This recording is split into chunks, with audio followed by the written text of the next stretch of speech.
Yeah. And now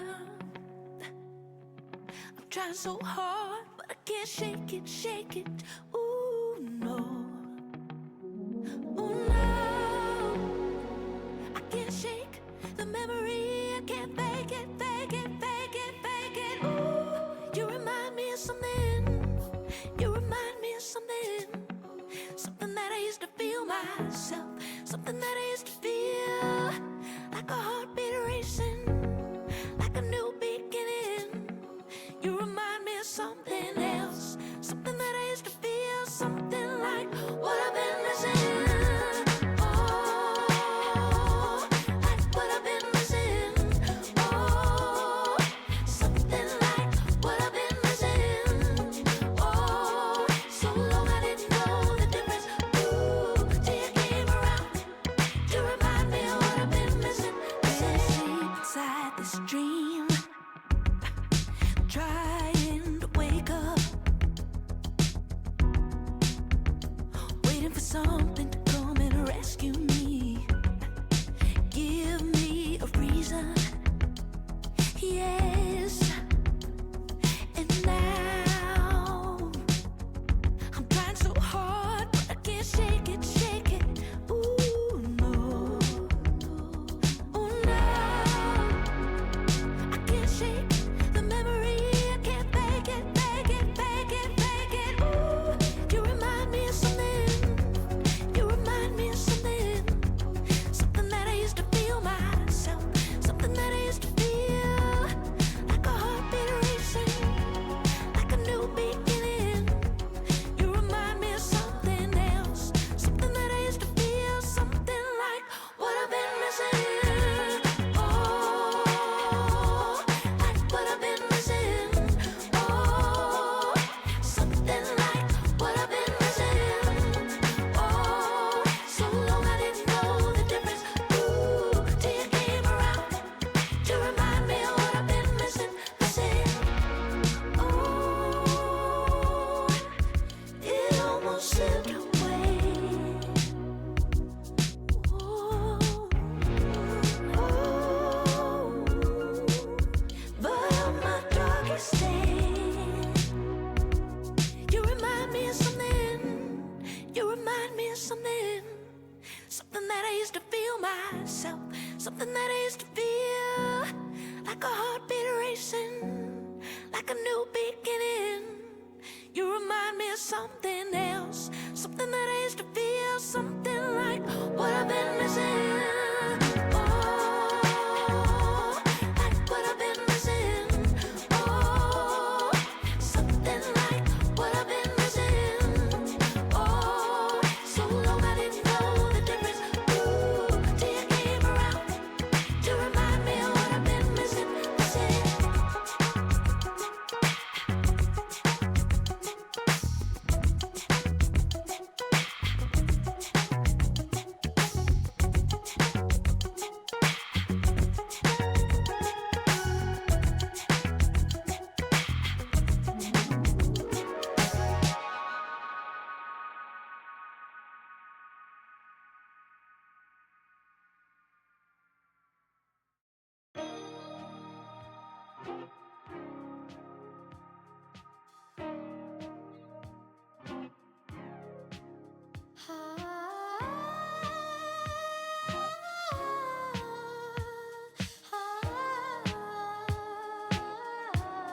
I want you to hold me, come and lay with me. Set aside your problems with me, baby. Save your conversation for the basement. I want you speaking in tongues. You know what they say about those. They come together like we're together. You can't let them slip away. You can't let them slip away. Everything together so unpredictable. But one thing I know for sure, you turn my sixes to nines.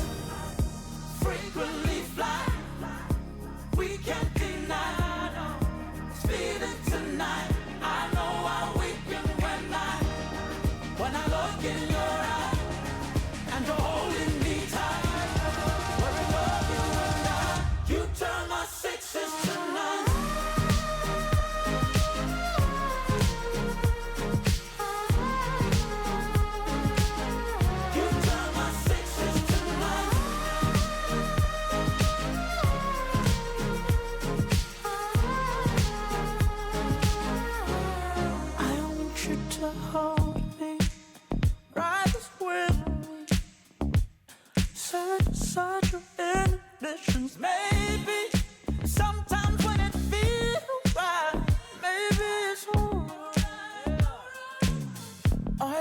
speaking in tongues. Know what they say about those. They come together, go together. You can't let them slip away.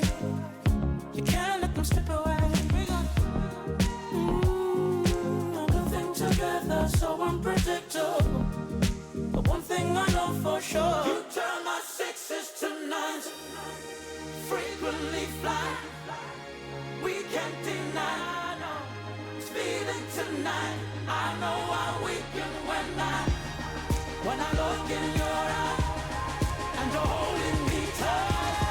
What I love you and you turn my sixes to nines.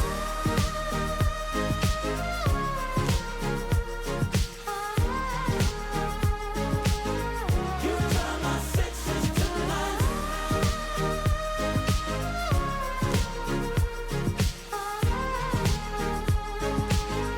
You turn my sixes to nines. Frequently fly, we can't deny. No.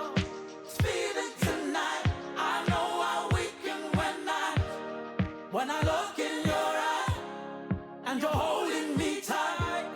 We're in love, you and I. You turn my sixes to nines.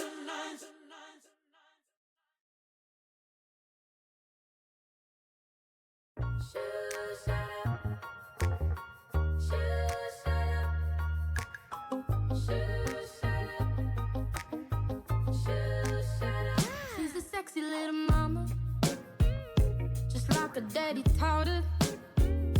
She don't seem the same since she working on the corner. Hope she don't fade away. Hope she find another lover. And it was listless. She taught me how to live. It was listless. She taught me how to give. It was listless. She taught me how to live. It was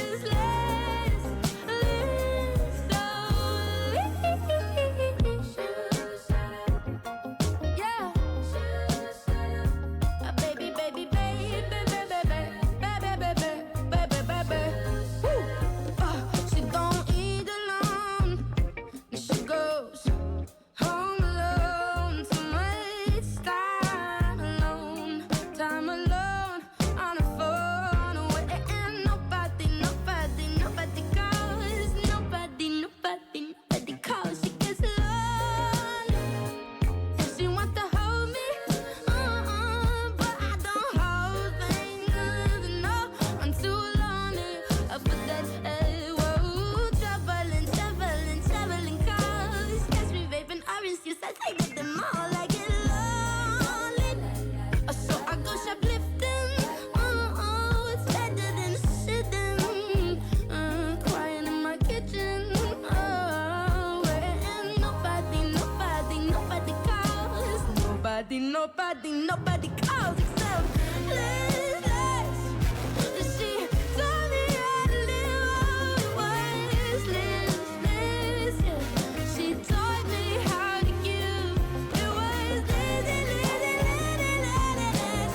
Taught me how to give. It was Liz. Hey, hello, everybody. What's up? What's up? What's up? What's up? What's up? Playlist is jamming today. Man, enough of the country music, even though I'm still at the ACM Awards. I guess I just can't leave.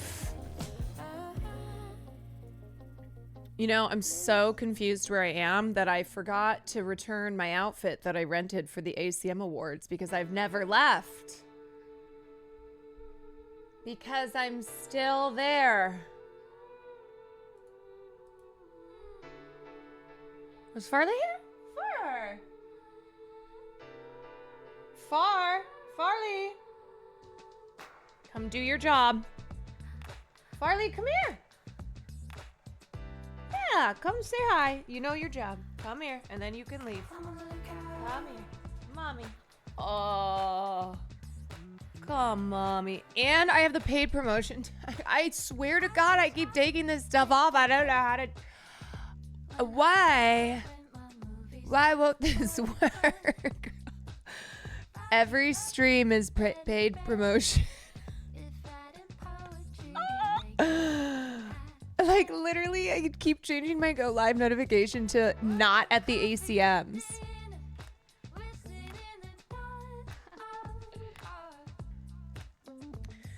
But I guess that's how it goes. Okay. All right, there we go. Okay, I took that off. Took that off. Concuss, thank you for the 31 months. Hi, my stinker binker. Mwah. You might be going to stay with your cousin Kaya. Are you excited about that? Yeah, that's gonna be fun. Oh, yeah. Oh, you have no idea. You have no idea. Ah! Yes, we are working on last minute finding a babysitter for him. Because I thought Peach was gonna be here this whole weekend, but I think she's leaving. So you can't be by yourself. So you might have to go over to your cousin's house. Oh. Yeah. Okay. All right. Good job. Okay, you can go. You can go. Thank you for stopping in. Thank you for saying hi. Hey, Chief, how you doing? I'm pretty good. You know what? I have to say, I think EDC could not have come at a better time in my life. Because, I forgot I can't take that off. Speed, thank you so much for the 5 gifted subs. Yeah, I need some plur right now, y'all. I need some plur. So, I'm leaving tomorrow, and it's gonna be a plur-filled weekend. I need to reset. Now I'm ready to crash out today. I mean, look, I'm not ready to crash out. Let me say. I'm not ready to crash out still. Brother, I'm getting comments. No, you know what? It's not even worth it's not even worth talking about. No, okay. Let me just say one that I'm like, I don't even understand. This is coming from people who are supposedly fans of my content, so I'm assuming they've watched my content, right? Or maybe not. One person who said me criticizing influencers and content creators who are treating the Sean Combs trial without the gravitas that it needs. That is the pot calling the kettle black. Or people who are like, you know that if you could be there, you would. You're just jealous. Oh, we're so... I'm trying not to make sweeping generalizations off of individual comments, but holy shit, y'all. I'm just gonna say, I think true crime has rotted a lot of people's brains. I do. I think I think the historians and the scientists will one day be writing and talking about how the genre of true crime content specifically destroyed a lot of people's brains. Oh my God. Well, historians and scientists are illegal now. Yeah, they'll be doing it from prison. What isn't rotting our brains? I mean, there's a lot. There's a lot rotting our brains, and I'm just trying to... Like, there's good brain rot, okay? You know what I mean. You know what I mean, all right? And then there's brain rot that is very concerning, and it is warping people's sense of reality. It is warping people's sense of reality. My God. Stephanie Sue is shooters. Let me tell you why I think in particular, why I'm getting shit from people who are huge fans of her, who are like, I love her true crime stuff. Because I think, and this doesn't just go for true crime consumers, and I am a true crime consumer, okay? Not like I used to be, but I'm not like... Anyway. Anywho. I think when you enjoy something, when you do treat something as entertainment, although you will not admit it, when somebody calls that out, when somebody has a take that is critical of treating true crime in that way, I think it makes you feel like you're personally being called out, and it's like you're ruining... Yeah, it's like, don't ruin my fix. Yes, you get defensive. Yeah, for sure. Is this good brain rot? I'm going to tell you already without seeing it. No, but let me... It has less than 1,000 likes. Why are you watching things that have less than 1,000 likes? No.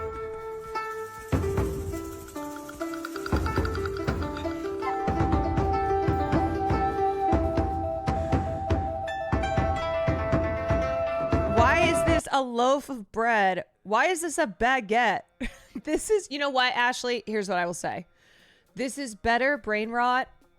This is better brain rot than being like, how dare you hold true crime content creators responsible? How dare you criticize a content creator I like because they were not acting appropriately. So I would rather have this, I guess. Oh my God. I just had this convo with my sis about true crime / Stephanie should not take it well. Also, I'm sorry to podcast listeners. Sam and I do talk about the podcast as well. But I think I keep talking about this because, one, it's very frustrating. And two, I think it's indicative of like a larger problem, right? So I'm kind of honing in on this in particular. One, because I was so surprised to see people lash out at me who will say like, I'm a fan of you, but you're being a hypocrite. Or I'm a fan of you, but actually this is so off base. I'm like, anyway, I think Hollywood figured out that people are most comfortable when they don't have to feel anything while watching something over the last 2 decades. So now we have an entire generation of people that literally don't know how to evaluate and empathize. And let me say too, we are very good at lying to ourselves, at bullshitting. Okay, when we like something and we know maybe that we are. Maybe that there's some problems with the way that we like something, the way that we consume something, but we don't want to stop. We don't want anyone to ruin the fun. Then we are very good at bullshitting. And this goes for a lot of things. Okay? If you are only getting news about Palestine via shit that is happening between content creators, you got to reevaluate. If that's how you're keeping up with things, yo, how are we?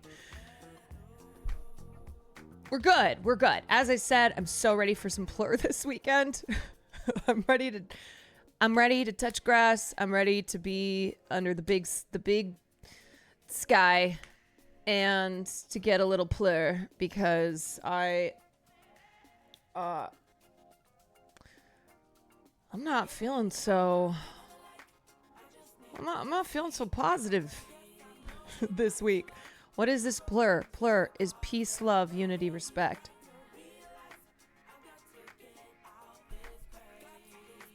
And then you give some candy. You give a bracelet. Deanie, thank you for the 30 months. Brother Funkers, rise up. That's right. I went on a hike yesterday and slipped, so I think I'm good on outside. Yeah, well, I went on that run and I sneezed for the next day and a half, but EDC I make I make an exception for. I think some people think consuming true crime is good because it's spreading the awareness about the problem, but that's not always the case. Yeah, I don't know, man. I've talked a lot about trying to be as ethical in your consumption of something like true crime. And yes, there are a lot of stories that don't get media attention, and I appreciate the people who bring attention to those, you know, especially something like the murdered and missing Indigenous women, which they have been experiencing genocide, but it has not gotten at all the legal, media, political attention. So there are ways that the coverage of stories that fall under the true crime genre can be very can be a positive thing, right? It can be good. But, you know, there's a lot of people too who are just like, entertainment, let's go. You're real. You're real. No, you're real. No, you're so real. Thank you for the 5 gifted subs. Appreciate ya. I don't know, y'all. I try my best not to be hypocritical, okay? We can all be hypocritical. I know. And I recognize that, like, I am not this perfect moral person, and I check myself. I think that's important. It's checking yourself, you know? It's like,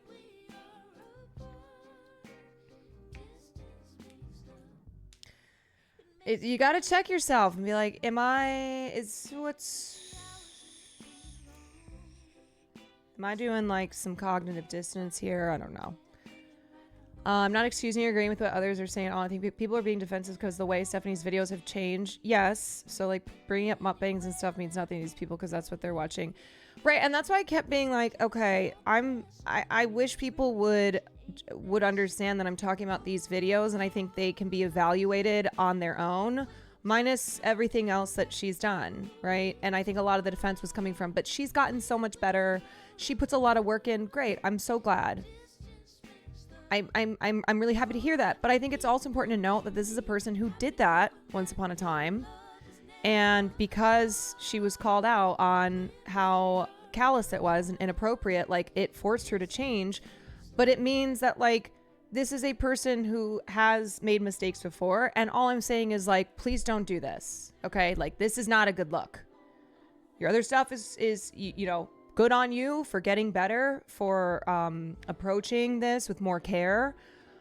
It does not mean then that you are immune from criticism forever and that you can't slip up again. And if I have one more person be like, she has ADHD, that's why she's twirling. Plur. That's a whole other thing, man. We have got to stop, okay? Stop using autism, ADHD, neurodivergency to be like, well, you're being ableist. You're being ableist against her. Is that even true? Fuck if I know. It doesn't even matter. But, like, people just make anything up. There's so many issues with it. I say this as someone who used to consume a lot. Me too. Like, I was all over that shit, and finally I went, you know, I'm uncomfortable with how I am consuming this, and I got to be honest about that. Yes, thank you, Caroline. Not everything is autism. It infuriates me. Right. Like, can we please stop ascribing autism to everyone who, like, maybe someone does something that's a little socially awkward and be like, autism, it's because they're autistic. Y'all, it's great that we have more awareness around autism and that we are working on you know, awareness equals more acceptance and correcting false narratives around autism, you know, correcting the long held belief that autism is a bad thing, is a disease that needs to be eradicated, etc. But sometimes we do this thing where we go so far past and we got to bring it back. And it's tough because you also then have the RFK Juniors, who are really, really dangerous people in power who are treating autism like a disease to be eradicated. So I don't want to lose out on, like, you know, awareness around autism, working towards, working towards a better public understanding of the spectrum of autism, etc. I'm going to turn this music down a little bit. Sorry. Can't even hear myself think.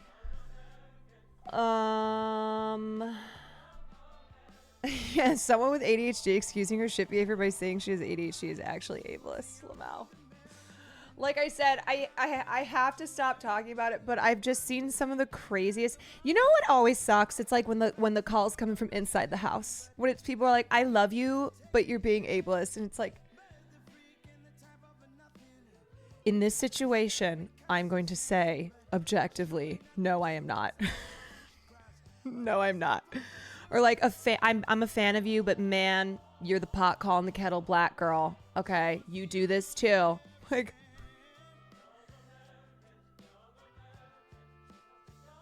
okay, all right, okay, fine, you guys win. OMG, the comments that were like, "I like you, Caroline, but you're holding her to too high of a standard." Yeah, man. Yeah, you know. Y'all win. Yeah.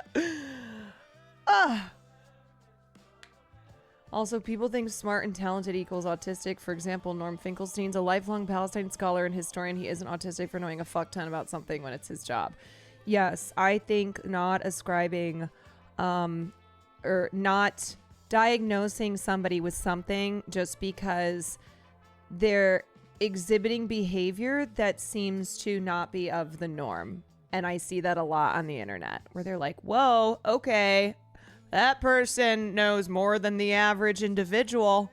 It's got to be autism.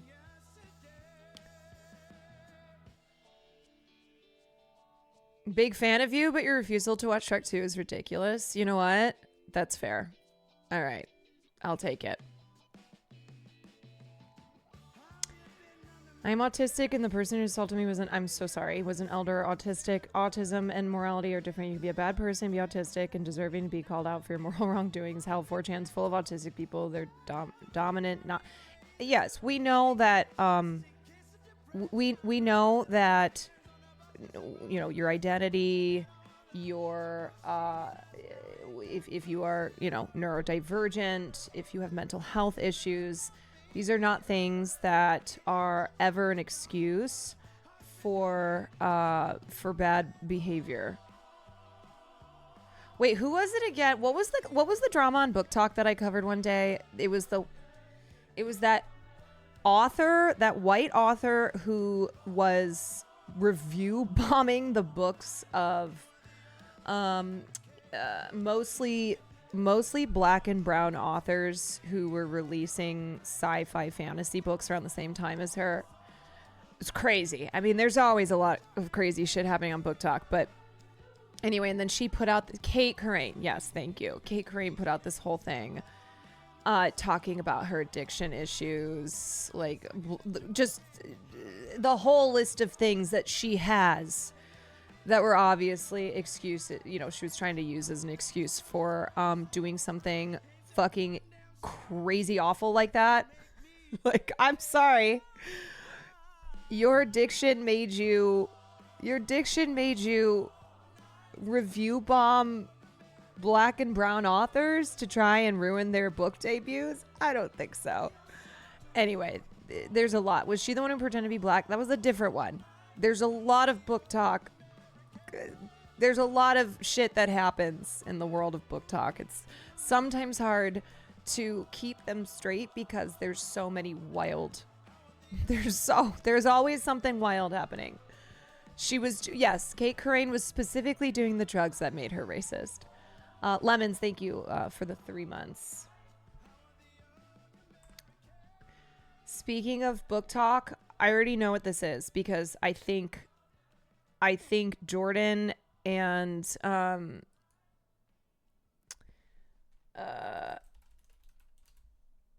I think Jordan and Jarvis covered this on Sad Boys. I didn't watch their video, but it popped up on YouTube. This is like the Firefest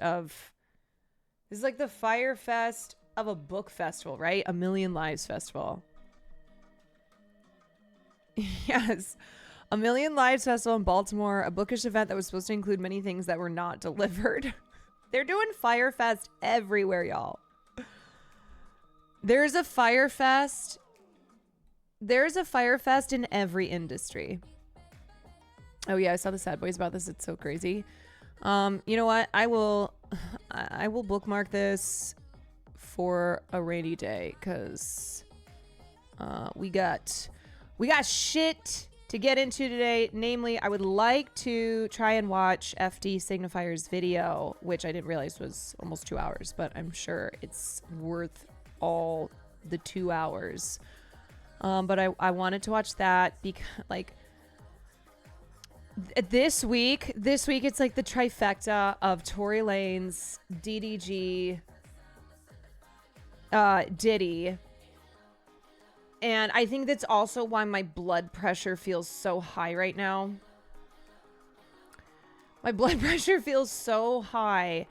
And it's why it's so important to cover a case, to cover the Sean Combs case, and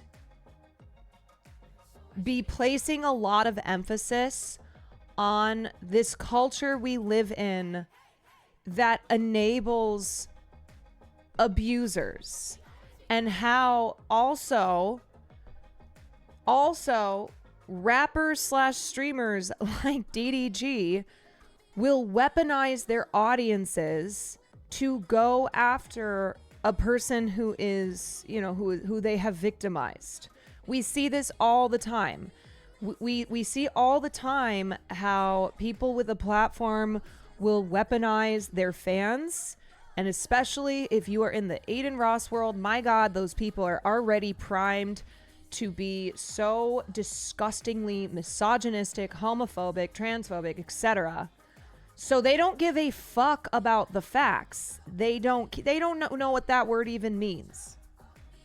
They don't even know what that means, because this is also, we get into talking about stans, we get into talking about parasocial relationships, where it's like you are so obsessed with this creator, but also because you have surrounded yourself by beliefs that are deeply misogynistic, that when Halle Bailey gets a restraining order against DDG, who just happened to be doing an Aiden Ross stream, oh, would you look at that? Then it's like you've got these attack dogs who are ready to go. They are reared up. They are ready to go. They're like, yes, we're going into battle. This is our time to shine. The way stands became normalized and proud of that label. Yes, and it's like they can't wait. They can't wait to be let off the leash. They cannot wait to just go forth and spread vile shit. Praying for Black women to know peace under these conditions. Yeah, and so it's why, with the Sean Combs shit, it's so important to talk about misogynoir. Same thing with Megan and Tory, where misogynoir played a huge role in how people treated Megan, okay? 1 out of 3 women in this world will be victims of domestic and or sexual violence. Those numbers are higher when you are a Black woman in the United States. And we know that Black women struggle with, they have extra obstacles towards achieving security and justice when they are victimized. Yeah, it's not like DDG didn't know this was coming. It's not like he learned about their restraining order, and that stream was for sure notified before.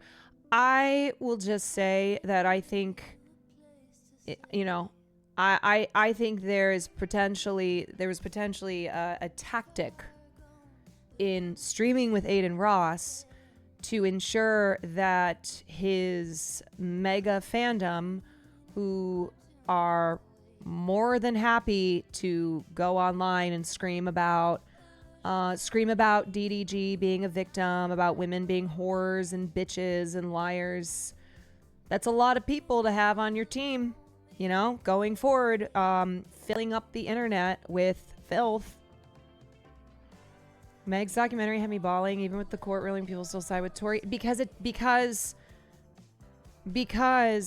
facts don't matter. Okay, a guilty conviction, as rare as they are, and all the the crowd who's like, oh yeah, let me see a guilty conviction and then I'll believe you. No, they fucking don't.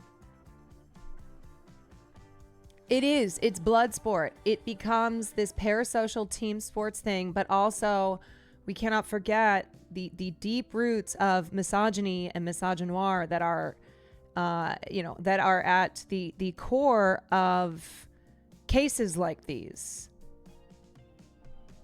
So we're going to talk about both of these things today. We're going to look at the restraining order, because that's the other thing too. I saw a tweet that was like, you might not believe that Halle Bailey had proof, or that DDG had been abusive towards her, but a judge did. And like, if you think that restraining orders are just handed out willy-nilly, that you can just show up, especially when there's a child in the mix, when you are sharing custody with someone, do you think that judges are just like, oh yeah, here you go, like it's a candy bar? No, but it doesn't matter to these cretins online.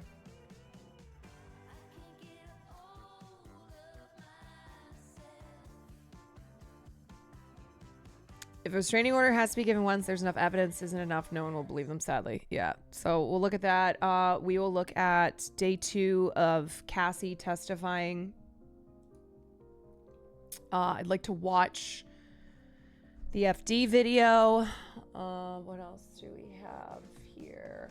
I want to talk about, I do today want to get to talking about Hassan's CBP detention in the context of like, we need to know how to handle that situation if we find ourselves in that situation. And I think there's a lot of discourse on leftist Twitter right now, and a lot of people are rightfully saying like, be listening to lawyers in a situation like this. Don't listen to journalists, and don't listen to random people online. Be listening to what lawyers are advising you on.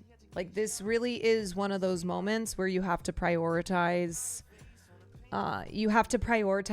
The legal, professional information, advice that is coming from lawyers. Okay, so let's start off. Let's talk about Halle Bailey's restraining order. I'm gonna pause this. Yeah, prioritize not listening to randoms on X. I think just in general. I think that's probably wise in general. In general.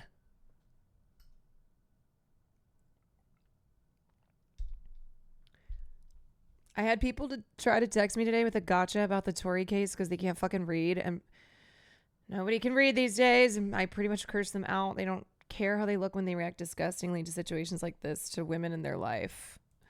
Yeah.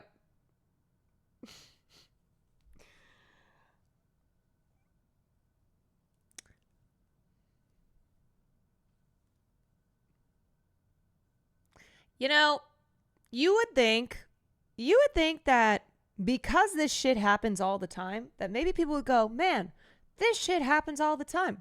I wonder if this is a systemic issue. I wonder if this is something that happens all the time. because it is a problem so deeply ingrained within our society. But no. Nope. It's like people are just, they are not learning. They are not understanding.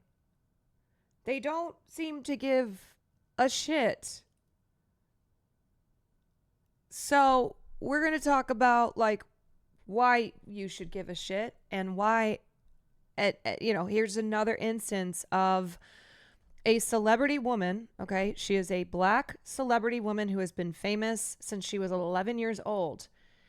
And yet that does not protect her from being a victim of abuse. That does not protect her from people in the court of public opinion calling her a liar, calling her a clout chaser. Okay. She has been like, who the fuck is DDG? Right. Saying that Halle Bailey is a clout chaser, that she is trying to destroy this man's career. I mean, we hear this time and time again. Okay. And violence against women is too common. It is too acceptable. We make excuse after excuse every single time there is another instance of domestic or sexual violence. And when it involves a celebrity, it gets attention because celebrities are famous people. There's already a spotlight on them. But being a celebrity does not guarantee that being a female celebrity does not guarantee that you will that you'll get sympathy as a victim.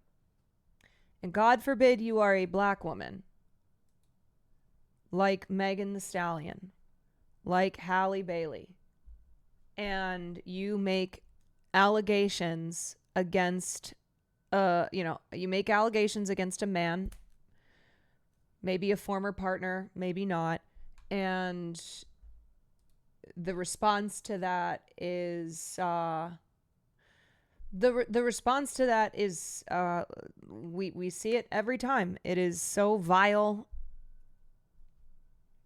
It is it's not just misogyny, it's misogynoir, which is a specific term referring to anti-black racism and misogyny that is directed at black women. So if you do not know that term, that is what that term is. It was coined by the black feminist author Moya Bailey.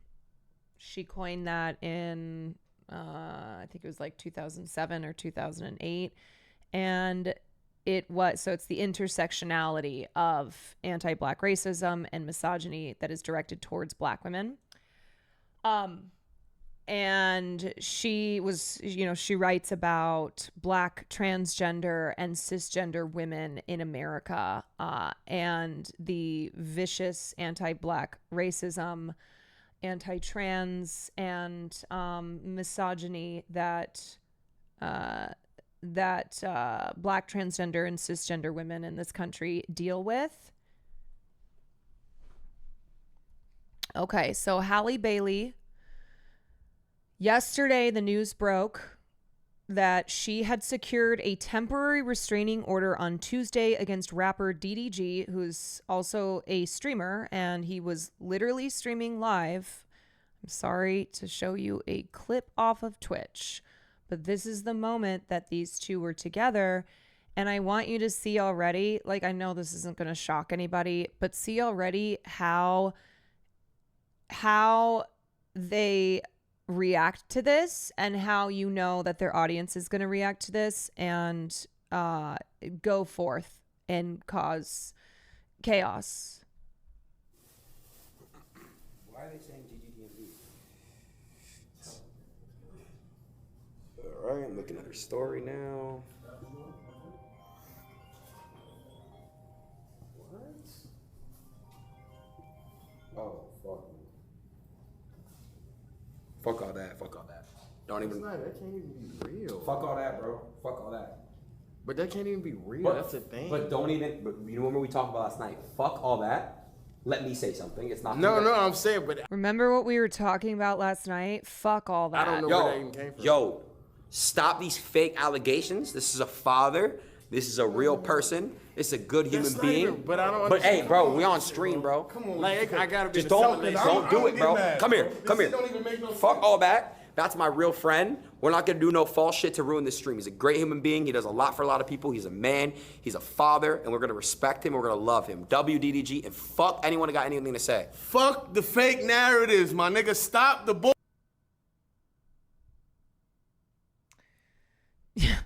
Don't worry, Aiden Ross has changed. I know. I'm sorry for those whose blood pressure is rising. Like, I just think I can even present that without any comment.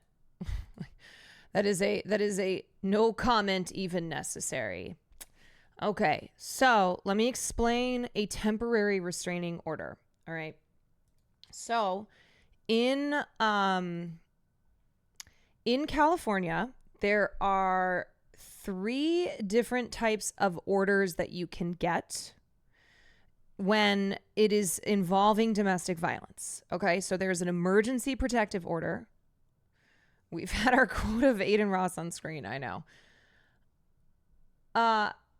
There is an emergency protective order. Okay, so this is when, let's say, a police officer responds to a domestic violence call. The cop can call a judge at any point and ask that emergency protective order be issued. Okay, so that goes into effect immediately. A judge will only issue an emergency protective order if they believe that there is immediate and present danger of domestic violence, or that a child is immediate or present danger, as a child is in immediate or present danger of being abused or abducted. Okay. So this lasts 5 business days or 7 calendar days, whichever one is shorter. So it's supposed to give the victim time to go to court so that then they can ask for a temporary or permanent restraining order. Okay. Now, what Hallie secured is a temporary restraining order.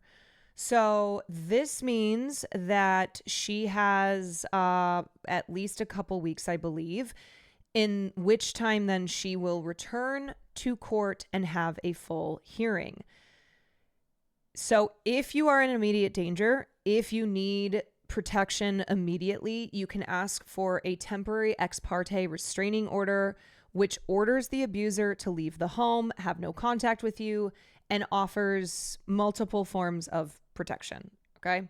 And then whether or not you get a temporary restraining order, you will be scheduled for a hearing.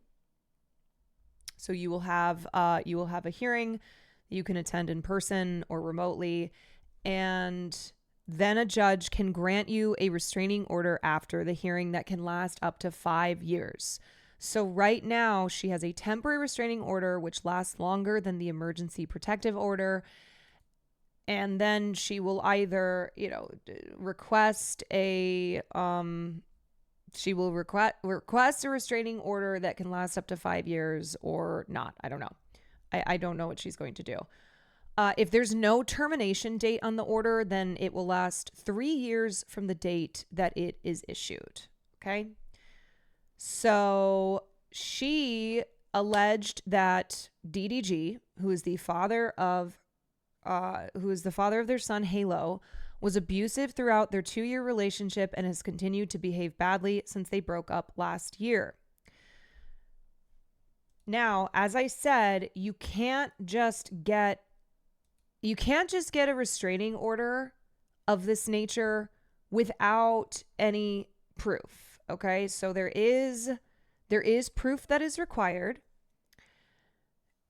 In this case, it is referred to as a preponderance of evidence. Okay? So in California, there's 3 different levels of burden of proof.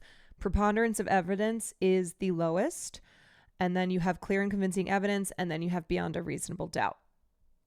So because this is a restraining order and the court is not deciding whether to convict the accused abuser, they do not require beyond a reasonable doubt level of evidence, okay?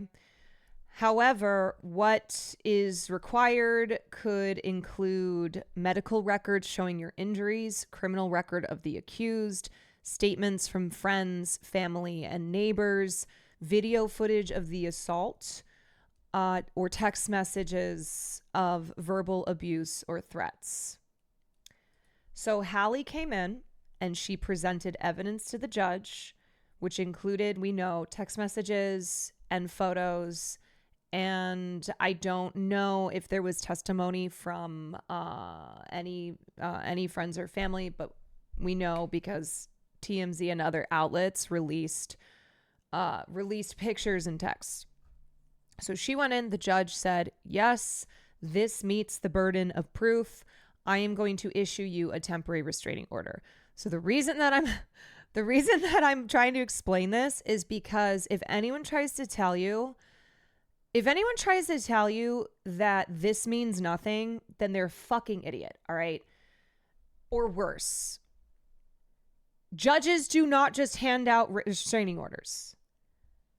And there are a lot of people who have sought a restraining order, and unfortunately, because they did not have enough proof to meet the preponderance of evidence level that is required, they were not able to obtain one. Unfortunately, this is something that happens all the time. I saw Nicole Raffi who posted about this.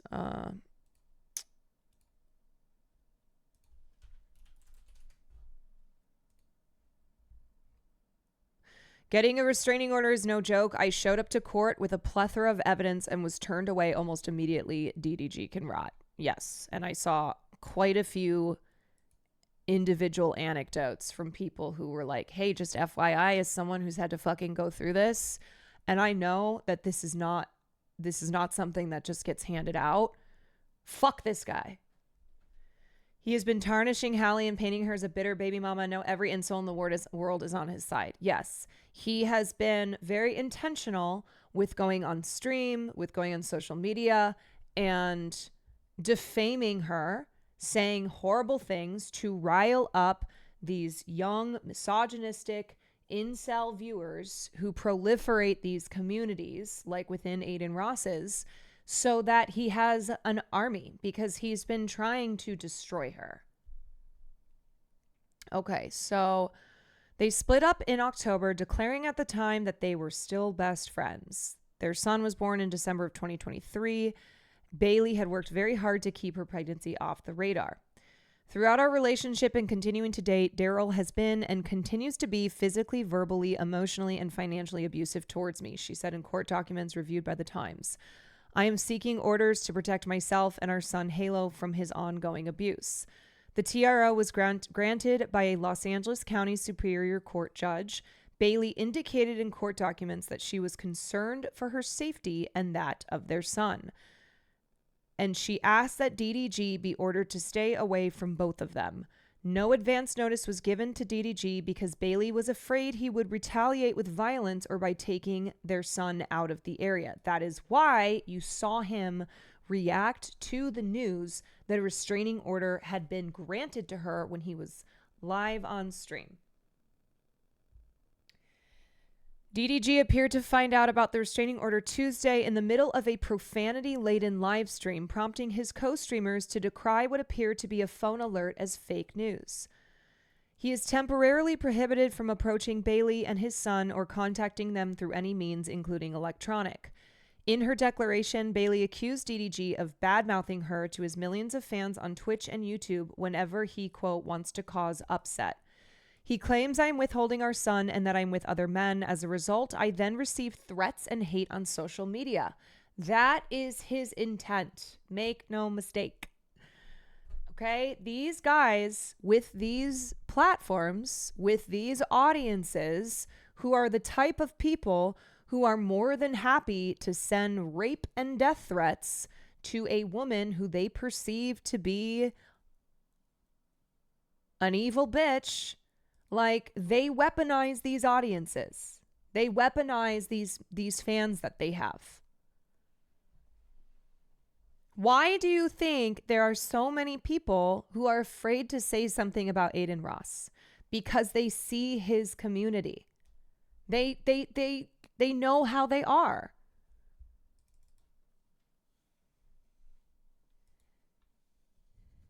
He seems to try to set up drama for his fans. He goes live ranting about me and alleges that I'm keeping Halo from him.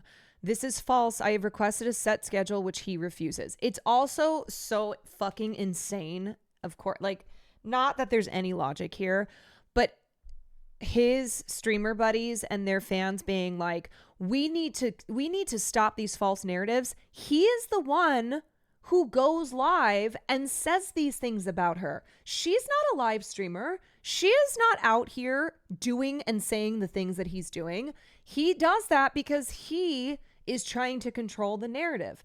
But of course, the second that, oh God, Hallie got a restraining order against him. Oh, we need to fix these fake narratives. Okay, this is bullshit.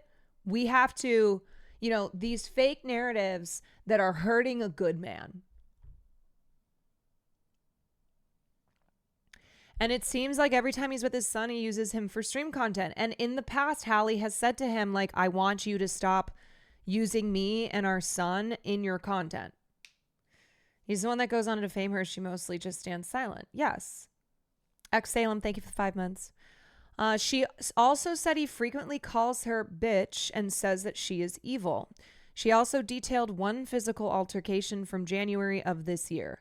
DDG went to Bailey's house on January 18th, she said in the declaration, to pick up Halo. She said she asked DDG when he would return the child and alleged that he wouldn't give her an answer.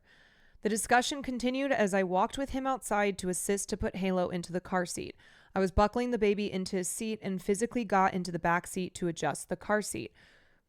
I had left my front door open and was not even fully dressed as I was not even wearing shoes. Daryl kept repeating, "Get out of my car, bitch."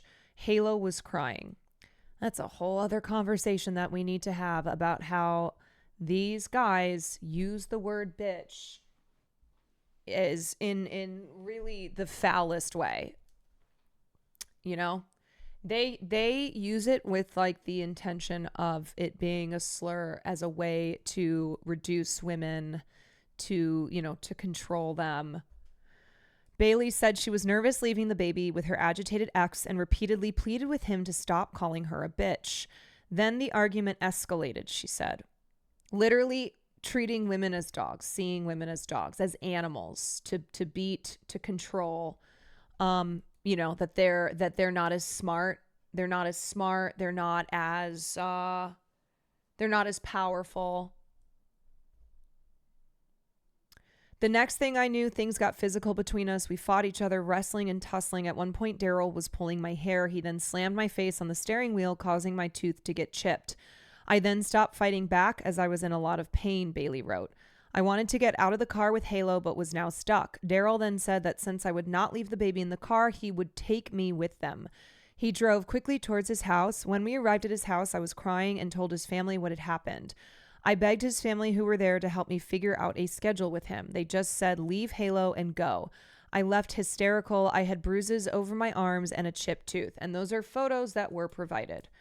Bailey also detailed a violent incident on March 7th that ended up with her filing a police report. She and Halo were homesick with RSV when DDG came over to see his son, whom Bailey didn't want to leave the house because of his illness. That angered DDG, she said, and he started yelling and calling her names. He then saw that the Ring camera was recorded. He unplugged the Ring camera, opened the side door, and threw the Ring camera out of my house. I went outside to retrieve the Ring camera. He then locked me out of my house, Bailey said in the declaration. I went around the back and came into the house through another entrance. I plugged the camera back in and called my family member for help. She also presented the Ring camera evidence to the judge. With her on the phone line, I repeatedly asked Daryl to please leave. I told him that he was being rude. I was too sick to deal with him. He would not leave. When he realized that my family member was on the phone line, he became enraged. Around this same time, I noticed that he also saw the Ring camera was back on, so he smashed the camera. I have this recorded, and I will bring the recording to the hearing. She said DDG then grabbed her phone and hung up on her relative while she managed to get Halo away from him. Daryl then ran out of the house with my phone. I followed, begging to please give my phone back. He got into his car and closed the car door on me while I was holding Halo. Daryl then drove off and threw my phone out the window and yelled, "Go get it, bitch." As a result of this incident, I filed a police report. Both parties have been ordered to participate in a May 30th mediation teleconference to determine custody or visitation if the two failed to come up with a plan before then using online court tools. A court hearing is scheduled for June 4th. In her Tuesday declaration, Bailey said that their relationship ended in 2024 because of Daryl's temper and lack of respect towards me. There have been numerous incidents of physical abuse even before Halo was born. The document contains other alleged acts, including DDG declaring on social media that she was with another man on Mother's Day. She said she was not, then mentioned that he had riled up his fans so that they accused her online of withholding the child and sleeping with other men. Sigh. She also said DDG has never paid child support and she has never asked him to do so. Bailey is also asking the court to allow her to take Halo to Italy for 8 weeks while she's filming a movie. This is not child-centered, she said of the conflicts between them, and Halo is only being used to further his fan base and online presence. That's a far cry from the rosy pictures she painted in interviews while they were a couple. They first sparked romance rumors in January 2022. Yeah, also, that happens all the time. Then made things red carpet official at the 2022 BET Awards that June. Speaking to Essence in August, Bailey said she had been aware of him since 2015 from his YouTube channel. Their relationship began with private messages on social media. I grew up being on YouTube and would always see the young Black creators and was constantly inspired by them. He was one of them. When the magazine asked Bailey whether she was in love with DDG, she replied, "Yes, for sure, I am." But shortly after the live action version of The Little Mermaid, remember when he was saying that, like, and then his fans were circulating very gross rumors of her sleeping with the lead actor who plays Eric in The Little Mermaid. Yeah, it was very gross. Very gross. He released the song Famous. In the explicit song, he raps, "Hardest things I did was fall in love with a famous bitch." If that wasn't enough of a nod to his girlfriend, his lyrics also seemingly hint at Haley's aerial falling for co-star Jonah Hauer-King's Prince Eric. Filming a movie, Now You Kissin' Dudes, and their time on the press tour. Why is y'all holding hands in the photo? DDG and his relationship with Bailey quickly drew criticism online. One user slammed him and his embarrassing antics, while another said the whole song is the nastiest thing he could have done to his girlfriend. Amid the back... Yeah, like, they were dating. Like, what a fucking loser, man. What a loser. Jesus. Amid the backlash, DDG said Haley heard the song and said, "It's just music." She seemed to recover after that drama. "You know, you have puppy love experiences. You think that's love. But this is my first deep, deep, real love," she told Cosmo in September of 2023. Yeah, I mean, you know, I think this is one of those, from even an outsider's perspective, this relationship, the way that he behaves online, the way that he uses their child for content, the way that he is constantly saying awful things about her, even when they were together, and then when they were no longer together. It's not like, this is not something that's coming out of left field. This is not like a, wait, what? This guy has been physically and verbally abusing her. He's been verbally abusing and trying to tarnish her reputation by saying things about her to his massive audience. DDG to me has always been a little shithead. That mother sucker ain't shit. I mean, also look at the people that he surrounds himself with. You know, the company that you keep.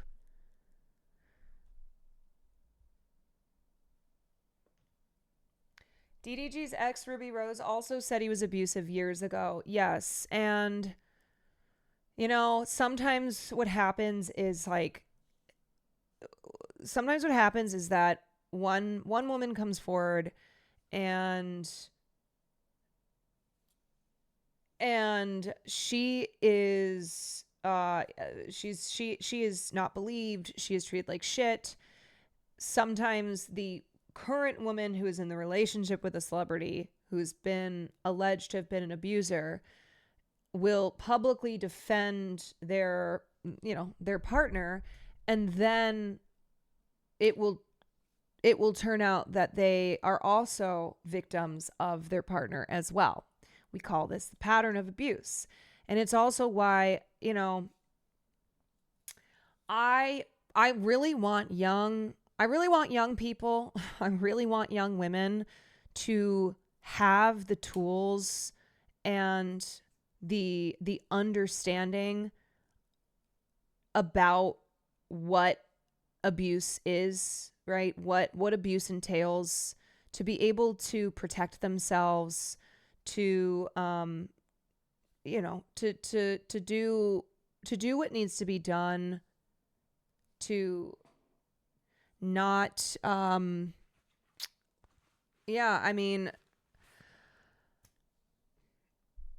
like I know previously Hallie had not supported Ruby Rose, or not, sorry, what's her name? Ruby Rose. Oops. Wait, Ruby Rose? Yes. Oh, yeah, I just had a weird moment where I was like, wait, there's another Ruby Rose. Yeah, okay. And anyway, like, it can, I guess what I'm trying to say here is, this is, I think it's important to mention that his previous partner had also alleged abuse against him, and now his current partner is as well, which points to a pattern of abuse, this being an abusive person.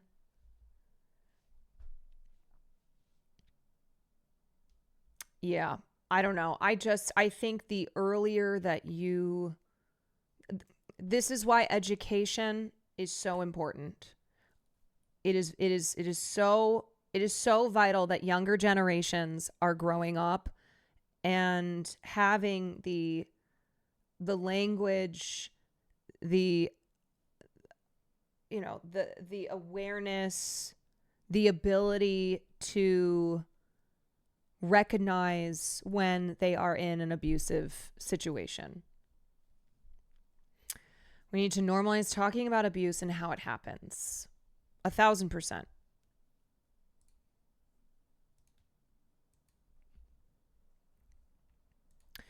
This person wrote, outside of the physical harm to Hallie, I feel, Haley. It's Haley, right? It's Haley. It's Haley, correct? Haley. Okay. Outside of the physical harm to Haley, I feel like how DDG weaponized his digital fandom against Haley to get what he wanted was evil and something that needs more attention too. We've seen the weaponizing of fandoms so many times across our digital era, and it'll only ramp up. This needs close attention because it's happening across the manosphere, general celebrity, and more to varying degrees. I can name lists of artists who have and do manipulate their fandoms to get what they want. Yeah, I mean, this is a broad problem of celebrities who weaponize their fan bases. Particularly, you see this a lot in music standums, where they will use their fan base to attack and to cause harm to people who, let's say you're a journalist who didn't have a glowing review of somebody's album, and so their stans come after you, or you have made allegations against a massive celebrity and they will use their stans to okay, yeah, thank you for period mods. All right, okay, so that's the situation that's going on here, and then let's go over here. Okay, you know what I think should be a litmus test too? I think your opinion on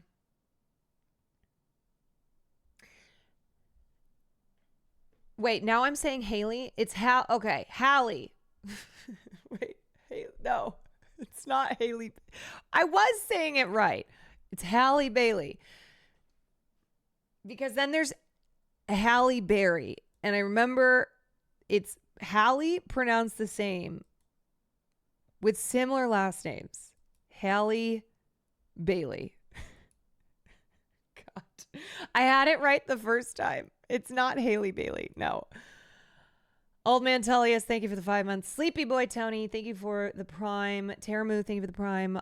Okay, so yeah, litmus test. Ask someone what they think of Tory Lanez, what they think of DDG, what they think of Sean Combs.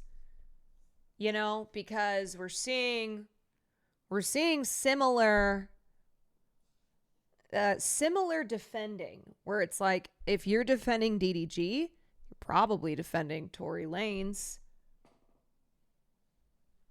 I thought we were talking about Barry and I was so confused. No.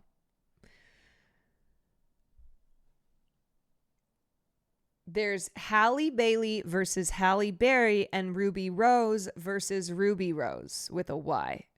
Right. Yes. Okay. Abusers stick together. DDG was deaf taking notes during that trial and is going to pull Johnny Depp. Will never be free. He's always at the scene. He's always at the scene. L. Amber. Yeah, I mean,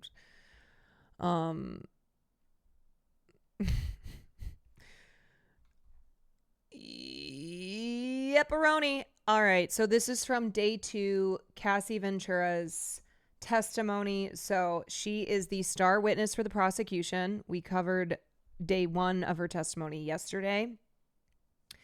And today she gave more detail as to what was occurring during the freak-offs in which she was forced to participate. She was responsible for making sure that the escorts who were hired were not police officers. She also she used various aliases. She also testified to some very specifically horrific details. One which is that Sean Combs used to urinate in her mouth and that he would sometimes punish her by preventing her from accessing her phone and laptop. She also has testified saying that not only did he physically abuse her, like hit her, etc., but that he would rape her as well. And remember, the defense is going off of, yes, he was a domestic violator, okay? He was physically abusive towards her. We're not condoning that, you know. He's not a perfect guy, but it never was sexual violence. He did not sexually assault anyone. He did not sexually traffic anyone. He did not do that to Cassie. It's basically like a look, yeah, he hit her, but that was the extent of it.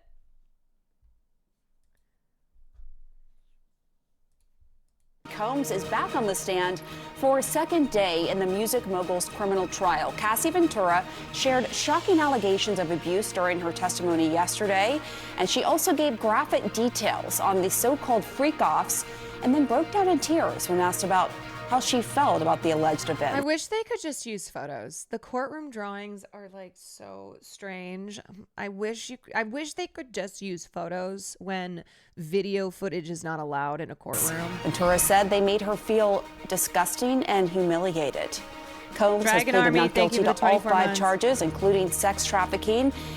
And a quick note to our viewers right now, CNN's coverage of this trial. You'll see on the left side of your screen, you'll see information coming in from our reporters who are inside the courtroom. It will be updating throughout the show.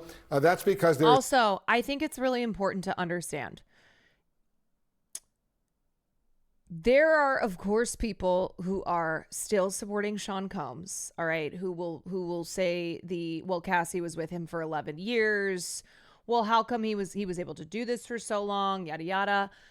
But I believe that more people would be supporting him were it not for the video in the hotel, which is such concrete evidence of him being an abuser. And then he had tried to lie about it and then was caught lying about it. But also because of all the other things throughout the years, you know, him and Justin Bieber. So you've had a lot of Justin Bieber stans, and just not even just stans, but people who are like saw that and came to their own conclusions that he had abused Bieber. Just, I think too,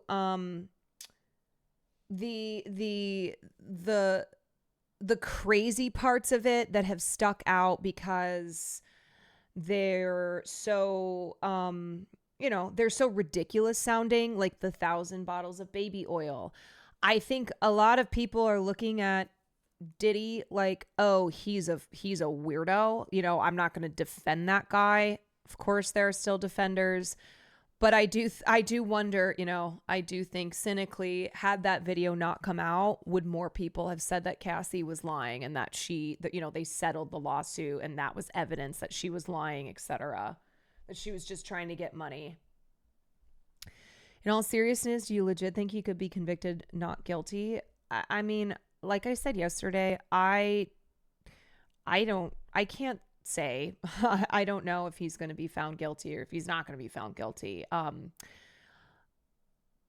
I would be leaning towards that he is facing at least one guilty conviction, one guilty charge. He might not be found guilty for the most serious charge of racketeering, which carries the life sentence. He might have one of the lesser charges that he is found guilty of. I don't know. I mean,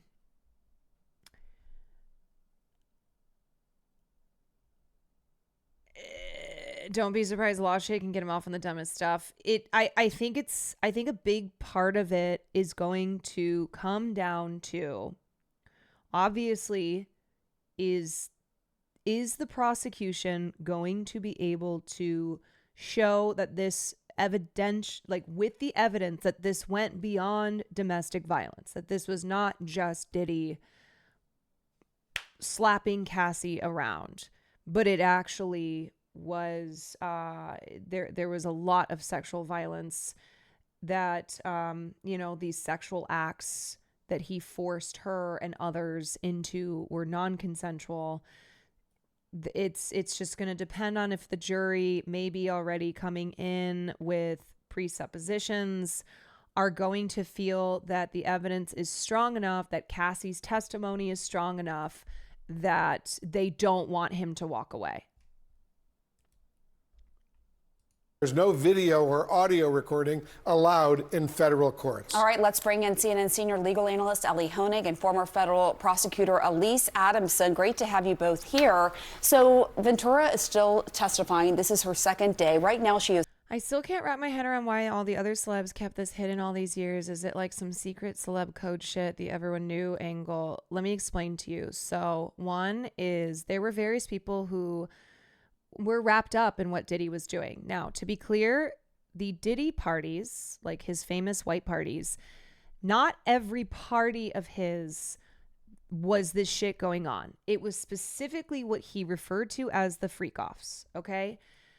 The other parties that many celebrities and high-profile people were known to frequent is that that this was not happening at all of these parties, okay? But there are some celebs, some famous names who were very, very close to him, who potentially could pop up as witnesses for the prosecution. Who knows if they're striking plea deals. The other thing that you need to know is we're not talking about secret celeb code shit. We're talking about a culture that if you are as powerful as someone like Sean Combs, then that industry will protect you and allow you to abuse your power. There were not people around him who were telling him no. There were not people around him who were trying to stop him from abusing his power and his influence. That is how Harvey Weinstein operated. That was another open secret. Like, it wasn't even an open secret that he was an abusive person, okay? Like, you meet Harvey Weinstein, the guy is fucking throwing shit at you across the room and screaming at the people who work for him. But on top of that, like, there were a lot of people who kind of, the adage was like, don't be alone with Harvey. Or, hey, if you want a job, go to Harvey. If you are a young, beautiful actress and you're looking for a leg up, go to Harvey. Like, that was another sentiment. Let me give you an example from my personal life to help you explain this too. So when I first started working in clubs, it was at like end of 2016, beginning of 2017. And this was right before the Me Too movement, okay? There were people who I worked with who already, like, they were talking about, they would tell stories about people like Harvey and others like him who it was well known that they were abusing their power. Now, not everyone would describe it as rape, right? They would say like, oh yeah, that guy's really creepy. Don't be left alone. Don't go in a room alone with him. Like, that's something that women who were older, who I worked with, would say to me about certain people, like, hey, don't be in a room alone with them. I'm like, what? And now looking back on it, it's like, this is a big part of the problem where it's like, hey, don't be alone with that person because they might rape you. Rather than that being the only way that you can try and protect yourself is like not being alone with this person. The other thing is that one time I found out that there was a promoter at the club who was taking girls on these promoter trips that were always sponsored by really rich clients. We're talking like billionaire dudes. And they would get a private plane. Young, beautiful girls would go on these trips. They would go to like Miami, Vegas, etc. And they would party. Okay. Wow. Seems great, right? Wow. Look at the fancy private jet. Look at this mansion you're staying in. Look at this insane bottle service. That seems like the life. Well, two of my friends who went on this trip, they found out pretty soon that it was not what they thought it was going to be. They got onto the plane. Vibes were already fucked. These really gross dudes who were the friends of the client, who himself was, of course, disgusting cretin, essentially were like making the girls sit on their laps, do drugs, etc. And there was because no one wants to say anything. Like, if you're in that situation, you don't want to say anything. And a lot of times too, we're talking girls who are like 18 years old who they don't want to rock the boat. No one else is saying anything. So they go down to this house, and my friends noticed immediately that the locks had been taken off the doors.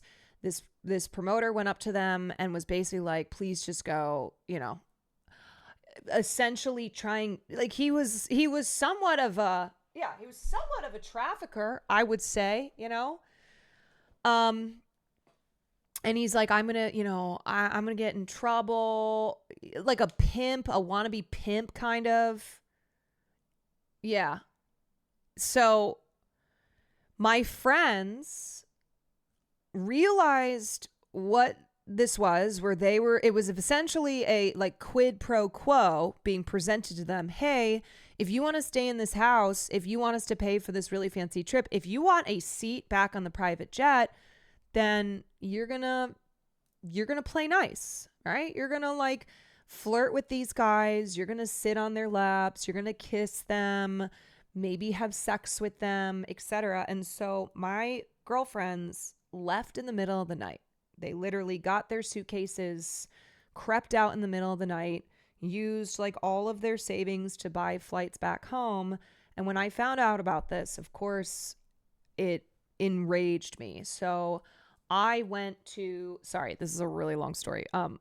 I went to my boss. I tried to go to HR. I confronted this promoter in the club. He tried to fight me, and then the client, who was one of the people who's working for, threatened to sue me. He said he was going to sue me for defamation, etc. So the reason I'm telling that story is to explain to you how, because this guy had so much money and was such a high-paying client of this hospitality company, they didn't do anything. Like, I felt that nobody was doing anything to make sure that this promoter didn't work at this fucking club anymore, that this client was not allowed to come in and buy tables, that like no one was trying to make sure that these girls or any other girls were not going to be put in a situation like that again. And that happens all the time, okay? And it's like this really, it's tricky territory, because it's not like these girls are, it's not like it's black and white where they've been kidnapped and they wake up and they're in Miami and they're trying to escape. They are not really consenting, as we know, because they're worried about their social standing. They're worried about pissing off the promoter. They're worried about making the clients mad. They're worried about not being able to like stay in the mansion or return on the private jet. Like, this is very common gray area territory. And so it is not something that, it's not something that we see be taken seriously, you know? So anyway, that I ran into that situation all the time though, where somebody who if you had enough money, if you had enough power, then the owners of the club, the management, the people who, promoters, those who sell tables, they'll protect that person. They'll let them pretty much do whatever they want to do. Like, there was this one prince, he was a Saudi prince, and this guy was the fucking worst, okay? He had harassed and assaulted so many waitresses, frequently leaving them in tears, and I swear to God, it took like 20 people filing complaints before they finally banned him, because it was so egregious. But that shit would happen all the time, where somebody, with power and influence and money, Saudi prince and the worst is unfortunately redundant. No, it was not MBS. He never came into the club, but there were many family members of his who were big clients of this company that I worked for.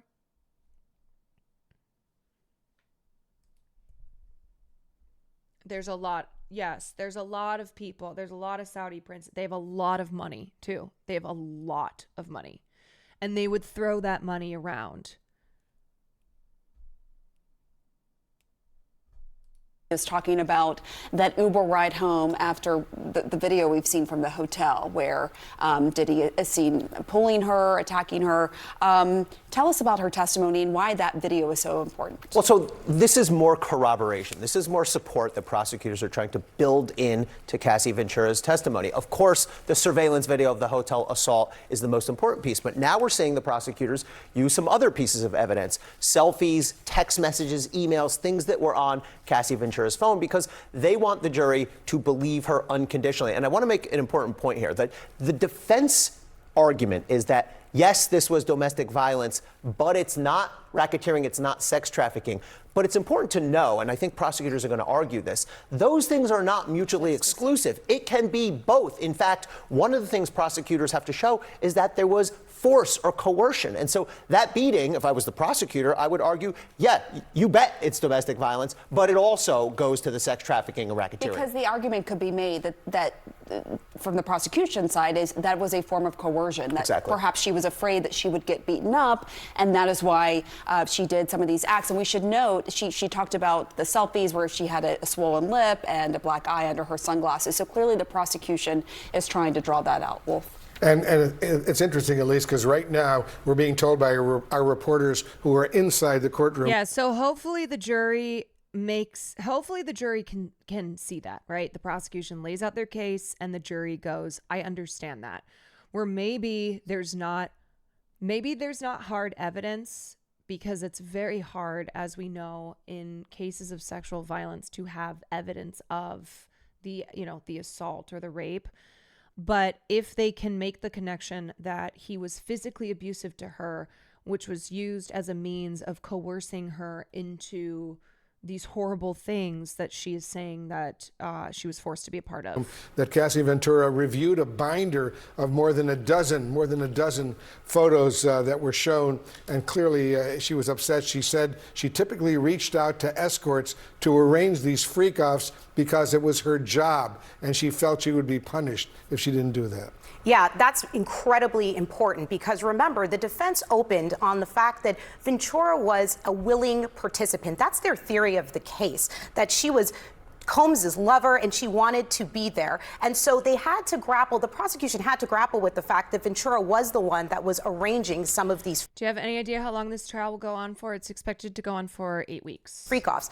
I think the prosecution is doing a wonderful job explaining why that was. By framing this as a job instead of something that she wanted to do, yeah. It makes it clear. Did you ever clear think you'd hear the word freak-off come out of Wolf Blitzer's mouth? That there perhaps was that coercion. And by tying it to that violence, as Ellie just said, the photos, the corroboration of the black eyes, shows that she didn't really have a choice. She was going to be punished if she didn't comply, and that's key. And she said that she just testified under oath that when she paid these men to be in these so-called freak-offs, it was with Combs's money.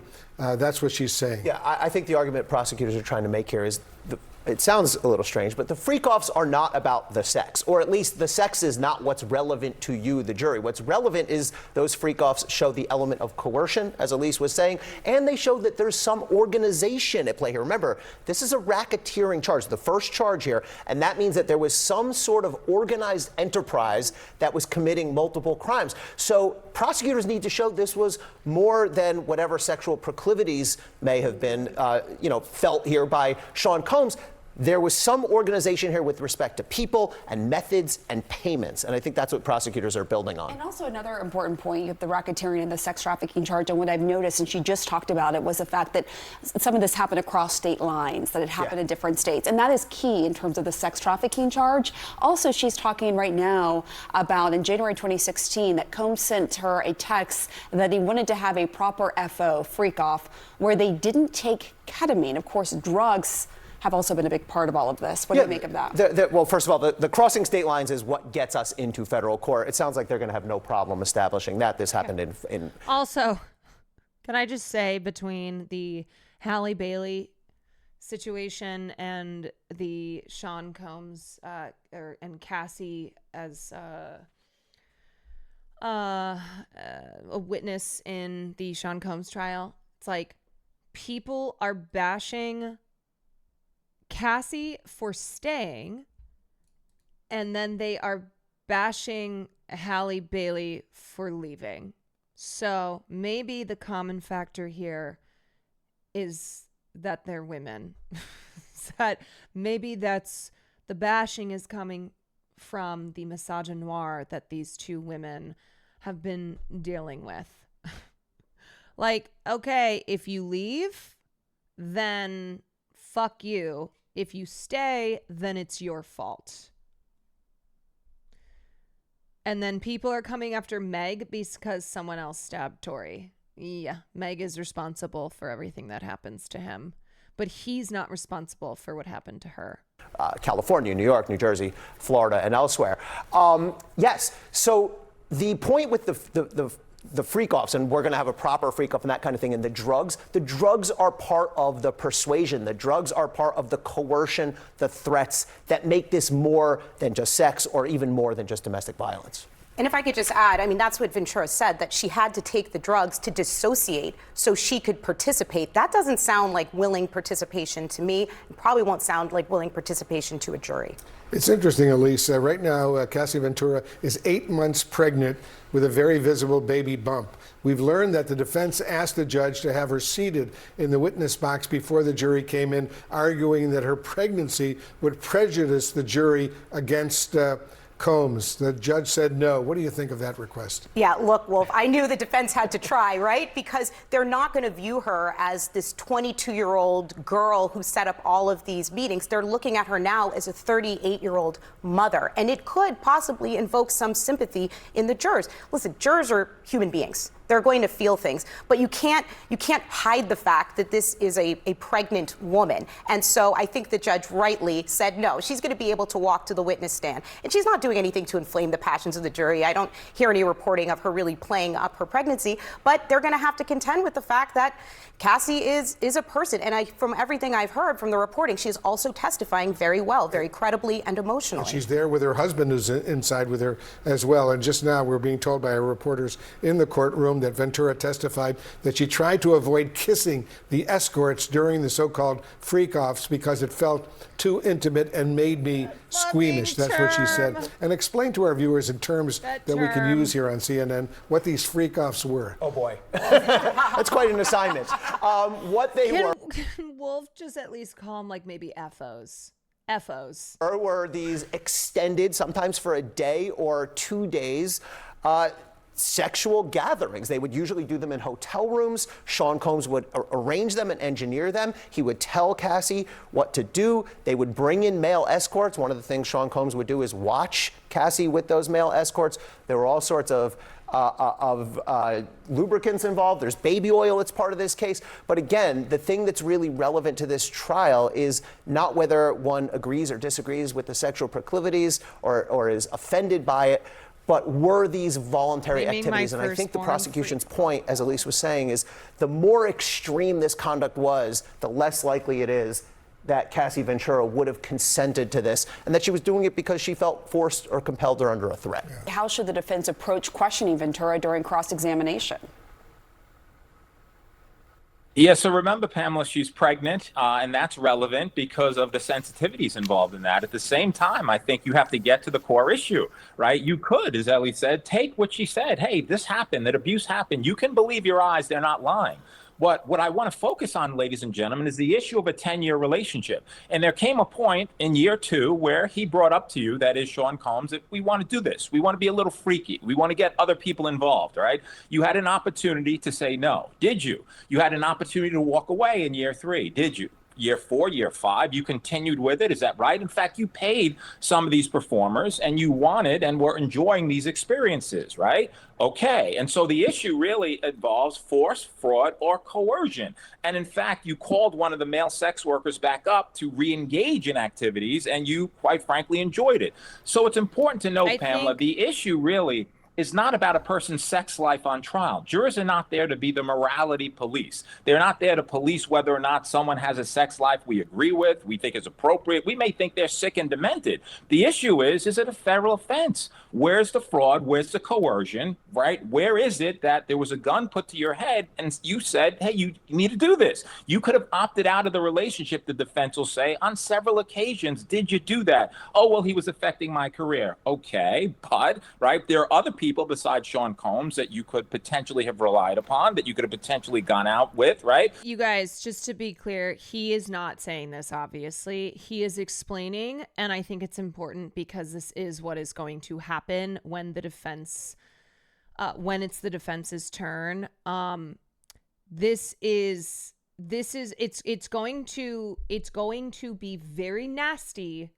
And just a warning, if you are online and, you know, the news and everyone chiming in and all the comments and the just exhaustiveness of these questions that are brought up every time, and people who have never experienced being in a relationship in a situation like this, who of course are chiming in, that this is what is going to happen, is that they are going to aggressively try and show that, well, if it was so bad, then she would have left, but she never left.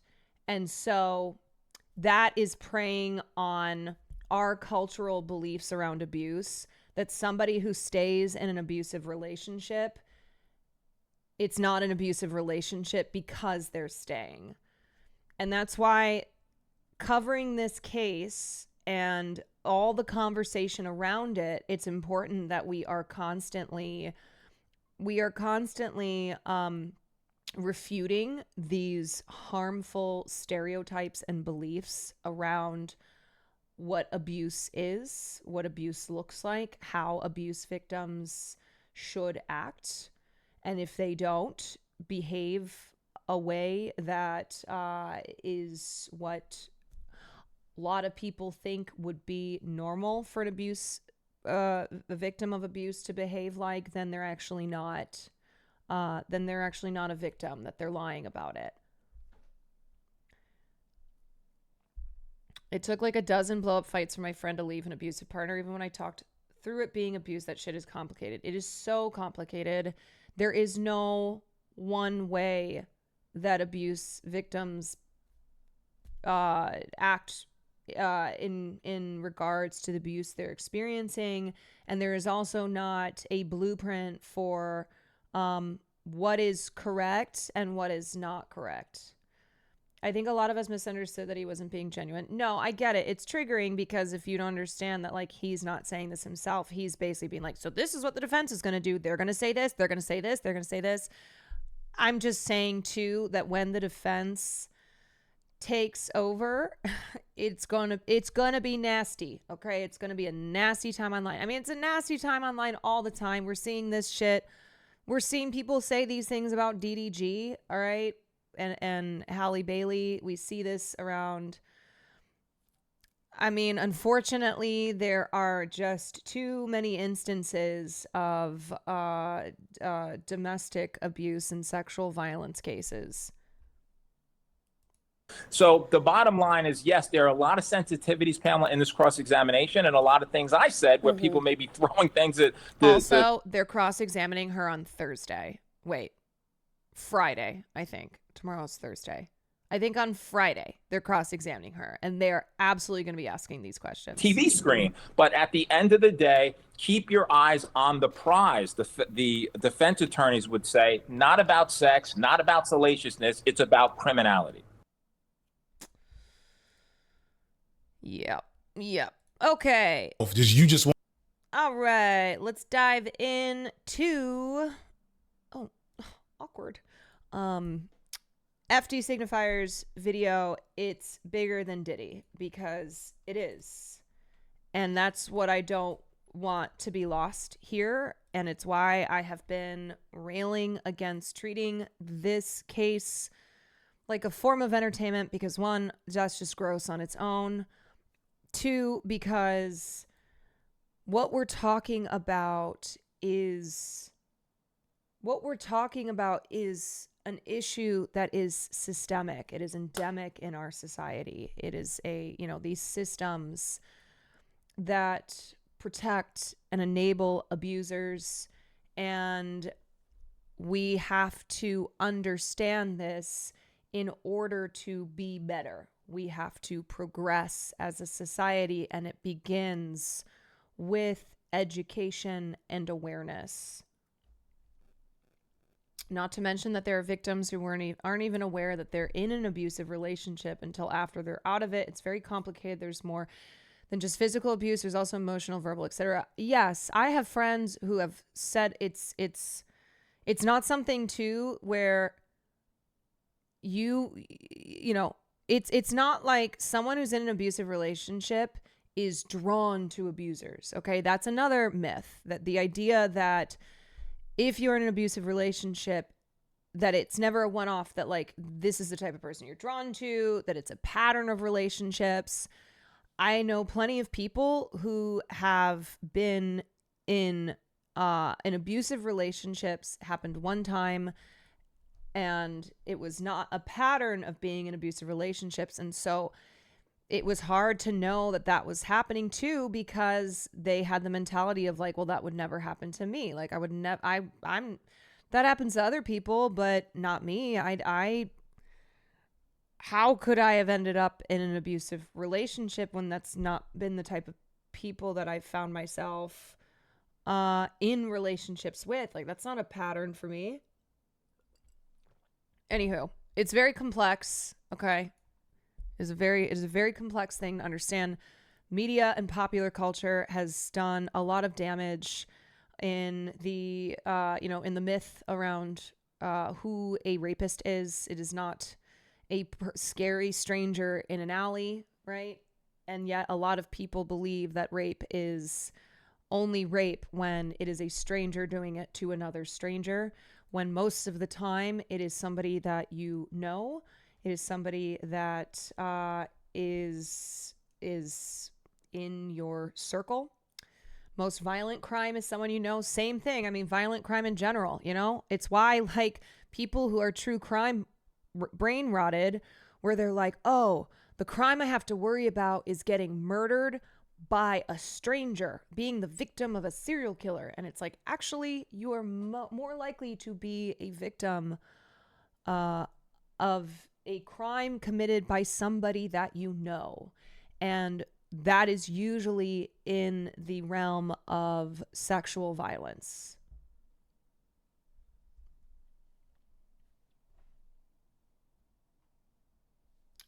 Butterstains, thank you for the 5 gifted subs. I appreciate you. Roro Helio, thank you for the gifted sub. Okay, here we go, y'all.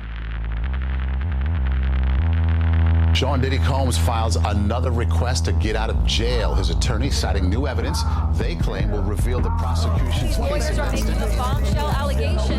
They say this video of him beating ex-girlfriend Cassie was leaked by the Department of Homeland Security. He believes he's innocent. I believe he's innocent.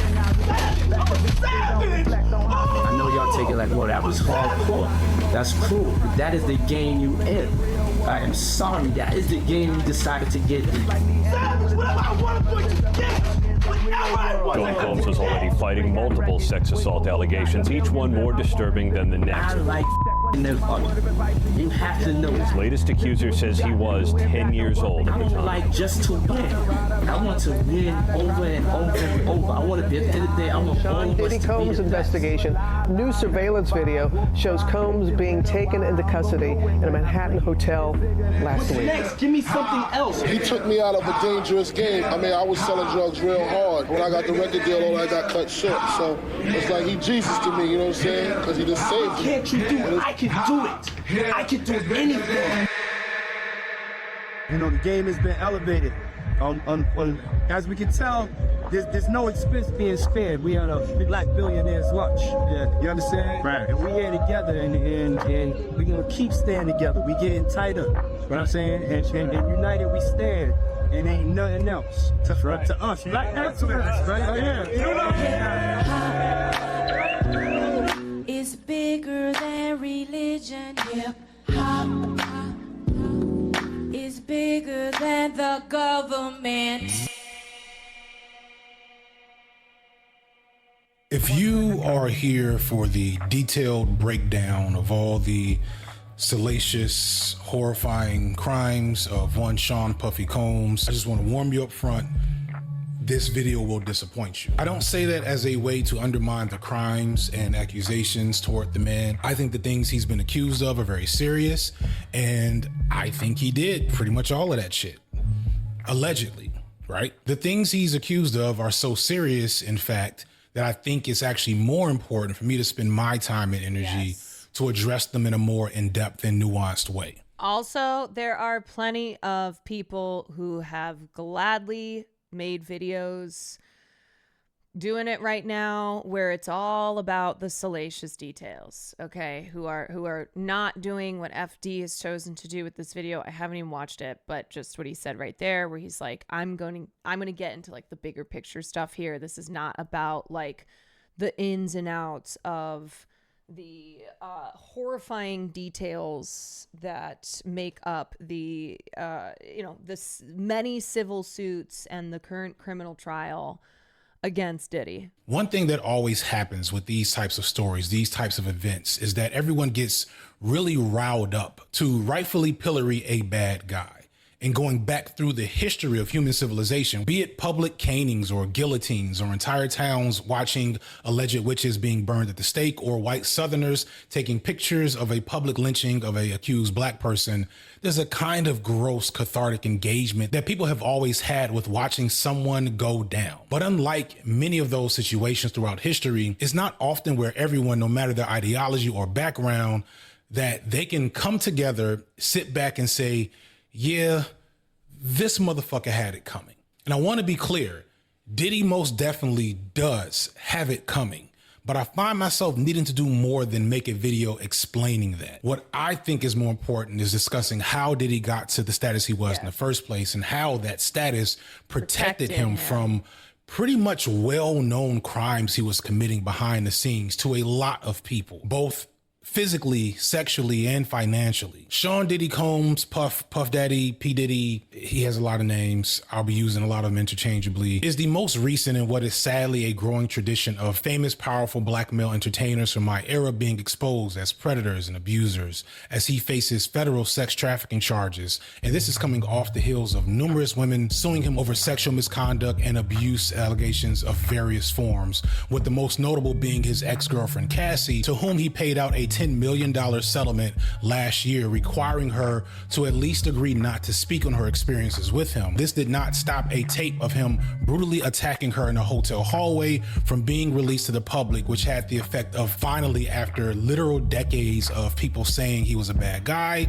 being seen as a bad guy in hip-hop culture permanently, facing the same fate as Bill Cosby and R. Kelly before him after their crimes were exposed. By the way, here's all the trigger warnings because this goes dark at times, and I'm not going to show him abusing anyone, but if you're sensitive to that, similar to as if I was talking about R. Kelly or Bill Cosby, you might want to check in with me for another video.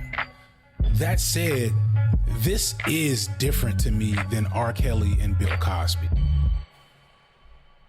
People knew about Bill Cosby's crimes, but they were still greatly a secret by comparison. Nobody had much bad to say about Bill Cosby, like publicly, although it was something that people were aware of, at least within the industry, and to an extent outside of it. R. Kelly is kind of in between because his crimes were known. At one point he was on trial for. After he got acquitted, a lot of folks, they gave him space. They still dealt with him a little bit, but he also did lose a bit of his star power. Like before R. Kelly went to jail, his most notable thing in years was that bizarre Tyler Perry inspired Trapped in the Closet series. But Diddy was very different. Diddy was a known ghoul in the industry for years. His abuse of Cassie was an open secret. His abuse of his previous girlfriend, Kim Porter, was an open secret. His sex parties and freak-offs were an open secret, to the point where many a celebrity had either tacitly or openly spoken on occasion about how they didn't mess with Diddy because they knew what Diddy was. I might have a party, and we had parties, but I was more like just trying to just vibe, like just see where I look back on where I became. Also, one quick thing on R. Kelly is like, the public knew that R. Kelly had married Aaliyah when she was 15 years old. And initially it was kept under wraps, but because there were rumors and because eventually it led to reporting on those rumors, it was revealed to the public. So like that was something that, again, oh hey, hi, how you doing? Good, how are you doing? I was reading the room. Oh, here, I'll pause real quickly. Come say hi. I literally checked your stream. I was like, let me make sure she's not doing something crazy before I go. I was just about to get into in the back, and then you were like, and then she was 15. No, come here. We got so many Labubu's. Did you? No. No? We got other things from Hotmart though. Iced out the boobies. Sorry, y'all for. He got the one I wanted, but it's okay. I love for good things to happen to Will. Yeah. No, we don't. We don't. Well, because that's not fun. I don't think trading is fun. No, it's not. You want to get it on your own. Everyone, Peach Jars, the fabulous, the so sexy Peach Jars. Stop. I love that you're like, I was reading the room literally because you popped in. No, I'm about to dive into a 2-hour video. Do you know FD Signifier? He's great. He's a YouTuber, and he covers a lot of topics like super in depth. Did you show those TikToks I sent you yesterday? I did. Yeah. Oh, I talked about that guy. He's only getting worse. He's only getting. I wanted Yeah. to show you So so many. I wanted to show you the so one many. asshole TikToker, what was it, Security Sam or whoever that I showed y'all, that was sent to me by Peach. He posted another TikTok today where he was thanking for the opportunity. Like, guys, I made it. Like, I'm in the courtroom, blah, blah, blah. I can't believe this is happening to me. Like, No, I know. Why are you making your success off of this poor fucking Well, woman? why are you able to make success off of something like this? Exactly. And, you know, he kept saying, too, as watching some of the videos where he'd be like, you guys know I'm only here because of you guys. Okay, dude. Yeah, you're only here in the courtroom making TikToks. What? Genuinely concerning. Yeah. Not just that man. No, I know. And the comments, too, are so alarming to me because they were like, God bless him. Without him, we wouldn't know the details. Like, he's the only source of information related to I have many thoughts. Diddy's and feelings. case. Oh, me too. I won't get into it. I'm like I Farley know. right now. I mean, I've been talking about it for like 2 days straight, where I'm just like, because people have been coming at me. Oh, were they in court again today? Oh yeah, I mean, Cassie, this is her second day of testifying. She's the star witness for the prosecution. So the trial is underway. It's going to be like 8 weeks. I've heard it's going to be 8 weeks. Like, Yeah. They already like timed it out or something. Yeah, like that. yeah. And so she's testifying this week, and then she gets cross-examined, I think, on Friday, which is going to be so nasty. It's going to be gross. Yeah, that's what I was. Oh, I don't even want to know what that's going to be like. I know. I mean, you know what it's going to be But like. you're going to be in the desert. I will. And then you have to come back to reality. I will be Sorry. achieving Plur, and then I will be coming back Do you and have little taking bracelets? it on. No, I didn't have time to get them yet. I know. That's not very Plur of you. No, it's not Plur of me. I'm gonna have to. I think Will's got some. I'll just take them. I'll just steal them and hand them out. Plur. Stealing is not Plur.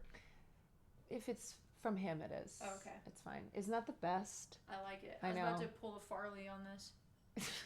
Start humping it I kind of twice. Guys, Farley has a squishmallow. I'm sure Chad knows, and he circles it like a shark. No, I don't know if And I've then told in them front that. of everybody, he starts I don't. pulling down That's on his. That's his private girlfriend. You got a lot of girlfriends. There he is. The sloth. Yeah. Do you guys know about the sloth? Maybe I have talked about it. I don't think so. I usually was Am like, I you know, outing your dog right now? No, I mean, you told. Guys, what's funny though? Maybe it maybe only- Will's told that before. It only stays in the living room. No, I know. And it I only know. happens whenever we're sitting on the couch. And he only does it twice, and then he will rest on it. But he's not sleeping. He's just like resting. Where's the? And you know that was mine. Will got the sloth for me, and then Are you a Farley took it. Are you Yeah. a two-pop I chop? told you guys. Oh my god, I outed my son. I I'm guess. so sorry. No, I did it apparently. Guys, Farley does a lot of great things in this world. Like, he ate the cheese I left on the table today. Sorry. It was just two Gotta pay the pieces of cheese tax. It You gotta was- pay the cheese tax. Yeah, you gotta watch out. He'll take your cheese. He'll take your cheese. Okay, I'll leave you be. Goodbye, chat. Goodbye, Caroline. Goodbye, my love. Let's go Go far. Let's go two pump drum. Go get Aunt. Too pumped. All right, y'all. All right. We're back. Like father, like son, they love their art dolls. Yes, they do. Bad train wreck. Thank you. You miss me. Okay, though, time to for lock real, in. Because it seems like a thing. I with miss this partying birthday with party, Puff, man. I Man, miss but I'm partying talking about with for your birthday. Huh? Why won't you party with me for your birthday, man? Yeah, we partied for my birthday before. You came to my party. No, but me and you ain't never really party. You know what I'm saying? What are some things that you feel like I should look out for? You know, coming into the game. Like, you've been in the game for a long time, man. Somebody's house for. Yeah. Oh yeah. Stay away from that. Stay away from the take that mansion. That's all I'm gonna say. All right, stay away from that. All right. Second, they're laughing because they know it's true. Diddy also had been in violent altercations with numerous other figures within the industry, including assaulting Drake at a party. Historically, we've heard about you putting hands on people throughout the years. Like, what made you put hands on Drake? I did not put hands on Drake. Oh. And I do not want any problems with Drake. Drake is, right now, that's all I got. Getting two-piece by J. Cole at another party. So bad you have to defend Drake. That's how bad. You would have thought my favorite rapper was Puff. Back then I ain't no shit, now I know too much. At least one known shooting that caused him to break up with J-Lo and one of his rappers to go to jail. According to police reports, the couple jumped into the backseat of his SUV. Puffy's driver and his bodyguard were in front. Officers arrived as the SUV pulled away. They ordered the driver to stop. Instead, he swerved around a patrol car and led cops on an 11-block chase. Police finally forced the SUV to pull over. Officers discovered a loaded gun on the front seat. Everybody was booked, including Jennifer Lopez. They spent the night in the precinct.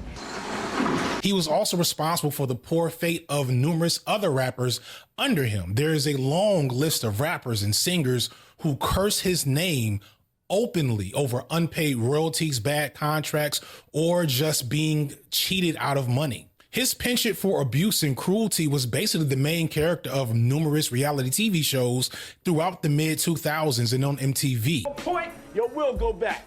Somebody gonna quit. Somebody ain't got the heart, the stamina to be bad boy. Somebody ain't got the passion, the drive, the intensity to want it. Somebody's mental capacity breaks at a certain point. I need to see it now. I want to see it when I'm 2 million in. But yet he persisted. Not just persisted, Diddy thrived. Diddy gained an unrivaled iconic status in hip-hop, rubbed elbows not just with hip-hop and industry giants, but business giants in general, and connected with the political elite. All of this while being well known that he was a snake, abuser, and a predator. And not in the hushed way of, different predators like maybe a Harvey Weinstein were. No, these were loud public accusations, trials, and multiple other legendary artists constantly sounding the alarm that Diddy was bad. Yet nobody. Tupac and Biggie died. Seemed to care till there was video proof. How and why is this possible? If it seems implausible that this would be the case, remember that we've seen this before. We saw this same routine again with Harvey Weinstein in the predominantly white world of Hollywood. We saw it with Cosby, and there are numerous other abusers and predators still moving around. Sometimes I become white Chicago lady when I say Tupac. Snake predator abusers like necessary to get yourself into the circles he was running in. Hollywood and our entertainment industry, even our politicians are doing this with minimal resistance. And this is because we have a culture that believes that those with power, especially men, are simply allowed to do certain things that those with less power cannot. And more especially too, then you add in when someone is a titan of music, of film, the artist label, where it's like their contributions to art will always supersede any terrible thing that they have done. It's why over and over and over again, when an actor, when a musician, when an athlete, when a famous producer has serious allegations against them, people are already willing to be like, no, it's fine, whatever, because they're too great of they've contributed so greatly to our culture that it provides them a shield. I mean, with Gerard Depardieu, who was just found guilty of sexual assault, you had a lot of people, a lot of really famous French actors and actresses defending him because of his contributions to French cinema. They straight up were like, they weren't even saying, he didn't do it, he's innocent. Their argument was French cinema would not have been the same without him. He is too great of an artist. We cannot lose his talent. That's the world we live in. Same with Roman Polanski. I mean, like literally any cultural titan who's got allegations, who's wrapped up in a court case, the argument of their artistry supersedes any allegations. I mean, the defenders of Woody Allen saying, he makes great movies and he needs to keep making great movies. And I don't know how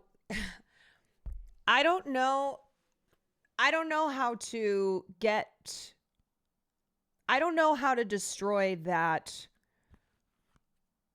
that very strong belief that someone who is someone who has created great work is too valuable to face consequences. The part that pisses me off so much, Diddy hasn't contributed anything to hip-hop. He's a talentless fucking act. Diddy wouldn't be shit if it wasn't for Biggie Smalls, the person he discovered. You know what, Flunky? You speak on it. Tell me you've heard this one before. We can't punish men because of his potential. Please don't consider the potential of the victims. I mean, that was the argument for Brock Turner. The judge said, Brock Turner, we can't ruin his future. He's a great swimmer. So, yes, he violated, he assaulted an unconscious woman, but swimming. But we have to make sure that we protect his future.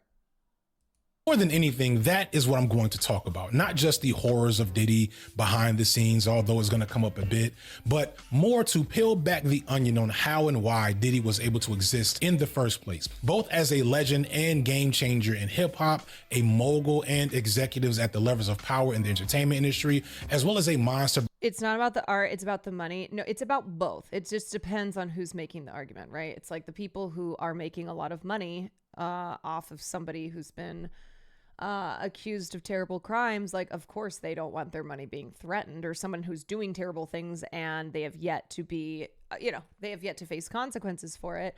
But there's also the defense from, I mean, you'll see actors defend directors. You'll see that's why, like, those actors, a lot of whom I love and have at least since then regretted signing the letter, but there were a number of huge A-list actors who signed a letter to like support Roman Polanski not having to live as a fugitive, because he is just such a great director and he needs to be able to make American films. Yeah, I mean, some of my faves signed that, and at least, they've said, not all of them, but some of them, like Natalie Portman, not that she's one of my faves, but I think Cate Blanchett signed that as well. Yeah, I mean, in 2003, let's not forget the Oscars, where Roman Polanski won Best Director for The Pianist. He wasn't there because he's been a fucking fugitive since the 70s, when he fled the country after he had agreed to take he had pled guilty, trying to get a plea deal for drugging and raping a minor. He fled the country. He had been a fugitive for decades, and he got a standing ovation when The Pianist, when he won Best Director. Behind and in front of the scenes the entire time. Diddy is a symptom of a bigger problem within hip-hop and all media, where the misogynistic and patriarchal norms of those spaces make it not just possible but predictable that someone like Diddy can survive and thrive. Because this one isn't just some hip-hop lore, I needed to reach out to some folks closer to the story than I was, because I wanted to dig deeper into the entirety of the era that Diddy was born out of. An era that coincides with some of my own very vivid memories of hip-hop, an era that was greatly shaped by Diddy for better and for worse, and most importantly, an era and culture that everyone was a part of. This is a true economic business, right? Too big supply to face and demand. consequences. You take away the demand, there's no supply. Nobody's trying to buy a VCR right now. Right. So there's no one selling it. But we've heard oftentimes that prostitution is the oldest profession, which we know is not true. Farming is the oldest profession. And a lot of times when you take away those narratives that people have, you really begin to see how people are exploited and what makes people vulnerable, because trafficking is a really big business. But it's about power and control. Who he's been, whether it was triggering to one group of people or another group of people, or people talking about one incident or another incident. His brand has been so separate from however safe he felt, that when all these allegations have come out, people aren't questioning whether it's in his ability to do this. Especially when that Cassie tape came out. When that Cassie tape was made visible, after him denying that even happened, like, you know, literally an hour before everybody saw it or whatever, or whenever he was reacting to the lawsuit. As soon as that, like, literally everything is legitimately confirmed in a lot of people's mind. And that lets you know how long he's been living above the law or outside of his own humanity. And to have it implemented, to him to be such a powerful person with all these influences and having so much control over entertainment, and then truthfully the spirits business, truthfully fashion too, truthfully, I mean, he's over here with presidents. My story is that I was thinking about this as we were setting it up, because it's like, I don't really have nothing. Like, I didn't see anything. But what I want to talk about is how every fucking body knew. Every fucking body knew. So I got both of them, R. Kelly and Diddy. I go to a Diddy yacht party. I want to go to a Diddy party. So I finally get invited to one. I'm getting to the door. Another nigga I know, he's like, no, she can't come in. So Cassie filed a civil lawsuit under the New York Adult Survivors Act, where it gave a 1-year window between 2022 and 2023, and which is why we saw a lot of civil lawsuits being filed against accused abusers, because the statute of limitations for a lot of victims had passed. This gave them the opportunity to receive justice, compensation, and so that is why Cassie filed, and he settled within 24 hours. Oh, wow. I'm like, damn, I can't stop meeting these haters. Now here we are all these years later, and I know why. And I'm like, but all of these men who knew, everybody fucking knew. And if they didn't have nobody to care about you, that's two situations right there. Could have had me completely fucked up. I think the harm goes way back. I think if we think about how the music industry has historically worked for Black people, I think there has always been an understanding that if you are going to engage in the music industry, be prepared for harm. Right. You know, I think there has always been a fight, particularly for identifiably Black women, to get their penance properly from the music industry. Right. And because it's the same sort of principle. Let me exploit you because you're going to have opportunity that nobody else has. Mm-hmm. And so don't see it as me exploiting you. See it as opportunity that nobody else. Do you know how many people would gladly be exploited to be in your place? Do you know how lucky you are to be in a position where you can be exploited so that you can further your career in an insanely competitive industry? Do you know how many people would be lining up to be exploited? Else has. Mm-hmm. Because I'm wealthy. And look. Is that champagne? It's Prosecco. Wow. Are you guys celebrating? Wow. Thanks. So sweet. I did not want to drink. Will was like, what's one drink? Fuck. I'm out of here. Thank you. Look at my house and look at the people that I'm around, and you want access to this, and I will give you access to this. I wonder how many artists we missed out on because they didn't take that BS. Exactly. And so when we talk about the, an accused's future, think about the impact that they've had on our culture, and we can't take away their ability to keep making music and blah, blah, blah, blah. And it's like, think about the countless others, people whose names and faces we don't know, whose careers were stopped before they could, before they really could have a chance. I mean, Harvey, for all the people who stayed around in the industry, there were many others who it ruined their ability to have a career in the entertainment industry, that they were not able to, for many reasons, work in the industry. If you allow me to financially harm you. Much as Diddy deserves every takedown, think piece, expose that he has gotten, it's more important to recognize that everyone knew what he was doing. And if we don't engage with that, then we'll just make it okay for the next Diddy to do the same thing. We as a wider culture, not just Black folks, not just hip hop, because this is definitely not an only hip hop thing. I want to make that clear early on. but really the American way. We always seem shocked as insert bad man here does exactly the same thing that bad men have done throughout history. So let's actually analyze that history to figure out why it keeps happening. And to do that, we do have to understand how and why Diddy became such an iconic figure in the first place. And for that, we're just gonna, before we get to the bad stuff, spend a little time analyzing and breaking down some hip hop history. It all goes back to one point. I have a dream.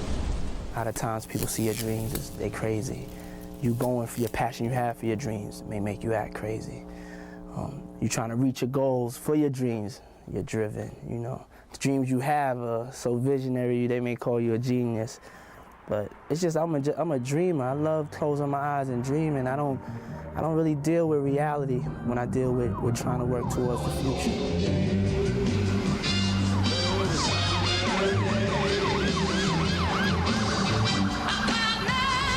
Diddy was born in 1969 in Harlem, New York, to Janice and Melvin Combs. Sadly, Melvin Combs, Diddy's father, was murdered when Diddy was only 2 years old, leaving him fatherless and forcing him into the stereotypical impoverished environment that is a staple for the rag to riches stories that hip-hop tends to lionize.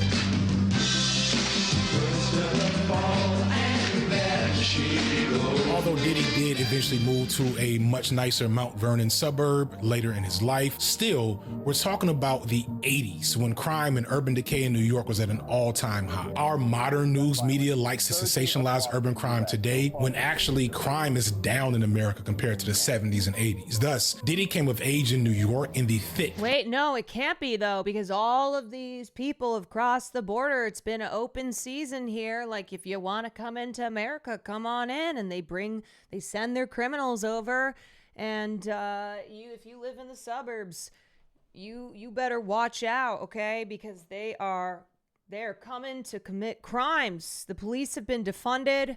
Crime is rampant. The border has been open. Of the crack epidemic.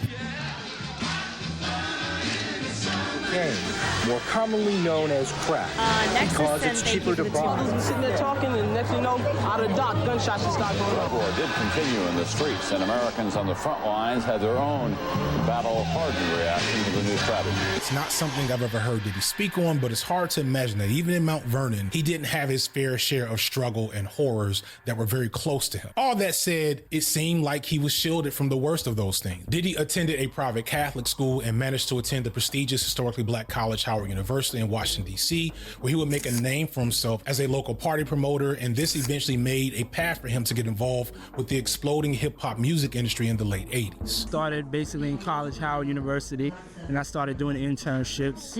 And one of my internships was at Uptown MCA Records, and I went from an intern to a permanent position there. Diddy is entering into a hip-hop world in the late 80s and early 90s, right as it stops being the avant-garde radical music wave and when it becomes a big money industry with lots of corporate attention. And this positions Diddy to be a huge benefactor as he is connected to the raw art form through his entertainment and street connections, but also has the education and language to translate all of that organic hip-hop connection into corporate benefit. He is the perfect gatekeeper, right as that role of gatekeeping is being established, and this immediately imbues him with a lot of power in hip-hop. I just took people that I thought I could get along with, and people that I'm fans of. I'm fans of all of those people. Like, it bugs me out that I'm headlining a tour, and I'm fans of all of these people that are helping to support me. Let's take a close look of how Diddy, a man with legit really only one talent, found himself as a vector of significant power between so many talented people. And to do that, really need to just recognize that he just copied the framework that was already there, being done to black artists by white people for generations. Rap shows, black shows have Thank not you, Maple sold Takes. out Appreciate you. in years since Triple Threat.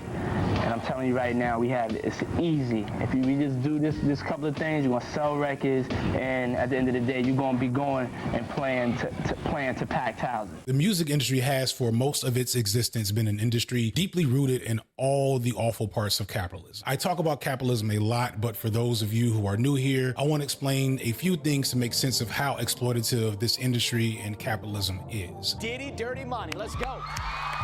One common misconception about capitalism is the belief that capitalism is simply the pursuit of money and wanting to have a lot of it and get more of it, or thinking that just having money or some power makes you a capitalist. And this isn't true. Having a good job and making a lot of money does not make you a capitalist, okay? If you do not own... It's like when Hassan haters will liken him to the billionaires that he criticizes, and it's like, oh yeah, oh, that's funny because you're just like them. So you're gonna criticize yourself, not seeing the very stark differences between somebody like him and somebody like Elon Musk. Own or control. Oh yeah, but you have a house and a nice car. The means of production, you are a worker. Fewer industries are a more pure example of the failure of capitalism than the music industry. In the music industry, the product is art and music, and the laborer is the artist or musician. And people want good music and are willing to pay for it in some form or fashion. And the people that make the music, the artists, are the core contributors to what makes that industry work. However, to maximize their ability to make money off their music, which is only possible by getting it to the largest population that they can access, artists back in Diddy's era, in a world before streaming, they needed record companies to help. And this will require them to sign a contract with a company to be responsible to distribute their music, and the record company, the distributor, would take a cut of the profit. This wouldn't be so bad if not for the fact that over time, these record companies found ways to squeeze more and more money out of the artists while doing very little to reciprocate that value back to the artists. And that is the end result of capitalism pretty much in every situation. Yes. And this was a thing that Chappell Roan called out when she was at the Grammys and won Best New Artist.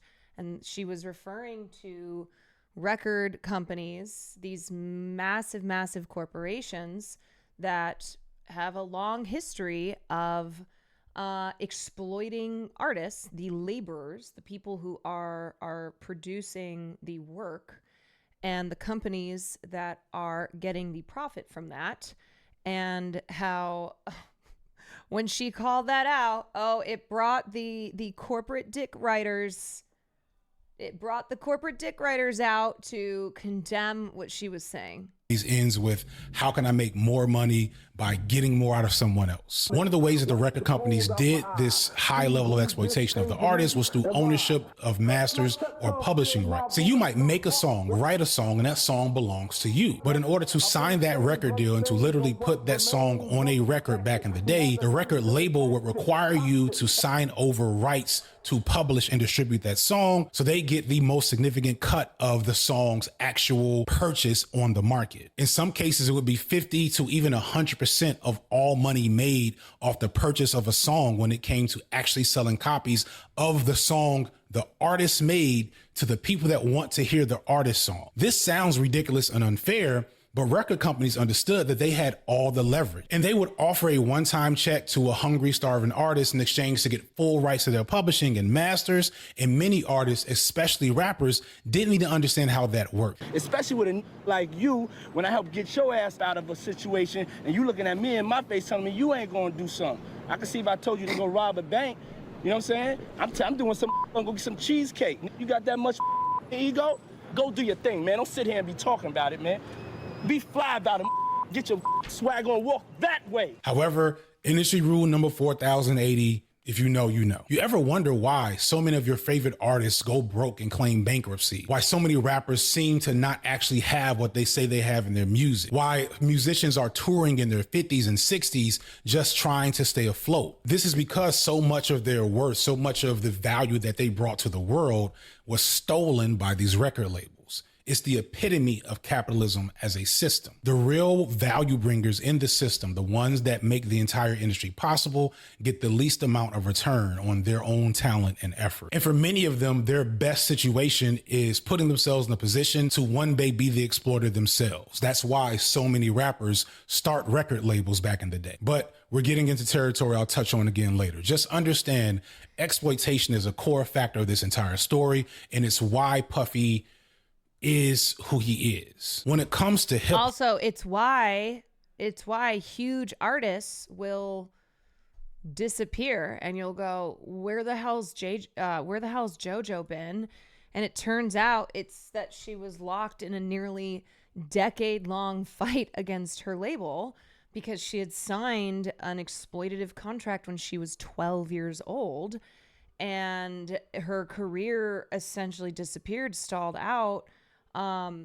because she was in musical limbo, because she was dealing with she was dealing with being trapped in a really terrible contract. Pop. The only weakness that these record labels had at this time period when hip hop is exploding was that they had little to no clue of what to look for in this brand new, vibrant, radical art form. And they would just be grabbing up talent left and right, not knowing which one would be valuable to exploit or which one they'd actually want to invest funds in. For every Tribe Called Paramore was, Haley was only 14 when she signed the first ever 360 deal. And what that is it is a contract where a record label gets a percentage of the earnings that the artist makes from various revenue streams. So it's not just the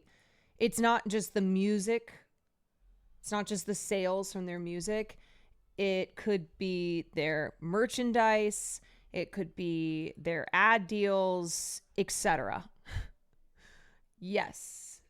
For the entire length of their contract. So essentially having full rights, which is crazy. Plus, there's a Jungle Brothers, or worse yet, UMC or Crew. Not every rap group was going to be a huge hit. So this made men like Diddy super valuable to the labels, which is why he first got his position in the music industry. And he knew this. Behind the scenes, they kind of intrigued me. So I started working for free. I took an internship and I would work for record companies for free, like a record company called Uptown MCA Records. Right. And that's how I got my start, from behind the scenes, just working for free.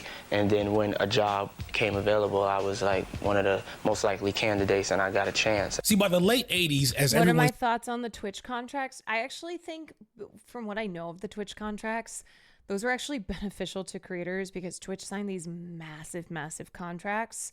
And Twitch is the was the leading live streaming platform.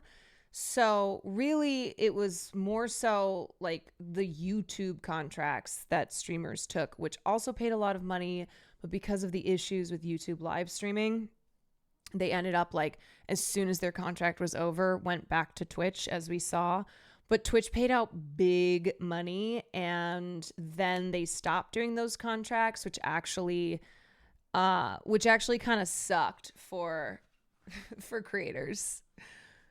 Sees the big money, we also begin to see large record labels like Gold rush in to scoop up hip-hop talent. Early on, this talent would emerge organically through word of mouth and numerous wannabe players and future music execs all the time trying to find the next big thing and profit off of them. For example, take Rakim, the GOAT of this early era. I got enough to go around, and the thought takes place uptown. I grew up on the sidewalk while I learned street talk. Then taught to all New York, I go to Queens for Queen. Get the crew from Brooklyn. They money in Manhattan and never been taken. He emerged as a phenomenon in the mid-'80s and connected with local DJ Eric B, and they formed a partnership after connecting to another former hip-hop legend, Marley Marl, and released their first few singles under the independent Zakaya Records, ran by Robert Hill, with likely very minimal income for anyone in this early part of the work. But all of this got the attention of another future legend and owner of his own set of abuse and assault allegations, Russell Simmons, who then signed them to Island Records, ran by Chris Blackwell, and then they released their first album to critical acclaim, but technically not on Island Records. Instead, it's Fourth and Broadway Records, which is under Island Records. Then the album Paid in Full was so successful that Rakim and Eric B were able to land a deal with MCA Records Russell for $1 Simmons million. too. And this is the late 80s. Nothing like that was happening, and that deal would have been worth like $3 million today. That deal with MCA Records was under the leadership of Irving Azoff. Remember, again, Kimora Lee Simmons was 17 years old when she met Russell Simmons, who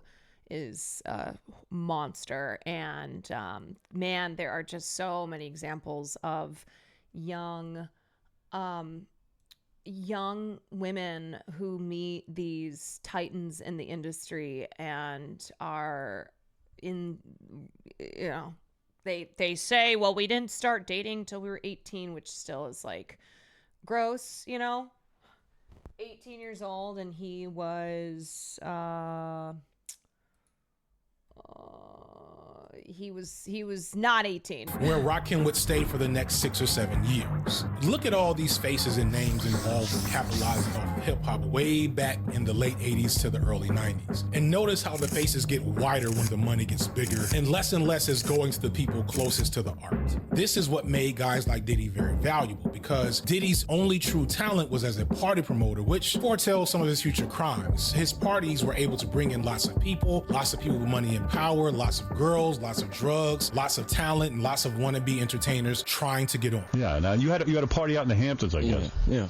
And Bruce Willis heard it was going to be such a good party. Yeah, he took a helicopter. He took a helicopter to the party. Oh, that's cool. Yeah. Are the parties that good? Yeah, they crazy. Crazy. I ain't gonna lie. So this left Diddy deeply connected with the club scene, the music scene, and the streets. And this allowed him to be the first to identify talent that could be pulled into the industry. Diddy was quickly scooped up by Uptown Records as an intern under one of his mentors and notable hip-hop gatekeeper, Andre Harrell. However, this didn't last long. To his credit, it seemed Diddy saw how the game was being played and felt like he deserved a bigger chunk of what was being offered. So in 1993, he left Harrell and started Bad Boy Records. And you have your own record label now. Yes, I have my own record label. All of my artists on my record label. I'm on my own record label. It's called Bad Boy Entertainment. Diddy starting Bad Boy represents one of the earliest mega successes, if not the mega success in black entrepreneurship in the music industry, where these black men who were being basically paid off, getting one-time finder's fee, decided that they wanted to be bigger players in the hip-hop industry game. Brothers are realizing that they could make more money for longer by,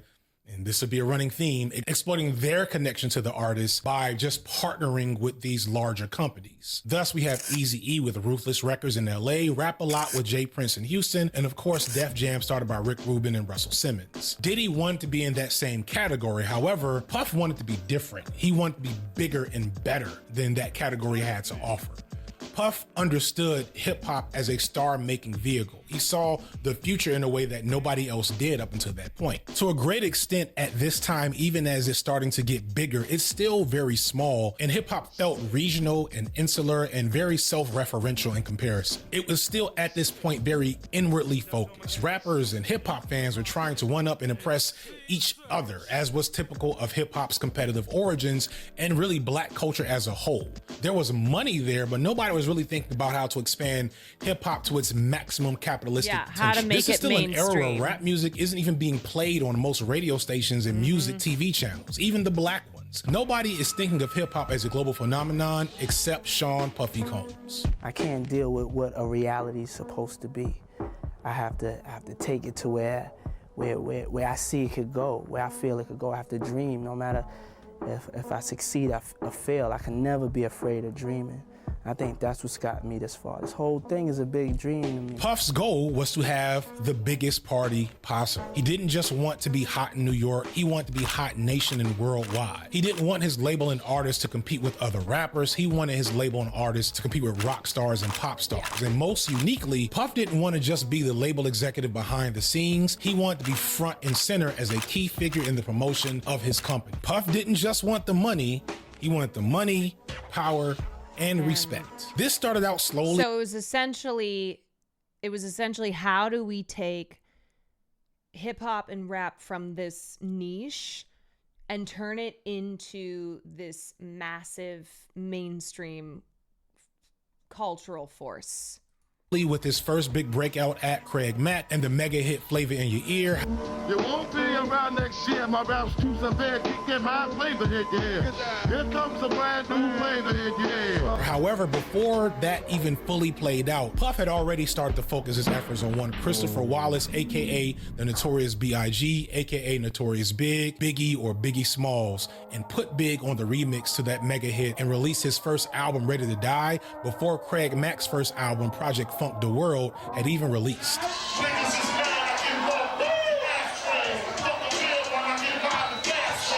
I'm gonna drop for B.I.G. and Craig Mack.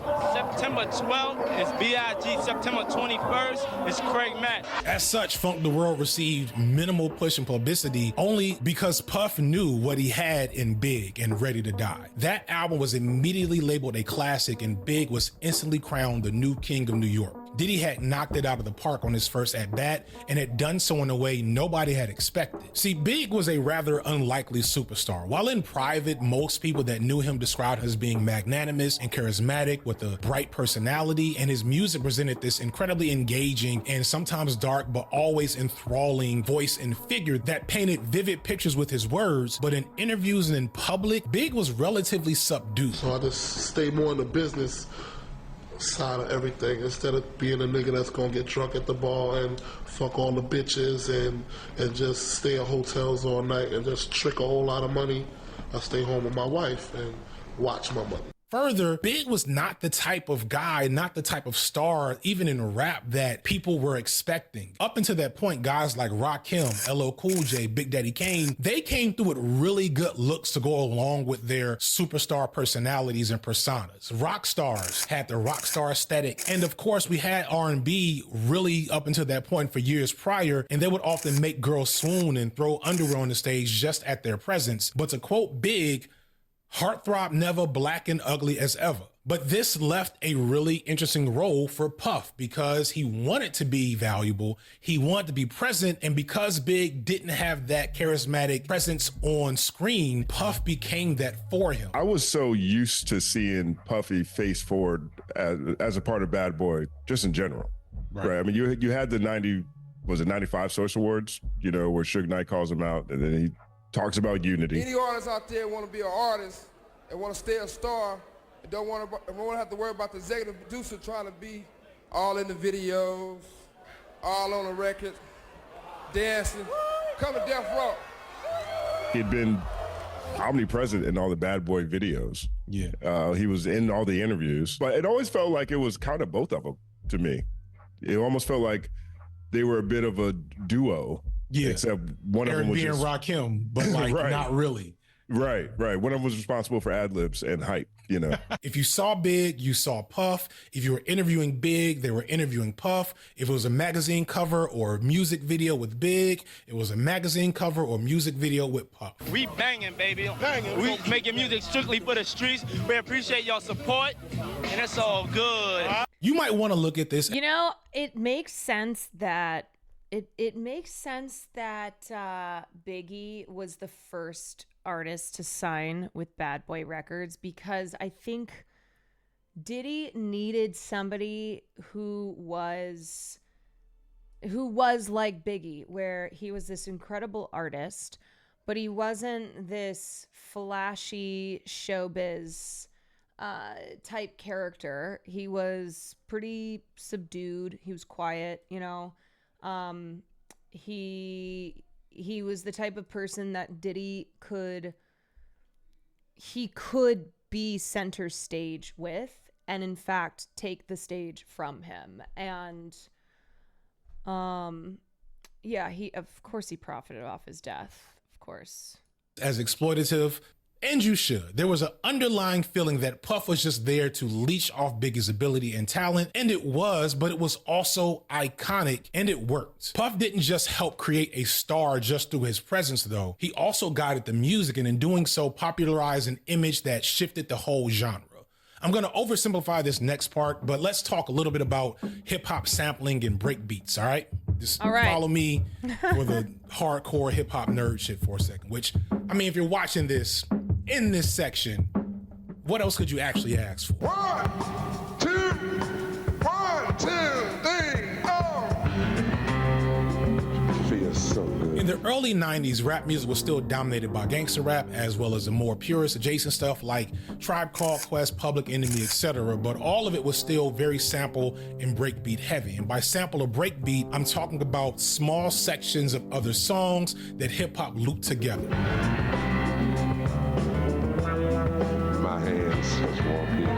Hip-hop is a child of jazz, funk, R&B, rock and roll, right? And if you know anything about those genres, you know that regardless of the core melody of a song, there were always these little flourishes that was a break beat or an intro or an outro. It was these cool things that happened in these songs, but only for a moment. And hip-hop came along and said, why not just make that the whole song?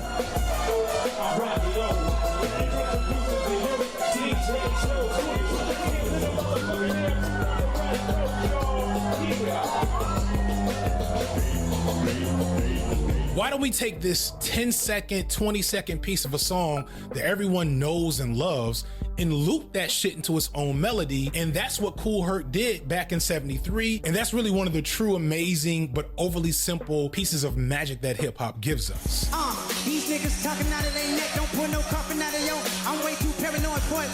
Let's get it, bro. DOT, the money problems. That last one is better. It's a lot of goofies with a check, I mean. But this also means that a lot of Y'all, I'm seeing him next Wednesday. I'm so excited. Early hip hop was producers digging into the same crates that all of them owned and trying to find different pieces of melodies, and all of them can't be as classic as the intro to that Barry White joint, which itself has been sampled over 300 times. And it was funny because I asked Will if he wanted to go, Will. If you know Will's music taste, you know that he does not like West Coast rap. Will is, he was born in New York. He was an East Coast guy. He is very adamant in his belief of the superiority of East Coast hip hop. Naturally, it becomes harder and harder to make unique, dynamic beats. So Puff took a very lazy but extremely effective new angle. Again, Puff is a promoter, a party thrower, and he realized that the biggest successes, the most money that hip hop had to offer was getting the party started. He was the anti-JPEG mafia. He didn't want to wow the rap nerds at the time with his sampling and creativity and expertise with a bunch of musty dudes nodding their heads in the basement. He wanted the ladies to come, dress real nice, drink, and then get loose to these easy melodies. So to do that, Diddy figured, why are we just sampling one part of this great disco song? Why don't we just take the whole song? Everybody was chasing Dr. Dre and how he was able to make sounds come out of his speakers. Another abuser. And so you look at Doggy Style was the biggest rap album probably ever at that point in time. Yeah. I mean, everybody was, Doggy Style is sampled at the beginning of Ready to Die. And, Biggie even makes reference to, depending on how you listen to it, take it, maybe it's an entendre, to Snoop falling off after with the Dogfather or whatever. But, that was super sample based. The G-Funk era was still within the realms of artistic sampling, I think, for most people. Yeah. And Diddy was like, we just gonna take all of Mo Money, Mo Problems for the hook, right? I looked at that as, when I look back at it, I look at that as more of a positive thing because I think it exposed more people to where a lot of the samples were coming from. True. Like I think more people, especially kids, were getting exposed to a totally different generation of music in whole. Like at the same time though, don't get me wrong, I definitely was in a lot of critical conversations about Diddy. That style of sampling also felt lazy. It felt lazy. It felt like, all the things that we love about producers all of a sudden became less relevant. And there's a lot of things that Diddy did over his career, or Diddy said over his career, to me had that impact on the rap industry or how people viewed success of rap albums. If the song got people to dance and move in the 70s and 80s with someone singing over it, surely it could get people to dance and move in the 90s with someone rapping over it. He wasn't the first to do this, of course, but he was definitely the first to make it his entire style as a producer. And Ready to Die was a perfect example of this. Most of Ready to Die is your typical, at the time, New York mafioso gangster rap, but it did have a few tracks like Juicy, which took the entire melody and even its chorus from the 80s hit from Intune's Juicy Fruit.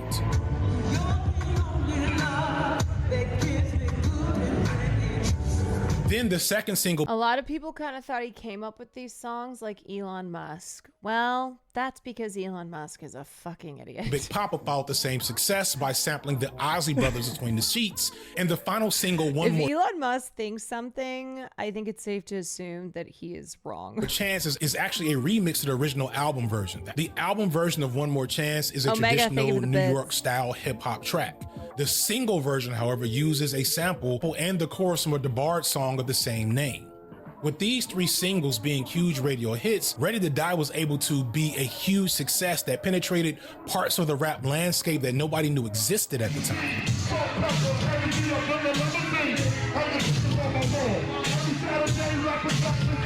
And To give credit, this also brought attention to Biggie's unparalleled lyricism and wordplay in songs like Warning or Unbelievable, or the darkly introspective tracks like Suicidal Thoughts. It was genuinely the best of both worlds, and at the time it felt like a great evolution and revolution in hip hop. It meant that we could have the hardcore, high-end hip hop shit be popular and get to all the people. It would make the art form grow and make people get rich. There was nothing to complain about if you weren't paying good attention. Diddy would repeat this formula over and over for the next decade with Mace and the Lox, 112, even Jay-Z. It was impossible to turn on black radio in the mid to late 90s and not hear Bad Boy, and it influenced an entire era that would eventually be called the shiny suit era after Puff. He was changing the game, and unlike his forebearers, he was also making a lots of money off his music and his artists on his label. There's a world where this continues in perpetuity, but as you know, Notorious Big was murdered on March 9, 1997, only a few weeks before his second album, the eerily titled Life After Death, was set to drop. Biggie's death shook the world, as it was the second hip-hop legend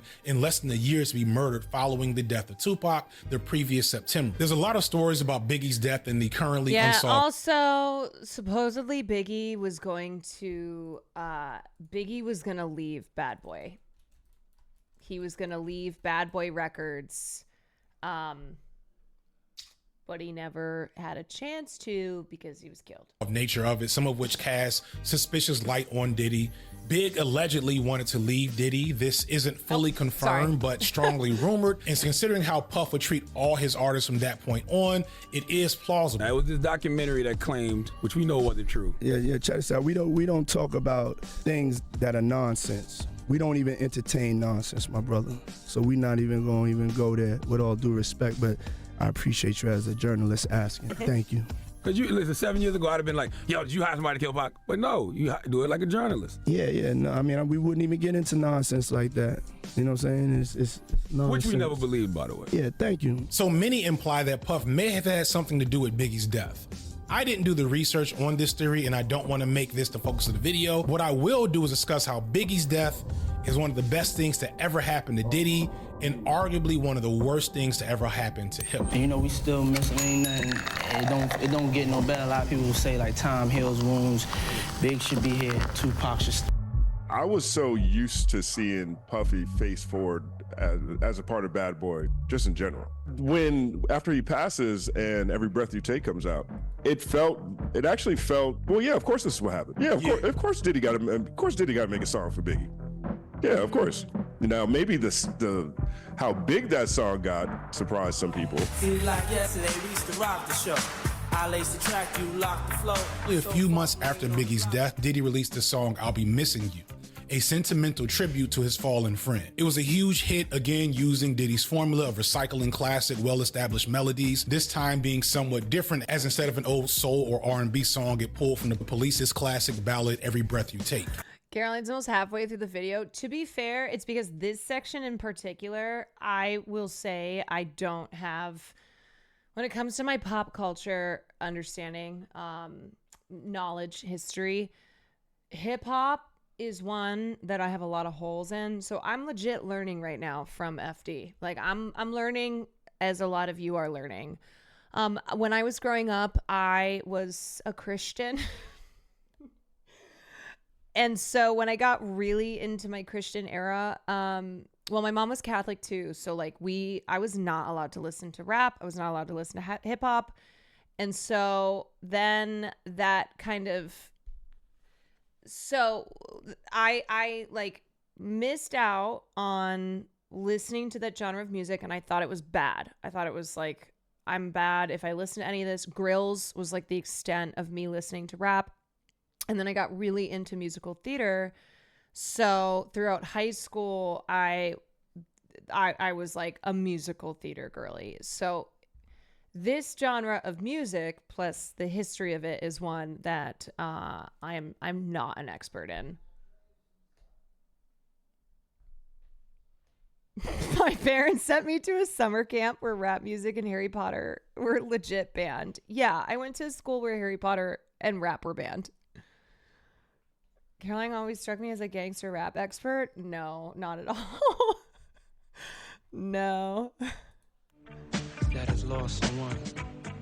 truly love. So, like, honestly, as much as I'm conscious of wanting to add my own context whenever I'm watching someone's very well put together video, when it's something where I'm like, am I even going to be adding anything, or am I just pulling shit out of my ass? And would I rather the focus be on this information that is like, I'm learning from this as well. So, I mean, there you go.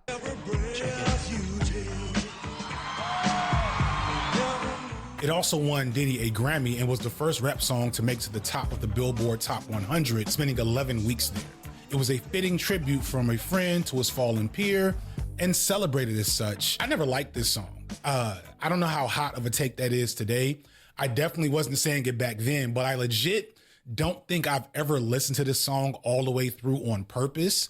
Aside from it feeling icky, even to me as a young man back then, Diddy also is just a really, really bad rapper. It's amazing because he has this incredibly engaging persona in public and when people talk to him, but as soon as he gets on the mic, all of that goes away. He is a black void. You know, I wonder, and I'm sure we know the answer to this, but I wonder if Diddy has always harbored... No, we know this. Like, we know he was jealous of Biggie. We know he wanted to be friends with Tupac, and Tupac was not, like, he did not fuck with Diddy. He did not like his vibes. I mean, he's an example of someone who, like, he himself did not have the talent to be an artist in the way that the people whose careers that he launched, that he leached off of, that he, you know, rode the wave on had.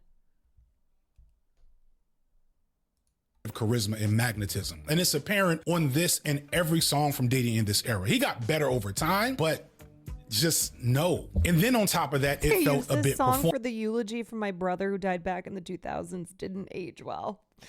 Yeah, you're looking back on it, you're like, oh, maybe we could pick a different song. On some level, it was obvious Diddy would do a tribute to his friend, but the magnitude of it and the way it rewarded Diddy never sat well with me. Because this song propelled Diddy into superstar rapper status, and he became really one of the first truly international rap superstars, as probably the worst rapper rapping at the time. Despite that, the whole of the culture got behind them, even if some of the purists and, you know, hardcore fans weren't really fans of Diddy because, again, he couldn't rap. They respected Big and Big's legacy enough to not say much of anything. So I will say, too, for Diddy, it's like he did not possess true artistry himself, but what he understood was, like, he understood how to become a cultural sensation. That was the thing that he knew to do, right? He threw these massive parties that would draw the biggest talent from music, from acting, etc. He knew how to do branding. Yes, he was a marketer. That was what he knew how to do. One who's just like, fuck the collective, I just want the capitalism, which is a Puffy. Right. Keeping proximity to like Also a CL Smooth, yes. a Pete Rock. These men who would in some wavelength be peddling in this kind of hotep, just for shorthand, theology, keeping them and having access to them, even a Rakim. I'm saying this because I used to work at Cornerstone Promotions, which has a 300 mixtape. So all these men would like walk through the office. And suddenly Diddy, he was a hyper capitalist, so he knew how to approach this from a business perspective. You know, it's like there's a reason that a lot of the wealthiest people in music, in film, in art, etc., are not the artists themselves. Like, you really only reach that level of wealth when you become a hyper-capitalist, when you own the means of production. That's when you get into that billionaire status. Like, it's not being a talented artist that is going to get you to that level. Like, only when you exploit. Yes. Rapper, not mid, not decent, outright bad, was being spoken of in the same breath as the top tiers like Nas and Jay-Z at the time. This wasn't a good thing.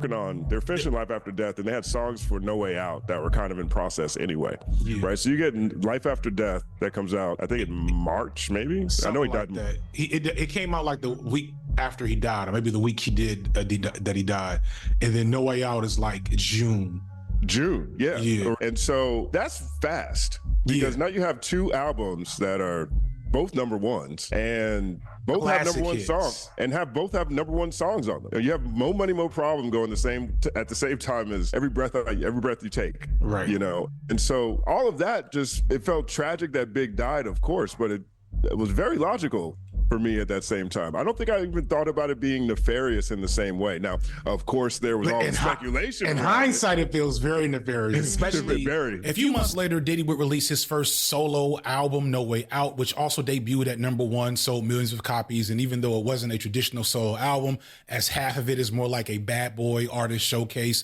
think like how... I think Eminem has like, for a long time, accused Diddy of putting a hit out on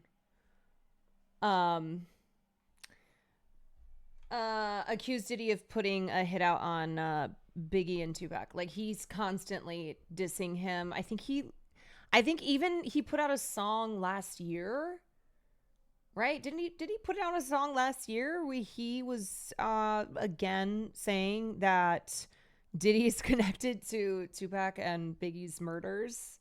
He did, yeah. We the Best. What's that dude name? He said it on his MGK. We the Best. Fuck is this dude's name? This is called what? That's just avocado DJ toast. Khaled? This is called what? Turkey sausage. This is called what? Turkey bacon. And this is called what? Veggie scramble. And what is this? Those are pickled potato peppers. DJ And what is this? Khaled. And perhaps what is this?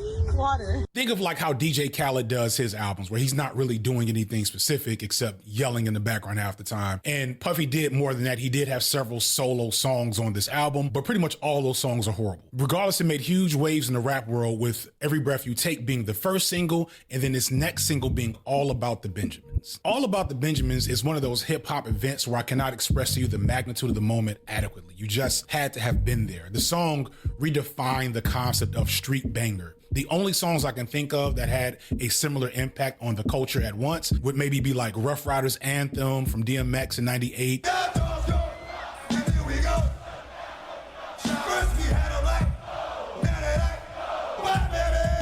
A Millie from Wayne back in 06, 07.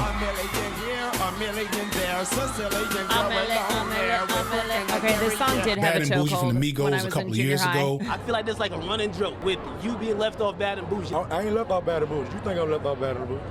Say again? You say I'm left off Bad and Bougie? What'd you say? You say I'm left off Bad and Bougie? Yeah. Do it look like I'm left off Bad and Bougie? What'd you say? Do it look like I'm left off Bad and Bougie? Nah, I mean, it don't look like it. And not like us earlier this year. Beat your ass and have the Bible with God watching.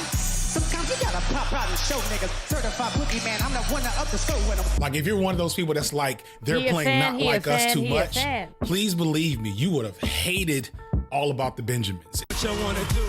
Wanna be ballers, shot ballers, brawlers. And imagine like hearing that song all the time, and it's not streaming. It's on the radio, it's on all the videos, it is constantly being played, because at this time we don't control what music we hear. There is no Spotify or Apple Music. You turn on the radio and you hear what they want to play. Yeah, listen, kids, that used to be the day those were the days of music roulette. You did not know what you were going to get.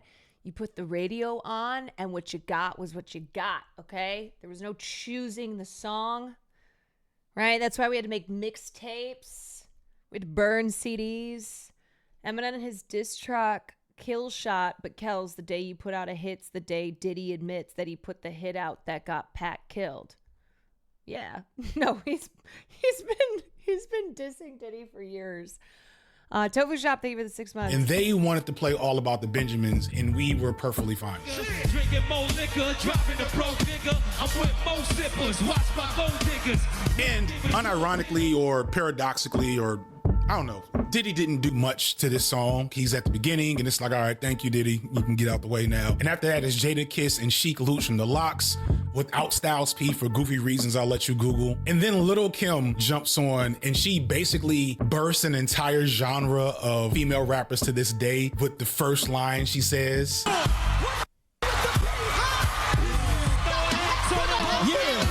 Like, This may not seem like much now. Like, out of context, this is like, okay, that's cute. In context, if you were there and you were a semi-interested female Putting rap respect fan, on Lil that Kim's line name. made a lot of girls pick up the notebook. Like, they were there for that.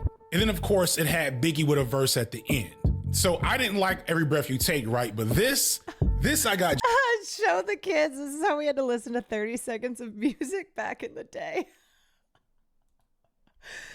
Oh, God. I wonder if you could even find one of those these days. Oh, my God. Hit clips. Listen, kids. Let me tell you about hit clips, okay? Let me tell you. You only got a little bit, okay? It was a clip. You don't even know. We didn't get the whole song. We just got a clip of it. Ayo, what is that? That's a hit clip. Jiggy with. It even had a rock remix, which was still pretty good. The audio is so crunchy. But that wasn't the end. Diddy's album No Way Out was full of these moments, a true classic of the era, again with relatively minimal work from Diddy by himself, which was good because he sucked. But still, it managed to somehow center him as the star of the show, regardless of the fact that he wasn't who you were really coming to see. And it made him into a top tier rapper to the culture and the greater world of hip hop fandom, which is kind of bad. Like, the songs that are just Diddy are really, really bad. And furthermore, it's well understood at this time that Diddy didn't even write his own rhymes. He had Biggie, The Lox, Mace, and others writing for him, and he was still awful. So this is a problematic lesson to teach not just Diddy, but the rest of the rap game, that if you're thinking like I'm thinking, we see the ramifications of to this day. And there's a lot of things that Diddy did over his career, or Diddy said over his career, to me had that impact on the rap industry or how people viewed success of rap albums. Right. You know, that whole, don't worry if I write rhymes, I write checks. We're still in the shadow of that terrible take to me. We're like, hopefully this shift that's happening kicks that out the way for a long time. But that made it so that 80% could eschew the 20% that really took a lot of these things seriously. They could sort of boycott actually people who took time and talent in a traditional sense, or maybe a more nuanced sense, or more dynamic sense. Say, get out the way. We're making money now. The key to success in this industry isn't talent and hard work. It's exploitation, exploiting the death of a legend you're connected to, exploiting the talents of your would-be collaborators, exploiting the commercial appeal of hip hop as a whole without putting your full effort into it. Lil Bill, my arch nemesis, made a video explaining how Drake wasn't the first of his kind in hip hop, just the most dangerous evolution in a long history of rap prioritizing and refining its commercial appeal at the cost of its artistic purity and radical origins. It's a great video, go watch it, but I disagree with one piece of the formula he left out, which is, yeah, Drake should be compared to LL Cool J, Ja Rule, even Jay-Z, but to me, the true first Drake is Puff. In fact, I'd argue that Puff is more responsible for the deterioration of hip hop and hip hop culture than any singular figure throughout hip hop history. How you end up on the couch? Close your mouth. Why you looking at me like that, ugly ass nigga? And please believe, much like Drake, Puff had pushback, but he was too good at making hits, too powerful, and eventually too iconic for people to really hold negative opinions of him for too long. Puff couldn't rap, but Puff was a vibe. That's called power. That is called power. That's what he was amassing, building his empire. He was amassing power. He was, he was tapped into how to, how to make something mainstream, how to appeal to a wide audience. And he achieved that through his ambition, through exploitation of artists. And that is how he reached the status that he reached. And really, he was the vibe. I'd argue that the emergence of Diddy includes an era where, at least in terms of popularity, hip hop is at its peak. This swag, if you will, which of course directly connects to Puffy's persona. And that swag is the iconic images of Puffy and his peers dancing in shiny suits with Hype Williams directed videos. When I look at myself, God has blessed me with a gift to reach a lot of people, and I've been able to make a lot of things cool, from the dances that I do to the way my artists look, at the styling of the artists. The idea of Diddy was synonymous with the high life, partying, fun, getting money, and hustling. Today, this doesn't seem like a big deal because this is what hip hop has looked like for 20 years now. But I remember the 80s and the early 90s. I remember early Tribe Called Quest and the Ghetto Boys and Boogie Down Production, when rap felt more insular and underground and organic. And although I didn't know what I know today to see how concerned we should have been at Diddy popping up with these shiny suits. I didn't care then, and if I'm fair to myself, I shouldn't have, because it was too fucking fun, and it really did, regardless of its flaws, push hip hop into a new stratosphere. Again, I want to remind you that rap music wasn't universally played on black radio probably until the mid-90s as Puff becomes this megastar. It was too dangerous or too edgy or whatever else, and like that's how black art has always been treated. But today, Snoop Dogg, at one point the most controversial rapper in the game, is holding the torch at the Olympics in Paris or wherever they were this year. Yeah, Snoop Dogg, once the most controversial rapper in the game, doing what were those ads he was doing with Martha Stewart? Snoop Dogg.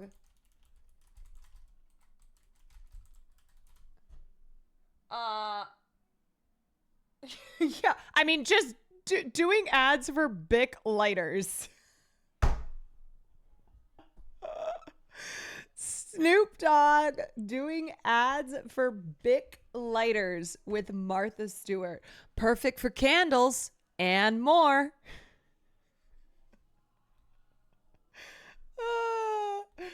Ice Cube is a cop on TV. Hip hop early on was this musical boogeyman that was set to be limited to this specific role that, you know, was nice for us, but it also did limit what was possible. And now, because of Puff's effort, for better or for worse, it was this global phenomenon. As iconic as early artists like Run DMC, Rakim, and Curtis Blow were, they weren't selling out stadiums. They weren't doing huge world tours like their white counterparts, at least not regularly toward the beginning. They were getting crumbs by comparison. And even today, so many of those older rappers who helped shape the culture don't have money because they just didn't have control over what they were making. But when Diddy came and became hip hop's first true celebrity megastar and mogul, he ushered in that explosion in popularity that allowed him and other power brokers in hip hop to push into industries and commercial endeavors well beyond the original scope of the culture. But as awesome as this era was, it was still setting a dangerous precedent. Also, one good example of this is the Super Bowl halftime show. So the Super Bowl halftime show has been around since the 60s. It was not the massive multi-million dollar spectacle that it is now, with like companies spending a shit ton of money to have a 30-second ad spot. But this was also, like, the Super Bowl halftime show is also an example of how hip hop becoming mainstream, you know, no longer being relegated to the edges, being this niche thing, something that was seen as like controversial and dangerous. So I think the first Super Bowl halftime show was 1998. Like, I think it was in the 90s.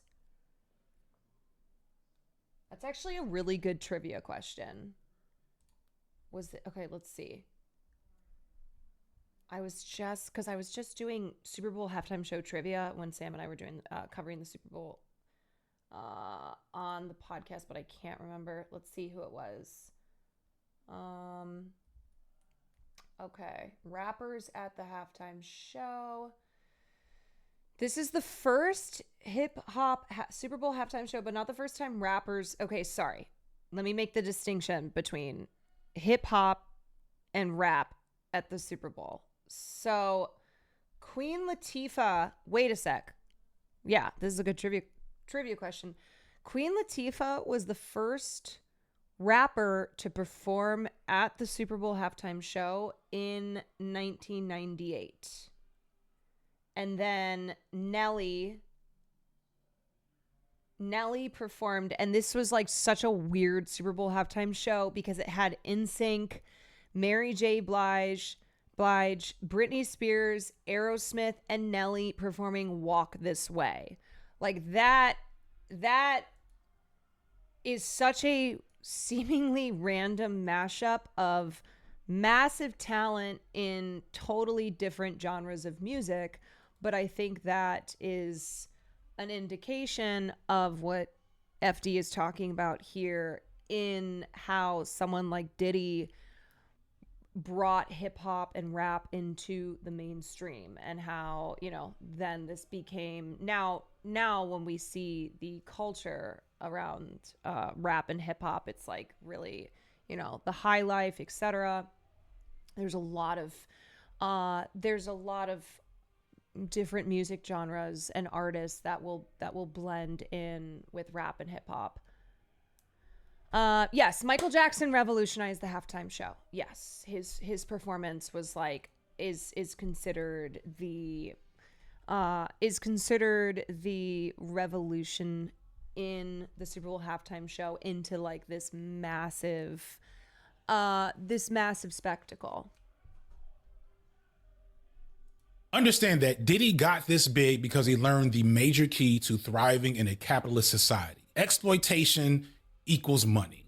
Find people with something you want and something you can exploit value from, and ensure that they're in a weaker position than you so that you can have power over their talent, over their value, and then take that. And then that's when Puffy came in. He was like,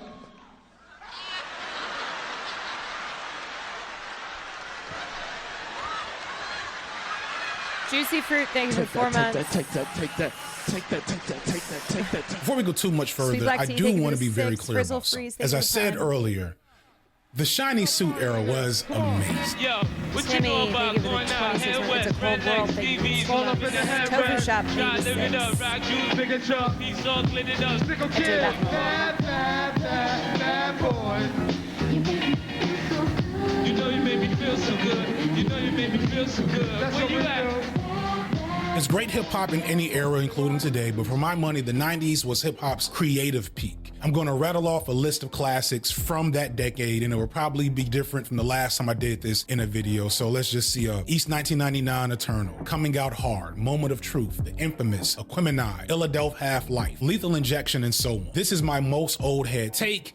It will remain the same. All that said, while creatively and musically, the 90s are unparalleled, that era between 2000 and 2010, the era greatly shaped by Diddy, the shiny suit, bling, blog era, is by far the high point of hip hop's popularity. What are some of your favorite memories of hip hop and hip hop culture from the 90s and the 2000s era before you had to like engage with the dark underbelly?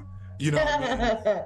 Listen, I think two things can still be true. Right. Right. And one of the things that I grapple with the most that I shared with my 60-year-old boss at the time, this is in 2008, when I really began to explore this world, was, oh my God. Her name is Kathy McCullough. I'm like, Kathy, you have to listen to 8 Ball and MJG. Let me let you hear Space Age Pimpin', because we have been rapping new things. We've been rapping every word our entire lives. If people would fly out to the Grammys, no ticket, no acts, really Netta and Charles in it, and just get into the gifting suites, and and as soon as Instagram popped off, and before Instagram it was MySpace and really more Twitter, and folks could get on Twitter and post themselves up in different places. And this is during the blog era too, man. Things are really coming back. Oh shit, bruh. A lot of this is in the era, this is the early social media era, where particularly a lot of young Black men are able to launch music careers by going viral via a blog. But young Black men were able to get their rap careers launched off, and then the labels would just stick them in a van and ship them off to South by Southwest or to some festival in Puerto Rico, and they would do the festival circuit touring around. A lot of nasty work happens in that space. The 2000s was an incredibly SoundCloud tumultuous rappers. time, though you wouldn't necessarily know about looking at pop culture. The presidency of George W. Bush was full of unilateral and clandestine warfare. 9/11 happened, and the concept of global terrorism was etched into the American psyche, along with the inception of our modern surveillance state. The crack era. Look, you had Disney Channel doing ads for the military. They were doing propaganda for the military. Was dying, yes, but the meth era was on the rise. The AIDS epidemic was still happening. There was an economic collapse and a recession in the late 2000s. And that's just the things that we knew about that were carried on our news and airwaves. There were plenty. You know what? That's a good reminder for for anyone who's like, man, I'm so nostalgic for the early 2000s. Things were great. we didn't have to deal with any of the shit we're dealing with now. It's like, well, actually, we were. What we're seeing now, of course, is the culmination of like the last 20 years of this shit. But ask someone who is Muslim if they how the early 2000s were for them. Anyone who's just brown in this country, be like, how were things post 9/11 for you? Of things happening that weren't even allowed to make a blip on our social or cultural radar at the time because we didn't have social media to inform us. But in the middle of all of that, hip hop was experiencing its most popular and lucrative era. I don't know if glamour is the right word. I'll let you kind of. No, bro, I didn't pay rent back then. But like the fly lifestyle that you were a dancer at top 3 strip club in the country, right? Right. And so you saw these people come in and throwing money, and it was like a video. Yeah. You know what I'm saying? I remember they made videos in there. Right. Times. I'll never forget. It might have been the one time I actually saw you there and they did a surfboard move. Yeah, the swag surf. And that shit was amazing. Censored on Nebula right? Cut. So like, I don't want to act like I'm not gonna, and I don't want to act like, oh, strip clubs are awful and everybody needs to be ashamed and put their clothes on. 5 rappers and go. I know, shit is dope. I had a hell of a time. Right. Like, I was just telling somebody the other day, trying to explain this whole lifestyle to them. I was like, when Jeezy said, I got nights, I can't remember nights. You know what? Lil I was Pump. like, no, I felt that in my soul. Like, we would be going so hard. It was almost shameful. Not even on no predatory shit. You just get too drunk. You know what I'm saying? Like, just because they would party all, like, it wasn't just like the clubs would close and then those individuals can pay to keep the clubs open. Like, there were several Mondays at Magic City that somebody would pay to keep the club open. They pick out like 10 girls and keep the club open like an extra 2 hours. I don't remember the exact deals. Like, each one would get a different deal. But the management was pretty cool at trying to take care of us, especially too, of course. So like the dudes would have like a bar minimum and they'd have to buy so many ones and, you know, spend them during this hour or two. And so that would be that. So like the club was already closed at 3 and now you there till 5. And then you got to count all this goddamn money between 10 girls. Like, it's 7 or 8 before you get home. Jeez. That also sounds awesome. It might be because of how troublesome the time was that someone like Diddy was so popular, because his infectious energy made us all forget what was really happening, even as he was in our face telling us to vote or die. I will never forget that campaign. That one was wild. Puff Daddy? Your friend Kyle told me you don't understand the importance of voting. Oh my God, I forgot about this episode of Apparently South you Park. haven't heard of my vote or die campaign. Vote or die? What the hell does that even mean?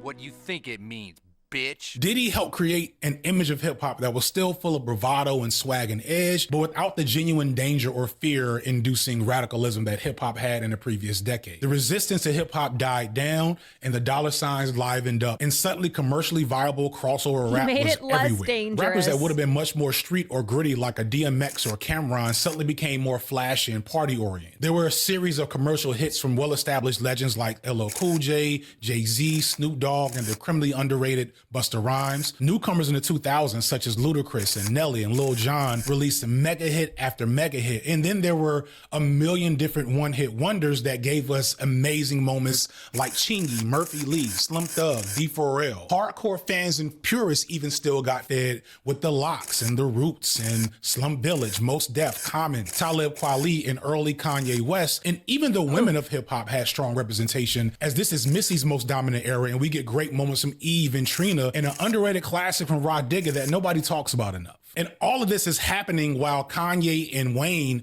are on like legendary runs that are paralleling each other, but somehow not crossing over, but creating like this yin and yang of all the amazing things that hip hop are able to do. Another cool thing happening is that now we got Kanye doing Nazi songs. Thank you so much. See the emergence of the mega hit like star producer. But again, Diddy made it so that being just the hit maker behind the scenes made you a star as well. This is when we first start getting the producer tag, like Just Blaze. Pump it up. Just Blaze. Just Blaze. I really like doing that. I'm sorry. The Neptunes had their boom, boom. Swizzy, Scott Storch, Timbaland, a bunch of others, again, I can't think of. Not everybody was doing the tag thing, but it was so many producers that were stars in and of themselves. You just wanted to hear what they were gonna. You know, it's interesting to like hear about how much things changed, because I think a lot of us, myself included, when we were hearing these songs, you know, in late 90s, early 2000s, had not didn't have experience with the genre before the influence of someone like Diddy. So not even knowing that this was such a massive change from how from how rap and hip hop artists and songs had been treated in previous decades. You know, it's like we were listening to that shit at like awkward junior high mixers. You know, everybody knew those songs. Everybody was singing the lyrics. Didn't know what they meant, but to do with a particular rap star. How many of y'all love hip hop? Hip hop in the 2000s was a moment for a lifetime. It was ubiquitous. It was a party like no other. You couldn't turn on the TV or the radio and not see hip hop in its shiniest, loudest, funnest, coolest, most commodifiable form. I met this girl when I was 10 years old. What I love most, she had so much soul. Might check it up. Some saw the commercialization and money chase and the materialism as a detrimental thing long term. Some saw the road that this path would eventually lead us to. It ain't nothing like hip hop music. It ain't nothing like hip hop music. But even those folks, many of them purists, weren't paying attention to the big problem below the surface. Universal. Because yeah, it was a party circa 1998 to 2010. all right, Common as a rapper or Common as an actor? But the party was only happening to this level because of certain folks that didn't get enough credit. But if you've ever been to a party, you know that for it to be good, it has to have three things: music, alcohol, and the most significant part of this story that I haven't gotten to yet, women. Stressing how hardcore and real she is. Really the realest before she got into showbiz. I did her, not just to say I did it, but I'm committed. But so many brothers hit it, she's not the same letting all these groupies do her. I see Mark slamming her and taking her to the sewer. I'ma take her back, hoping that the shit stop. Who I'm talking about, y'all? Hip hop. Around people's album release, because you got to do the whole city. You got to do the whole Okay, you already started a poll. I was gonna put in Common as an actor, a rapper, or a Democratic Party king. I remember Common during the Obama years. Okay, being a part of the DP circuit. Yeah. When you're getting ready to let an album out. DPK. And so like Jeezy used to bring them up in there a lot. Tip came through, and then whoever else, I can't remember everybody right now, but like, you know, all of our locals, whenever you needed to drop your single, everybody knew you got to take it to the strip club first.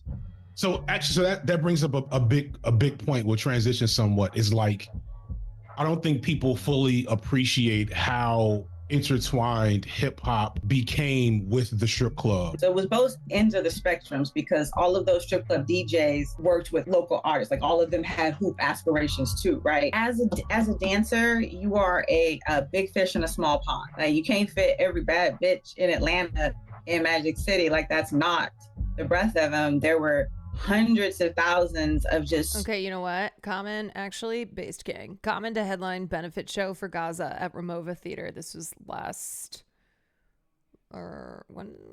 was this? October 6th last year. A benefit concert for Gaza. Okay, King.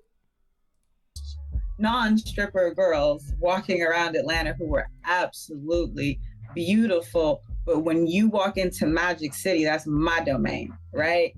And if you are a top 5 in Magic City, or any strip club, any strip club, because you know White Chocolate didn't work with us.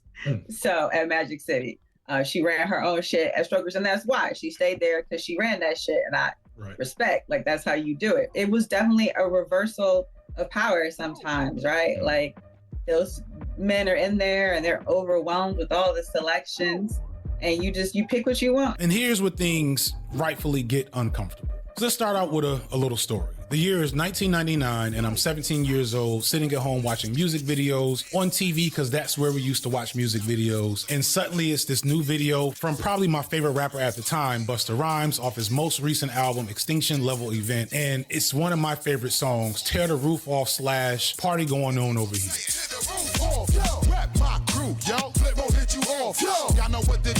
As I said in a previous video on the B-sides, Busta doesn't get enough credit as a rapper, especially considering the incredibly dominant run he was on in the late 90s to the early 2000s, and his ability to be like super lyrical, street, but also make club bangers, seamlessly moving between them all. And Tear the Roof Off was a perfect example, because it started out with Tear the Roof Off, which is like this classic street banger, and then moved into a club banger at the end of it, or not the end, like the middle. You gotta go watch it or whatever.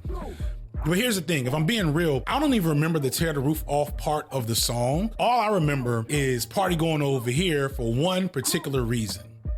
Old girl in the white dress. Before I even show this, I know there are men my age having flashback to those teenage years who already know who and what I'm talking about. Even though there are multiple men in this video wearing white dresses, we know the one I'm talking about. Now today, in the progressive, sexually liberated, and let's be honest, overly pornified time of the 2020s, this bit of underboob is rather tame. But in the late 90s, this much side or underboob was literally too much for TV. So much, in fact, that it was actually censored on BET and MTV, which in some ways brought more attention, because now my horny teenage brain just wanted to see exactly what was being covered up. In a time without OnlyFans and 1G internet, your imagination as a young man was your best friend, or some tapes that one of your uncles left lying around without hiding properly. So blurred out or implied nudity was as enticing as hardcore penetration. So I would find myself always watching to see what Miss White Dress was hiding, to see if there was some detail or angle that they missed that I could catch. And it wasn't until a couple of years later that I would actually get to see the video in all its glory, because of a show called BET Uncut. Yep. Yes, this is the actual BET Uncut was a show show that aired late night on BET. Wikipedia says it aired at 3 a.m. I couldn't find any other sources for it, but my hazy memory tells me that it had to come on earlier. I feel like it was more like 11 p.m. because I wouldn't stand up at 3 a.m. to watch BET Uncut. I feel like, you know, the Gooner brain at the time may have made me feel like it was different, but I swear that was certainly not playing on a television in my household, considering that we like didn't even get to really watch television. At 11:30, I was able to see some, you know, video ads, but maybe I'm wrong. I want to talk about Uncut because while it doesn't have anything explicit to do with Diddy, it has everything to do with what hip hop was becoming as the party was going on in the 2000s. Uncut was something new for the hip hop world. Pretty girls are nothing new to any hot-blooded, male-oriented genre of music, whether it be the heroin chic models in the background of Robert Palmer's Simply Irresistible, or the 80s rock girls literally having cherry pies fall in their crotch from Warrant's cherry pie. I asked Will if he ever watched BET Uncut, and he said, BET Uncut? Yes.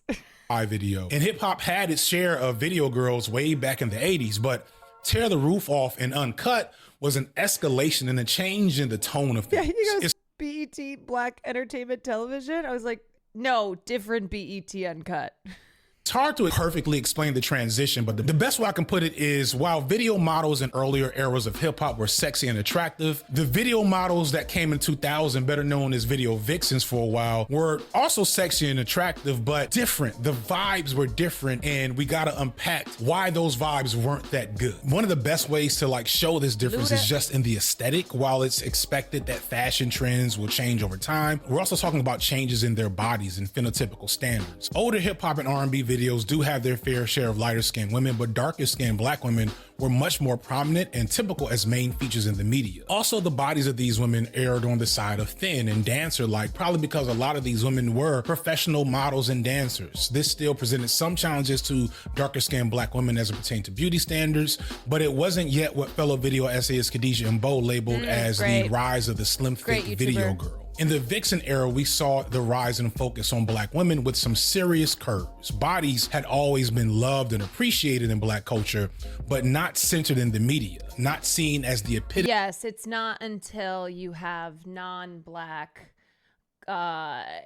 influencers, celebrities, etc., who are appropriating elements of Black culture and Black bodies that it becomes something that is mainstream. I'm talking about the Kardashians, for instance, of how the Kardashians in, you know, their love of dating, marrying Black men, having Black children, getting plastic surgery and modeling their bodies in a way that popularized this body type that, when on Black women, was never something that was normalized and popularized in the mainstream. Epitome of Black feminine desirability. Buffy the Body, great Melissa pause. Ford, Ketoy Johnson, and my personal all-time fave, Bria Miles. These women reset the standard for idealized body types for Black women at a new,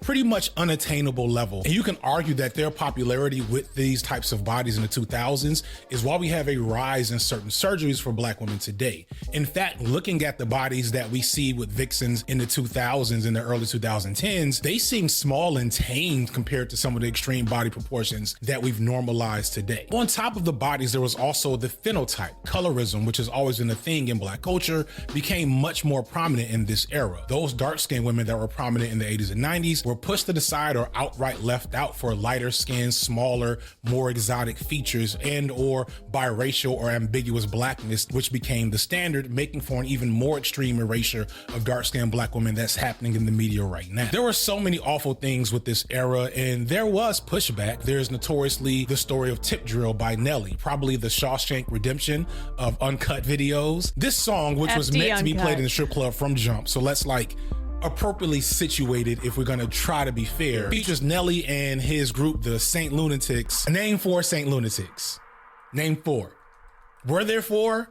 There might have only been 2. I don't know. I remember Murphy Lee. That's all I got for y'all. Anyway, Nelly and the Saint Lunatics invited a bunch of strippers to a mansion for a party, Nelly? and they just had a ball. There's butts and thighs and boobs everywhere, and it's a good time if you take it at face value. These are ostensibly all consenting adults. Big money rappers are paying to see these dancers. Will you teach us how to edit videos or give us advice on editing videos? Oh, I have no idea how to do that. I'm not the person to go to on that. There's a lot of people who can do that, but I am not the person. For their time and talents, and nobody was hurt, depending on your feelings about the male gaze and objectification. There may have been a moment where a man slid a credit card between a woman's butt cheeks that, of course, you're only seeing if you're watching the Nebula version. But while the culture as a whole saw this as good, clean fun, others recognized the implicit harm not necessarily being done to anyone involved, but from the growing misogyny. You know what's so funny is there's so many things now that I learn where they came from, and I had no idea. Like the credit card, I remember that move where people would be like, credit card, and they'd swipe it. They'd swipe it by your butt, like credit carding your butt. And that was just a thing. You didn't know, the origin of it. In hip hop, because the Vixen era wasn't just about explicit victims suffering in silence. It was also about a very strong, growing shift in perceptions and attitudes towards women and sex, especially Black women and Black sex. Make no mistake, the commodification of women is nothing new. Sex work is nothing new. Misogyny is nothing new. It should not be seen as this uniquely Black male thing, which is too often the case. But I have to recognize that the magnitude of sex on sale in hip hop at the time was different and low-key unprecedented, at least for hip hop culture. The overt connection between sex and access to it and success in hip hop was different. Little known underground rap artists could spend, a tax refund check and hire some strippers and shoot a video and then suddenly have their video be on cable TV, on BET Uncut, exposed to hundreds of thousands, maybe even millions of new eyes. Rappers and wannabe moguls used to need talent and personality and a bit of luck to get on, but now all they had to do was buy access to Black women's bodies. Before, these women were there for show and maybe for a good time, but now more than ever, they were there to validate the legitimacy of who brought them in. And most significantly, as the viewer, they were there. Yeah, it's like this aspirational lifestyle, right? Look at me, look at my money, look at my wealth that I'm wearing. Look at these beautiful sexy women surrounding me. For you. Again, Khadijah explains this pretty well. Sometimes after that tip drill video blew up, Damn ads ruining the vibe. Wish I could sub. Maybe somebody in chat will throw pneumatic noodles. Spelman sub. College, the historically black all-women's college in Atlanta, that's one of the top colleges, pretty much period, and inarguably the top college for black women in the country. Someone invited Nelly to do a bone marrow drive. Nelly had become a cancer advocate in the name of his sister, who would eventually die of leukemia. The backlash to this video, however, caused an uproar, as many of the women at Spelman felt some type of way that a man that had been recently seen sliding a credit card between a black woman's butt cheeks was going to just waltz into the most prestigious school for black women ever and not at least have a conversation about what he was doing with his art. And this, of course, didn't really go well. There's a lot of misinformation about this event, which I know firsthand. This story ended up getting national news coverage, and they made it seem like Spelman students were just looking to hold large-scale protests. It was just a bunch of women not letting a man have a good time, but that wasn't really the case. What was requested was a private conversation. It's really sadly emblematic of how black women often do have to confront some black men with the most gentle, softest energy. But they really wanted to just call him in as opposed to call him out. But for Nelly, this was a bridge too far, and he canceled the event. Something he's still seen mad about in 2013 when he says he blames the women at Spelman for his sister's death. At the time, especially with the disingenuous framing of the story, I sided with Nelly. He was trying to do something good with his fame. He shouldn't have to face protests. I asked everybody that didn't like it, I said, what did I do wrong? I said, it may not have been within your taste, but what did I really do wrong? I also then, and still to an extent. Yeah, and I think this topic of misogyny, sexism within the black community, it's one that can get a little hairy because I think so it's always one where, like, when talking about this issue, I like to defer to black women, and obviously I'm watching FD Signifier's videos speaking on it. I think you run into problems when, as a non-black person, you are singling this out in a way where it's like, okay, well, we can talk about misogyny and sexism, but not in a way where it is something that is like only specific to black culture, to black men, to, what is, homophobia as well, right? The topic of homophobia, where people will be like, oh, black people are so homophobic. It's like homophobia is in our entire society. Like, I think that's where we get into some problems where it's not that these are not issues that should not be addressed, but I do think it's one where like someone like me is going to want to defer to the work and the experience of black women and men who are speaking on these topics. But I will largely talk about, I will talk about like homophobia and misogyny endemic to our entire society. Not it veering into tribalism. I want to be careful because I don't think it's something where like you can't talk about something unless you're a part of that community. I don't think that that's a good attitude to have, right? Where like we get hit, people who aren't Palestinian will get hit with that all the time, where it's like, why the fuck are you talking on Palestine? You're not even Palestinian. Or like, you can't talk about, Israel. You're not Jewish. Right? Like that gets thrown in your face a lot. If you are not Jewish or Palestinian, why do you care so much? Why are you talking about this? Etc. I don't like the stay in your lane type attitude, but I guess I'm just trying to explain that I think specifically homophobia and misogyny, when it's discussed in the context of black culture and with black men, a lot of times I will see it being addressed in a way where it's like they're unique in being, they're unique in having these issues. Caroline, I hear you by giving you an honorary black card. Use it wisely. Like, it's why Khadijah is a YouTuber that I love to watch their videos on because they are a person who goes into depth, has a better understanding and experience than I will on this topic, and I think is more appropriate to defer to on this issue. And it's also too, though, why with Israel and Palestine, it's like, hey, let's be platforming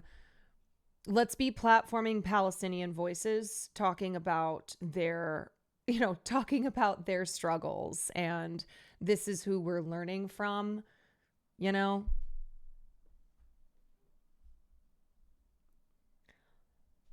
I feel it. People point to the issue in a specific population to downplay the prevalence of the issue in overall society. Yes, like I will hear white family members be like, oh my God, black men are so misogynistic or they're so homophobic. I'm like, really?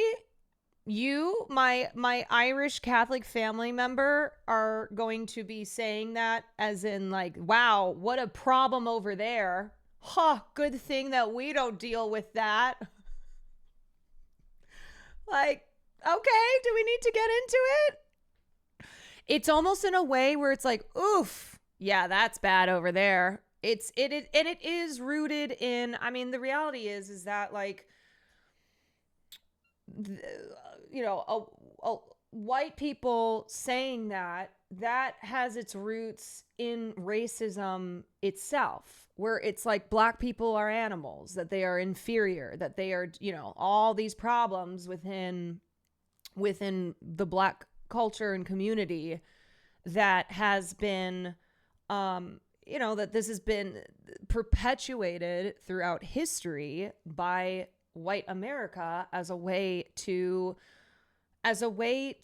keep black people separate from the rest of the country. Anyway, those are my thoughts.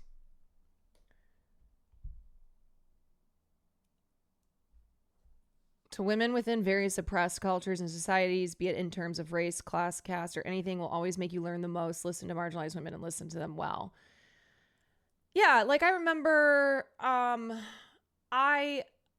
I saw this trans creator who I saw a tweet or something where they were not coming after Hassan, but they were trying to make the point that it was frustrating for them that as a trans person and as a creator that they are often ignored as a source of information, and instead people will go to large cisgender creators, and look, people who are popular have bigger audiences. That's how it goes. My whole thing is always like, I do think it's important to be giving space and to be like helping marginalized creators who are speaking on their own oppression and who often are the best sources of information, to like be giving them attention as well, to be uplifting those voices. I do really believe in that. And it's why like it frustrates me as a woman when male voices are the ones that people defer to. And yes, I appreciate the allies. Love it. Okay. Men who are talking about how women are not inferior, like great, but because the bar's where it's at, and because a man who's a feminist gets treated as this, like almost they get a lot of credit for that, then a lot of times they will be the leading voices. They will be the ones who get platformed and uplifted speaking on these issues. Shonda Black has expressed feeling the same. Yeah, so it's not a matter of like, and people be like, oh, you're just jealous. Oh, well, maybe you should just be a bigger creator. It's like, okay, well, first of all, I think maybe we should recognize why there are often obstacles to people becoming bigger creators. Why is it that a trans person is going to have a harder time potentially growing a large platform over someone who's not trans, or like black content creators, black artists, etc., facing maybe obstacles that white people have not. I mean, back in the 50s and the 60s, like often white liberals who were against racism were like going to other white people and like we're still uncomfortable with listening to black people and learning from them.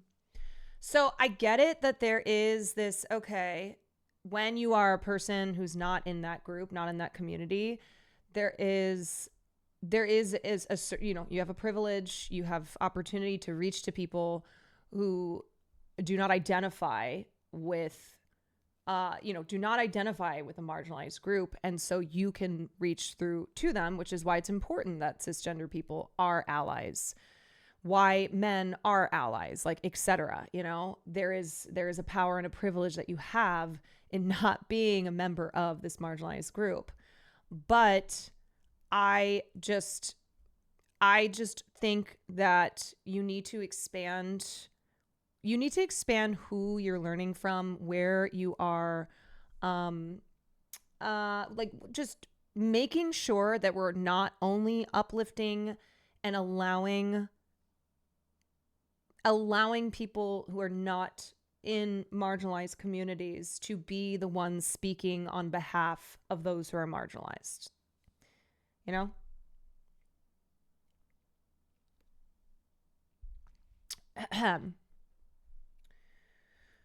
But seriously, it happens like that. So long as it's not done maliciously, we can find a middle ground where smaller voices are listened to and other voices amplify the message. Yes. And like those voices will never be the ones at the forefront. They'll never grow in outreach if we don't listen to them, if we don't help uplift them.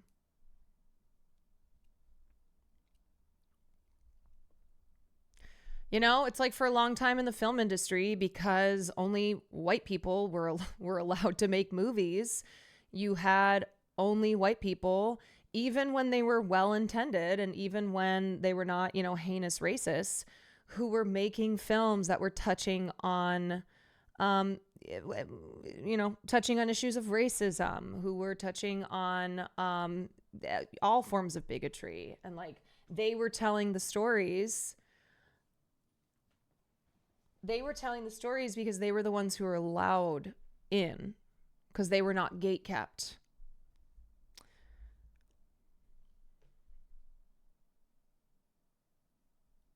Super duper kitty, thank you for the 7 months.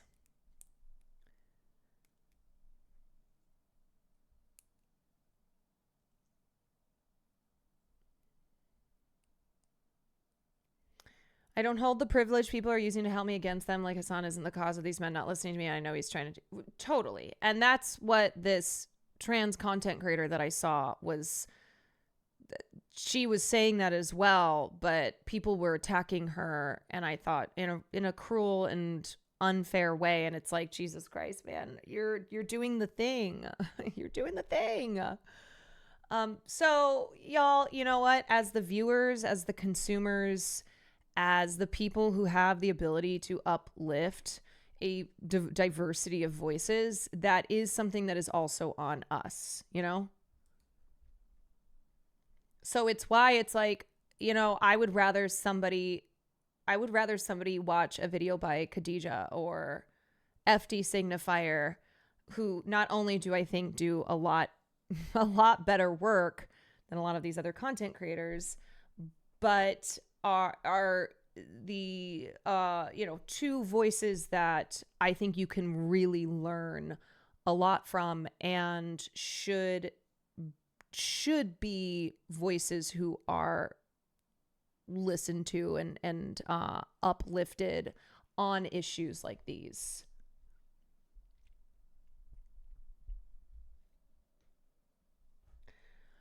Marginalized people should have the space and the mic, but we also acknowledge that we need to share with people who get listened to more than us to get the convo started. Yeah, that's the concept of having allies. It's that people who are in a more privileged position use that in order to bring attention to these issues and to educate and inform and get the masses, get the masses to be better, to be more educated. Yeah, solidarity, exactly. There's a lot of Black people on Blue Sky constantly talking about the same issue as it's so prevalent. Yeah, I see people talk about this all the time. I've talked about it. I've expressed my frustrations, you know, like when these male journalists will call me and they only want to talk about men. They only want to talk about the manosphere. I'm like, hey, actually, I would like to offer my perspective and my experience and talk about this thing as well. And they are not interested in it. I am like, I'm no longer taking your phone calls. I am no longer wasting my time. Okay. Because my time is precious. My time is precious. And if this is not something that you're interested in reporting on or getting my perspective on this matter, and that's how it goes, then that's how it goes. Cleve Ferial, thank you for the 3 months. Now feel like there's a way that these types of conflicts do strip the agency from the women involved and becomes kind of just fun policing. They're grown. It's not like she was a child. It's not like I manipulated her into thinking. You see what I'm saying? And if you really had a problem with what I was doing, why wouldn't you go to them and ask her? You know what I'm saying? Why not interview the girl and say, how could you let somebody do that to you? And then if she feels bad, then you can come to me and say, yo, you made her feel bad. But see, everyone didn't ask. Nobody asked her. Everyone came directly to me with that shit. There is sometimes a lazy analysis of these things as if all of these women and all of these men are. Also, yes.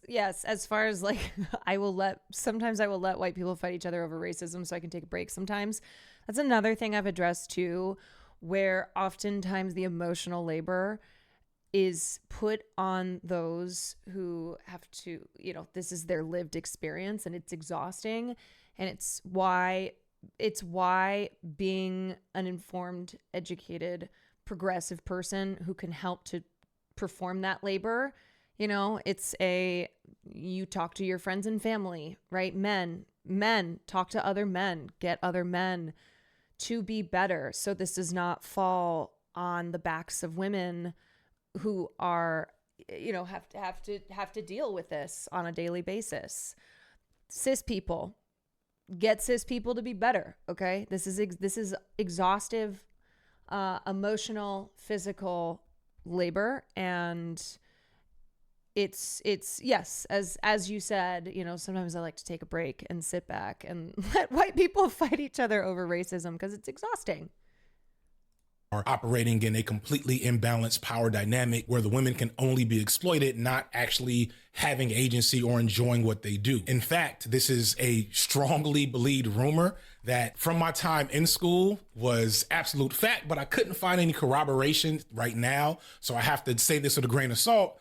But there were Spelman girls in the Tip Drill video. But that's really mostly FD from the mid 2000s in the middle of this era, not FD that's gotten older, done more research, done more reading, and has a better understanding of how these things work.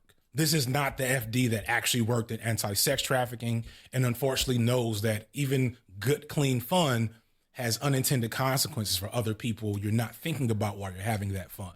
Diddy is not unique. He was preceded again by Epstein and Weinstein and a bunch of other people to whom we've never heard their names. One of the biggest abusers and sexual weirdos of all time might be president by the time this video comes out. But there is something to say, something that other scholars of Black masculinity try to, you know, not agree with will say. Lovefool has a good question. Can anyone recommend a trans man, left-leaning political commentator? I feel like I can name trans women, but I don't have a trans man perspective within the content that I consume. That's a good question. YouTubers, I mean, I'm not really, I don't even know that many content creators, and certainly in the realm of leftist trans male content creators, like I'm failing to I'm failing to produce. I'm sure chat collectively has no. Fuck off, Houseophobia. Fuck off. Fuck out of here.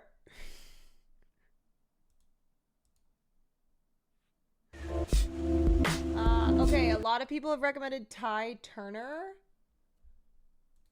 Ty Turner. Here is his.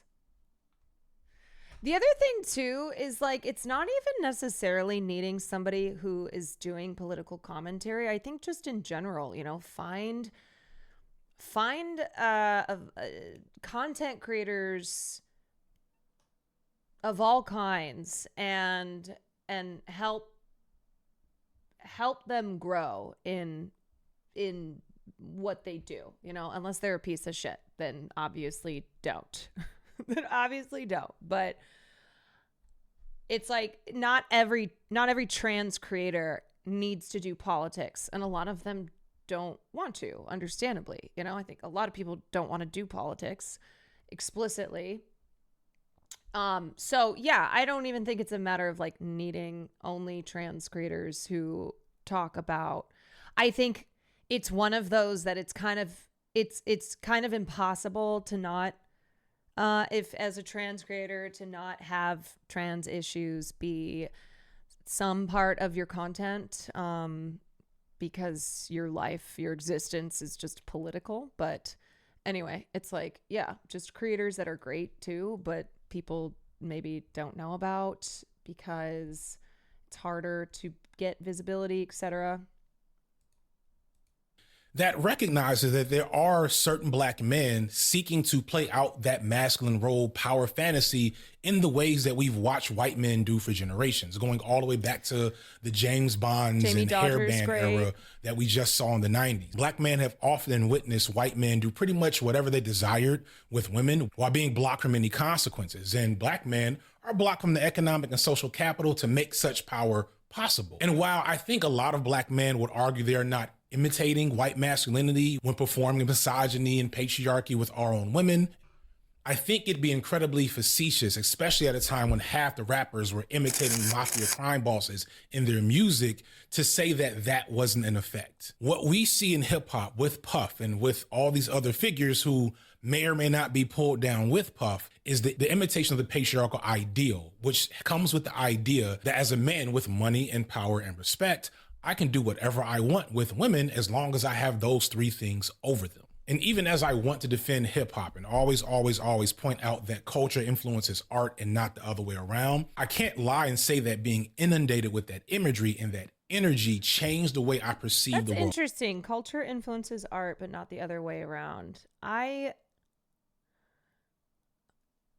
wonder if he has a video where he elaborates on that, because that seemed, he stated that as like something that he feels very firmly in. The idea that culture influences art, but that art doesn't influence culture, where I don't think I agree with that. I mean, one thing I say all the time is that it's a mirror, where art does have the ability to influence culture. I mean, we see how I talk about film a lot, right? And how film, in its for good and bad, right? Stereotypes that have been repeated throughout film history that have had an influence on culture. I mean, also art and culture being interchangeable. Yeah, working hand in hand. So I'm curious if he has another video where he like goes into his thinking on that. Around me, even art imitates life, life imitating art. Yeah, maybe he meant something different from that.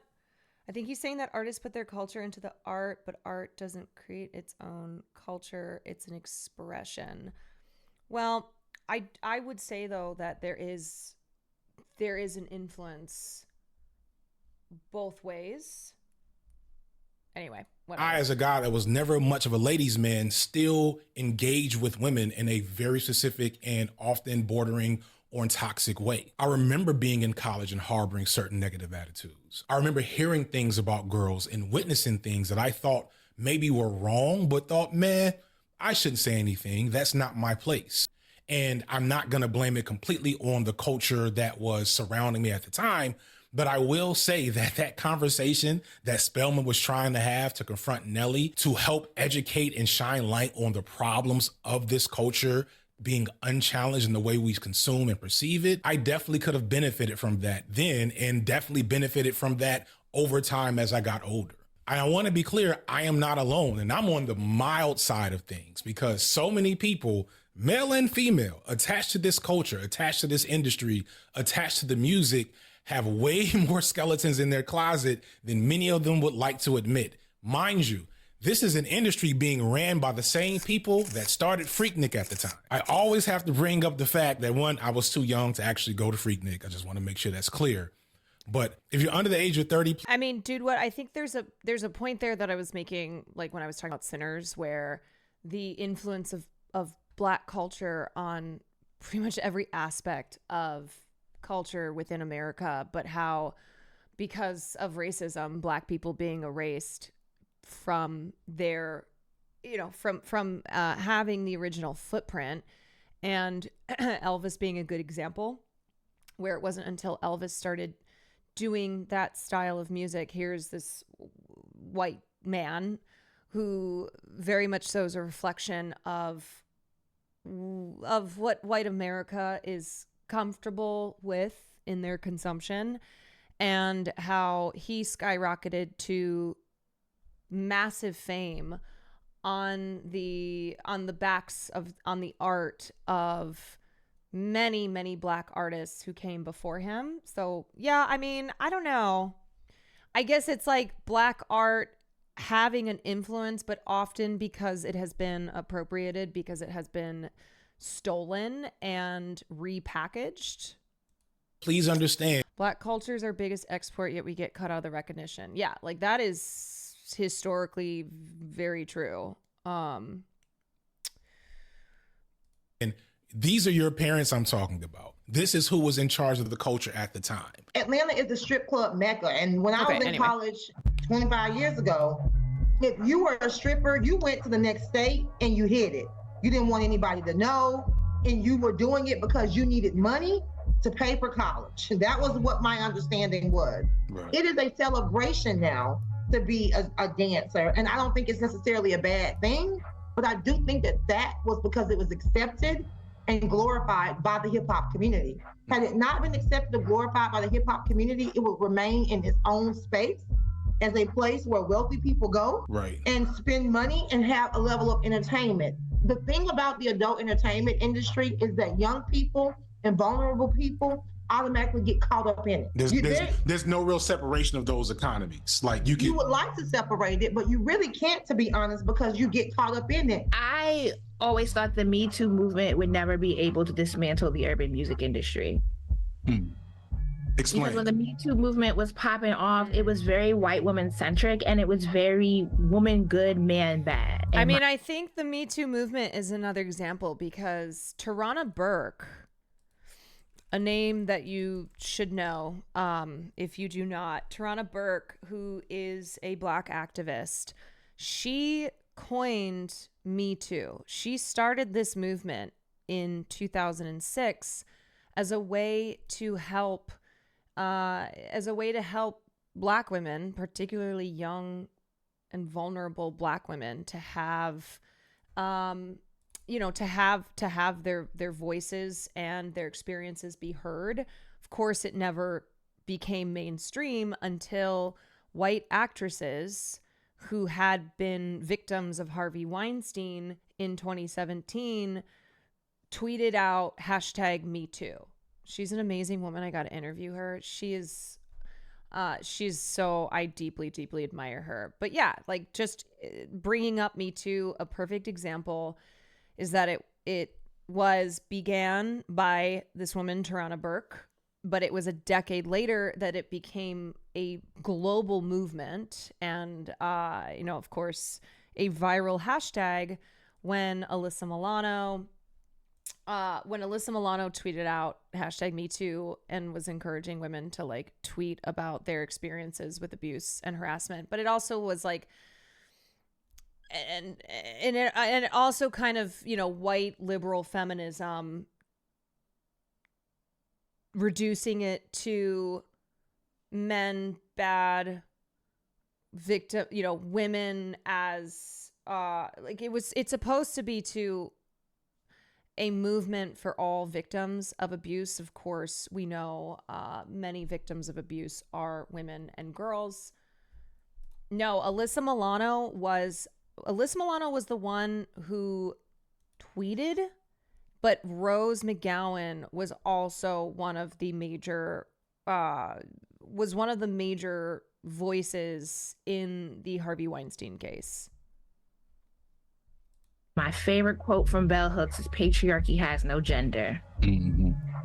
And particularly in the urban music industry, from my experience, the women might not be the doers, but they were the enablers, they were the handlers, they were the facilitators. You know, when you think of assistants going to do things and booking things and getting products and making sure people were flying out, all women facilitate keeping Cassie in a room.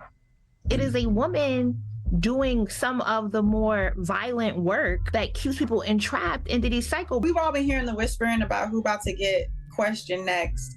And that's gonna break my entire fucking heart. But oh well, let it burn.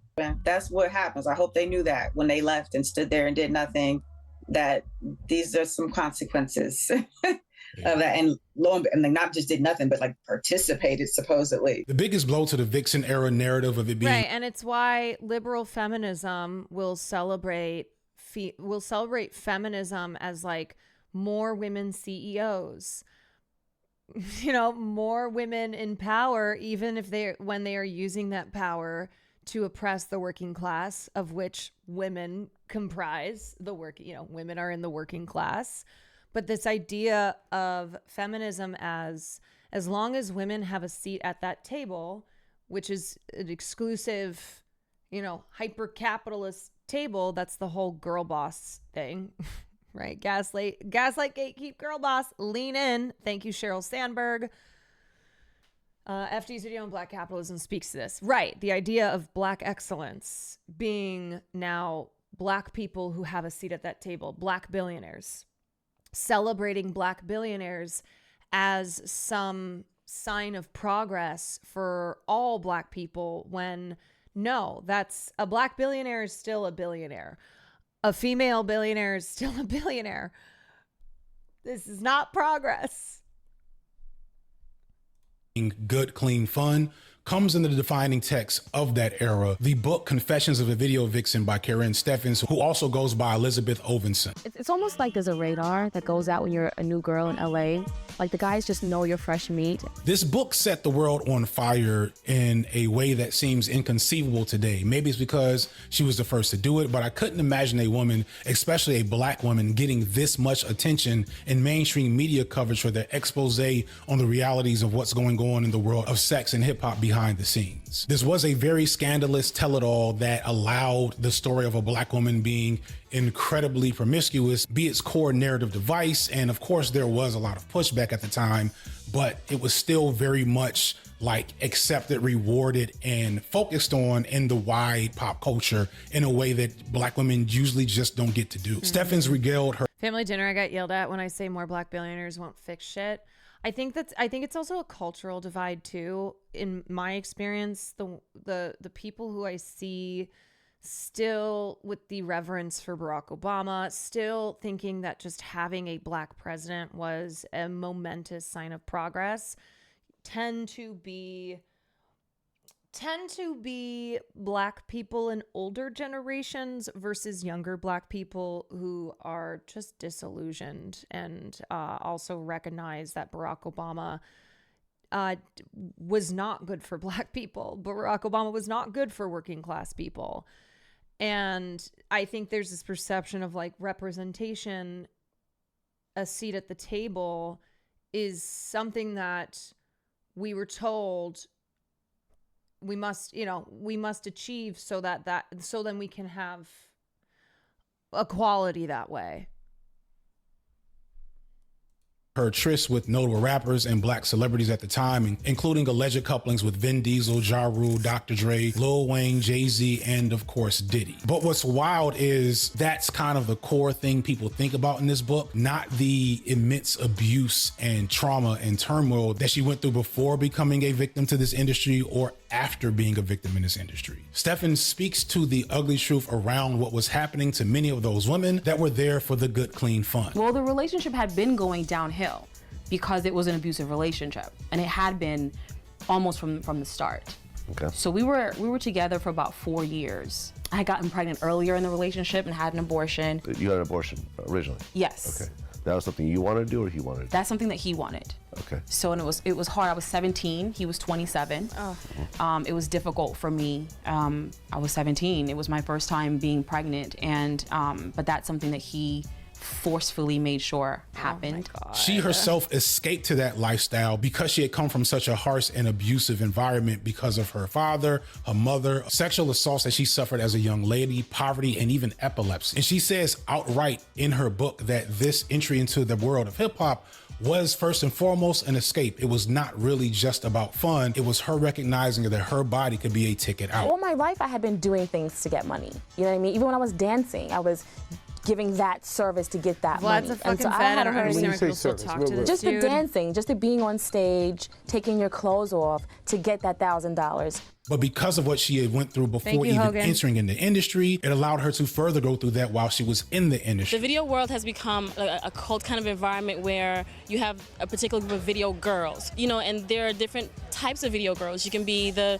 dancing girl, the model girl, the actress girl, and it's very easy to be exploited in that particular field. You have 3 minutes to prove yourself. In those 3 to 4 minutes, you have to be the most exciting, the most beautiful, the most voluptuous. It's difficult to do that and still come across as intelligent. A lot of times you can't have both, and so you end up in some way partially exploiting yourself. And the thing that you have to recognize here is that while there are plenty of women that are there for good, clean fun and there to get paid and there to just have a good time that they can look back on, there's not like a check to make sure that every woman entering into that world was coming in with their head on straight and with no issues behind them that would make them likely to be a target for men like Diddy. Or men like Irv Gotti, who was technically married, technically probably dating Ashanti at the time, and had gotten access to Corinne Steffens from Ja Rule. Instantly, I just started meeting people. And you met? The first person I bumped into out was Ja Rule at a club. And it was 5 days of nonstop sex. And then on top of all this, it was Irv Gotti that introduced her to Diddy as a gift. This book came out in the late 2000s at the height of Diddy's popularity. Ja Rule, who was also, never forget, wrapped up in Firefest. He co-founded Firefest with Billy McFarland, but of course denied that he was involved in any of the fraud stuff. He's like, no, look. What I was involved with was the good stuff. The other stuff, not the good stuff. So it makes sense that she's relatively nice to Diddy and describes him as a fun and charismatic guy, though she does imply the existence of freak-offs at different sections in the book and talks about Diddy once took her and another rapper she was dating, Exhibit, to a gay club. But what I want to focus on is this idea that she met Diddy as a gift from Irv Gotti. Gotti saw her as a possession and was into the idea of sharing her, giving her to other men like Diddy. And while in the book she implies to be a fun time, when things started happening with Diddy, she talked about how she understands now that she was being shared as a commodity. And I would go further to say that this wasn't ever about her. It was about the men involved. People that know a lot about abusive men know that abuse is never about the woman, it's about power. In fact, a lot of these powerful, deviant, predatory men low-key don't even like women. They don't really do what they do in service of women. More than anything, their energy and attention is focused on other men. They want in a way to be desired by other men. And I don't mean this in an explicitly sexual way, even though obviously this was true as it pertained to Diddy. I mean in a psychosexual, homoerotic way that doesn't really have to include actual physical sex between these two men. Now I'm getting into my barbershop philosophy bag for a second, but bear with me. It's using women as a tool to attain that. You ever wonder why so many rappers end up dating the same exact women and then be mad and fighting and dissing each other over it? Yeah. Like the very concerning story of Ruby Rose, who's been linked to Playboy Cardi, Drewski, Cam Newton, Soulja Boy again. But concerningly, some of the rappers she's dated, allegedly such as 21 Savage and Travis Scott, met her as a minor. Because there are rumors about you and various famous men. I'm going to name a few. Okay, I'll tell you which You ones could to choose. react. Okay. Travis Scott. When I was younger. Oh wait, actually I shouldn't do this. I shouldn't do this game. These are isolated examples, but if you're up on that particular part of hip hop culture and pop culture, you'll know that there are dozens of women that have just been, for lack of a better way of putting it, Like another example from my club days is how men who would come into the club Okay, so they want to show off their money, and you know who they're showing off to? They're showing off to other men. It's not showing off to women. It was showing off to the other buyers in the room. So they would like want to have a bigger show. Sometimes they would have us bring out a sign that would be kind of like a diss, like a little slight against another male buyer. And they would want to have women at their table, literally dick measuring contest. Yes. I would have to, you know, as a hostess, I'd have to be at these tables with these big buyers because you want them to engage in a buy off, right? Like in a spend off. And so women would be at these tables. Like these guys wouldn't even necessarily be talking to them. They wouldn't be interested in the women. They were just there as like a prop. Like having more beautiful women at your table as a prop so that you look like the biggest fish in the room. And you look like the biggest fish in the room to the other men who you're competing against. And like a lot of times too, these guys would send bottles to other guys' tables and be like, hey, what's up? Like because they didn't look at the women as like on their level. It was men against other men. And it's like, hey, you know, you're the person that I'm trying to impress, that I'm trying to, that I'm like in this, I don't know, it's like a weird flirting thing too. Yeah. But in like I don't know how to, yes, that would be it.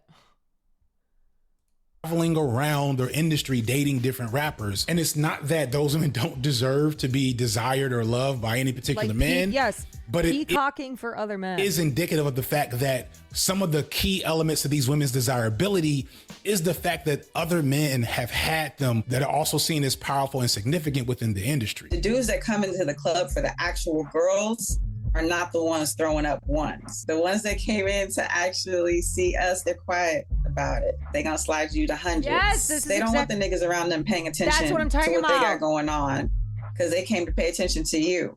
But I'm not saying like everybody that does this in the strip. This is fun. I throw ones in the strip club. It's fun, but it is definitely for fucking attention. Yes. And who are you getting attention from? Like obviously the dancers were there, but the hundreds of other men in the fucking building. Yes. Everybody is looking at where all the money is coming. And this is not unique to the hip hop industry. This is something that happens with black athletes, celebrities. Dude, and like so I've told stories about Zach Horowitz, who was the Bernie Madoff of Hollywood, where he had he's responsible for the second largest Ponzi scheme. He scammed a lot of people pretending that he was a big time film distributor, etc.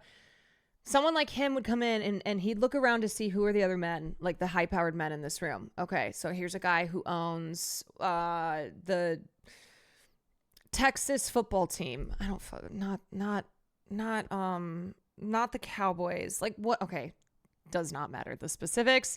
Here is a really rich man who owns a football team, and so he would eye him and would be like, okay, I want to impress this guy, send him bottles, etc. But this is a guy who would come into the club, and his eyes would just be on the other men, because his intention was to impress them, to peacock for these guys. These powerful men across the board throughout history have participated in this unique phenomenon. Think of Marilyn Monroe, who dated not just brothers, but like multiple powerful men the same way that Ruby Rose did. A look into Diddy's accusations shows a pretty clear inclination that some of his abuse towards women is completely steeped in this homoerotic competition. Diddy wanted others to join him in abusing and degrading women, even at times degrading men as a bonding practice. In the accusations leveled towards him regarding Cassie, it said that he paid other male prostitutes to have sex with her while he filmed, and that he would send these films to other men in the industry. The thing I think a lot of people don't understand about this type of violence towards women is that sexual assault is never really about sex. It's almost always about power and control, which is often how some men excuse their behavior when they're not being. And that's why it fucking makes me so mad when men and also women I will see say, oh really, well she's not pretty enough to be sexually assaulted. It's so vile. Okay, it's so vile, but it misses the point of what is at the root of what is at the root of sexual assault? And it is power. That's what it is. It does not, there is no like, there is no, oh, if you're pretty, then you are at risk of being assaulted. And if you're ugly, well, that's ugly privilege. I have literally seen men and women especially. It's like, oh, it's so painful to see women express this belief that uglier, less societally, deemed by society what is attractive or what is not attractive, that those women are lucky because they're not preyed on. And it's like, actually, those women have to deal with, when they are the victims of sexual assault, being less likely to be believed because of this fucking attitude. Because it's like, really? Or when you'll see guys, and I'm so sorry this is graphic, but when you'll see men online who will say like, you're too ugly to rape, or like, you know what, you're ugly, but I'd go for you anyway type of thing. Ugh. Not a lot makes me want to fight, but this does.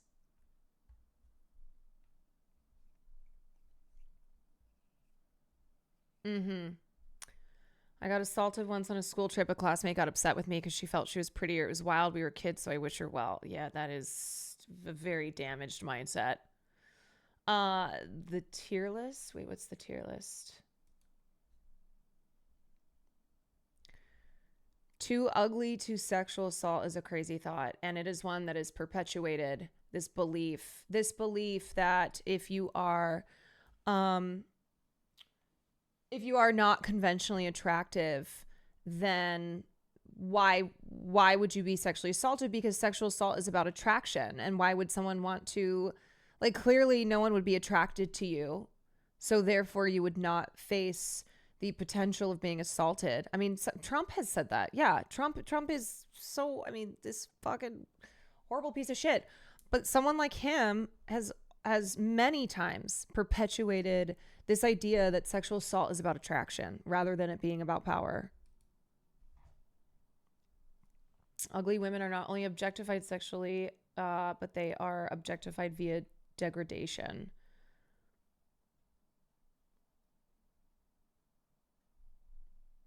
Yeah, what hasn't Trump said? I've also seen the opposite of that, where if it's a handsome guy, people will be like, he's too handsome, he doesn't need to rape anyone. Right, where people will be like, I don't understand. This is a man who's attractive. This is a man who has money.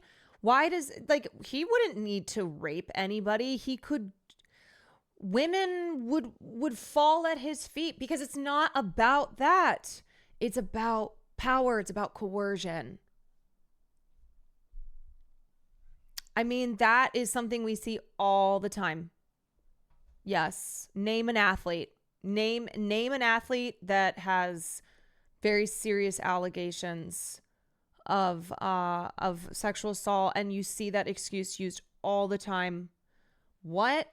They're hot. They're famous. You know, like, best soccer player in the world. You think women aren't throwing themselves at a person like that? I just love puzzles. Oh my God, we have a celebrity in chat, y'all. We have Miss I Just Love Puzzles in chat. What's up? Welcome in. Will's my partner Will Neff speaks very highly of I Just Love Puzzles. And anyone Will speaks highly of is automatically at the top of my book. How about tacos? Thank you for the gifted sub to I Just Love Puzzles. Everybody say hi. Anyway, okay. We are 25 minutes violent or sexually deviant. They just see it as a part of good, clean fun. When you look at how men like Weinstein or Russell Simmons downplay their accusers, it's often in saying, well, she was there and open to it, or what do you think she was there for? She just wanted to be famous and wanted to be with the powerful men. Russell even said that he can't be a rapist because he's not beating women over the head, which is like, I'm happy that nigga's in an island somewhere away from other people. Rape is a strong allegation. And some of these stories were that you pinned women down. I mean, like bad stuff, either happened or it didn't, right? Yeah, it's a serious word, but I think they've changed the meaning. How so? Because I've never been violent to anybody. The rape is a violent crime. So it is a very serious. Somebody jumps out of bushes and rapes somebody, it's different, I think. So it's a different kind of recollection. I mean, so I don't think anybody's saying it was violent. Of course, I've been insensitive, but certainly I've never been forceful. The access to these women and the ability to control them was a standard What set about jumping out of a bush? BET Uncut transmuted their bodies into genuine currency for greater access and trained a generation of young people to see that as normal. And even now, as much as I enjoy my fair share of ratchet, female-oriented gangster rap, I'm a Glorilla fan, I'm a Meg Thee Stallion fan, etc. Even as they are taking back a level of agency on their sexuality and bodies as a part of the hip-hop art form, it's still participating in reinforcing the same culture. We see women sexualizing themselves and inviting the male gaze on their terms. And yes, some of the same men that promoted this behavior 20 years ago are acting like they don't like it now because they're centered in the dynamic, which is weird in and of itself, but it doesn't mean that the consequences, those unintended consequences of those displays, are any less hazardous for women, or I should say younger girls who aren't famous rappers, who are participating in the culture, to not be exposed to harm, to not end up getting exploited by those with more power than them. Because that's what this issue is about, power and exploitation. Who has the power and who doesn't? Who does the exploitation and who's getting exploited? And this brings us back to Diddy. Diddy's behavior is monstrous, but it's important to understand that he is a monster of our creation, of the creation of that culture that we all enjoyed for a good 15 years before he started to finally die down. And at that point, he was already off and running with the most heinous of behavior. And what's, I don't want to say funny, but interesting in all of this is that Diddy wasn't like a specific mastermind of the video vixen concept. In fact, I don't have a strong recollection of Diddy doing any really exploitative stuff with women on screen in his videos, etc. He talked a good game in his music, of course, but his imagery was almost meant to be seen as too classy and upscale for the type of booty shaking that you'd see on BET Uncut. It goes to show how appearances can be deceiving. Because Puffy wanted to present as acceptable and viable among this white audience, he didn't do the pouring champagne on strippers move too much in public. He was a high-end upscale party guy. He wasn't the freak off guy, at least publicly. Exploiters typically tend to show what they want to certain people. So most people who might be on a list, most people in the industry can say they went to a Diddy party. But I'm pretty sure a large amount of those people said, I never saw any of that. And yes, I was at the party. Certain people, just like when they people who went to, yes, I flew to Epstein's Island. They may not have ever seen what goes on behind certain closed doors. So what happens is exploiters tend to create that narrative so that one person can staunchly say, that is not what happened. And they say it because it is true for them. Yeah, maybe this is not the right comparison to make, but it feels similar to when women will say, well, I was around him and he wasn't, like, he didn't rape me, so. And the insinuation is like, well, is this person then a rapist if he didn't rape me? And it's not that, like, people who went to Diddy's parties were saying that didn't happen at the party I went to. I didn't know that happened at other things that he did. It's not like they were saying that in defense of him, but there are other people who take that and will go, that's evidence of this didn't happen because it didn't happen every time, because it didn't happen to every person who crossed his path. It's like a cult where there are layers to how involved, aware certain people are. There's enough surface level people. There's enough surface level people to say they didn't see anything themselves. And I think it's why we won't know the people who were closest to Diddy, like, for instance, why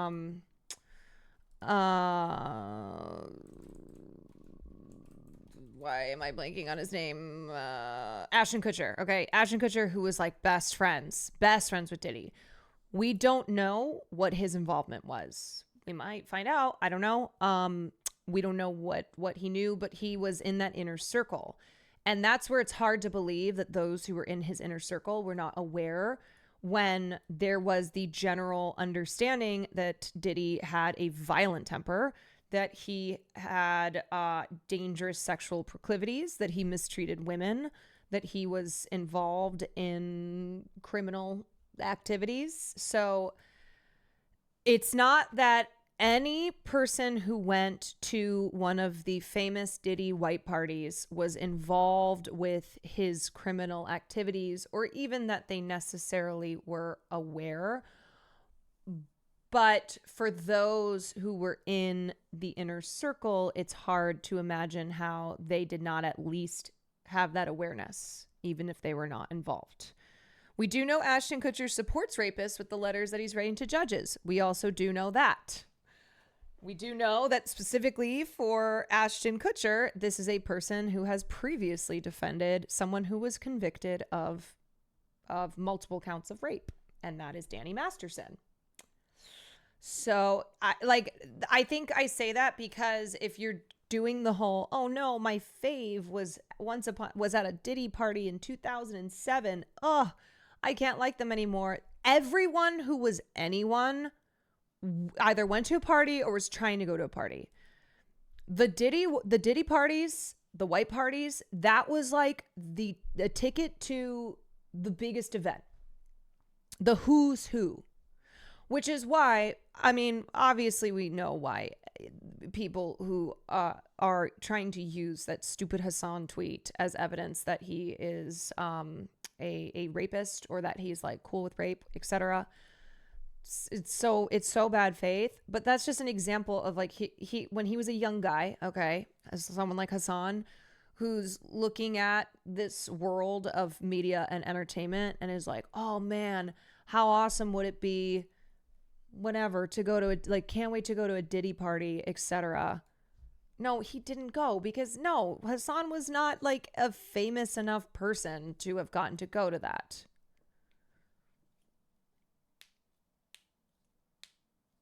He even made it to the White Chicks movie. Yes, that's in White Chicks. Yes. Like, he specifically said that he didn't go, but his girlfriend at the time wanted to. Yeah, anyway, that thing is stupid. That thing is stupid, but it's one of the things that I feel like I cannot escape being on the internet, seeing that being used as like a proof, evidence of all these things that I want to be true. I mean, Hassan was a club promoter when he was at the University of Miami, a school I almost went to. Cannot believe I almost went to University of Miami, but I almost went to University of Miami because I got a full ride. My mom and I went down there and she was like, you're not going here. I think there was also a hurricane the day we were there. I can't even picture that. I know it's hard to picture that, but there is no picturing that because I didn't go. My mom did not like the party school aspect.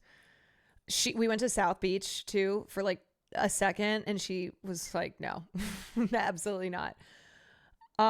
But anyway, yeah, he was a club promoter in school. Anyway, the point I'm making is that Diddy and the Diddy parties had a chokehold on people's perception of what was cool, of what was aspirational. That's the one school I begged my daughter not to apply to. I had to go visit because I got a full ride. And I turned it down. It does not erase what this other person's truth was. Right. And that's how they exploiters create division. That's how they create this gray area of how do we believe which person? And this person has to be a liar because this person said it was true. But that's the whole thing. His public facing image and his behind the scenes image were very, very different, which is, I guess, somewhat scary because not only was Diddy like being misogynistic and abusive towards women behind the scenes, he was doing that to anybody he had power over.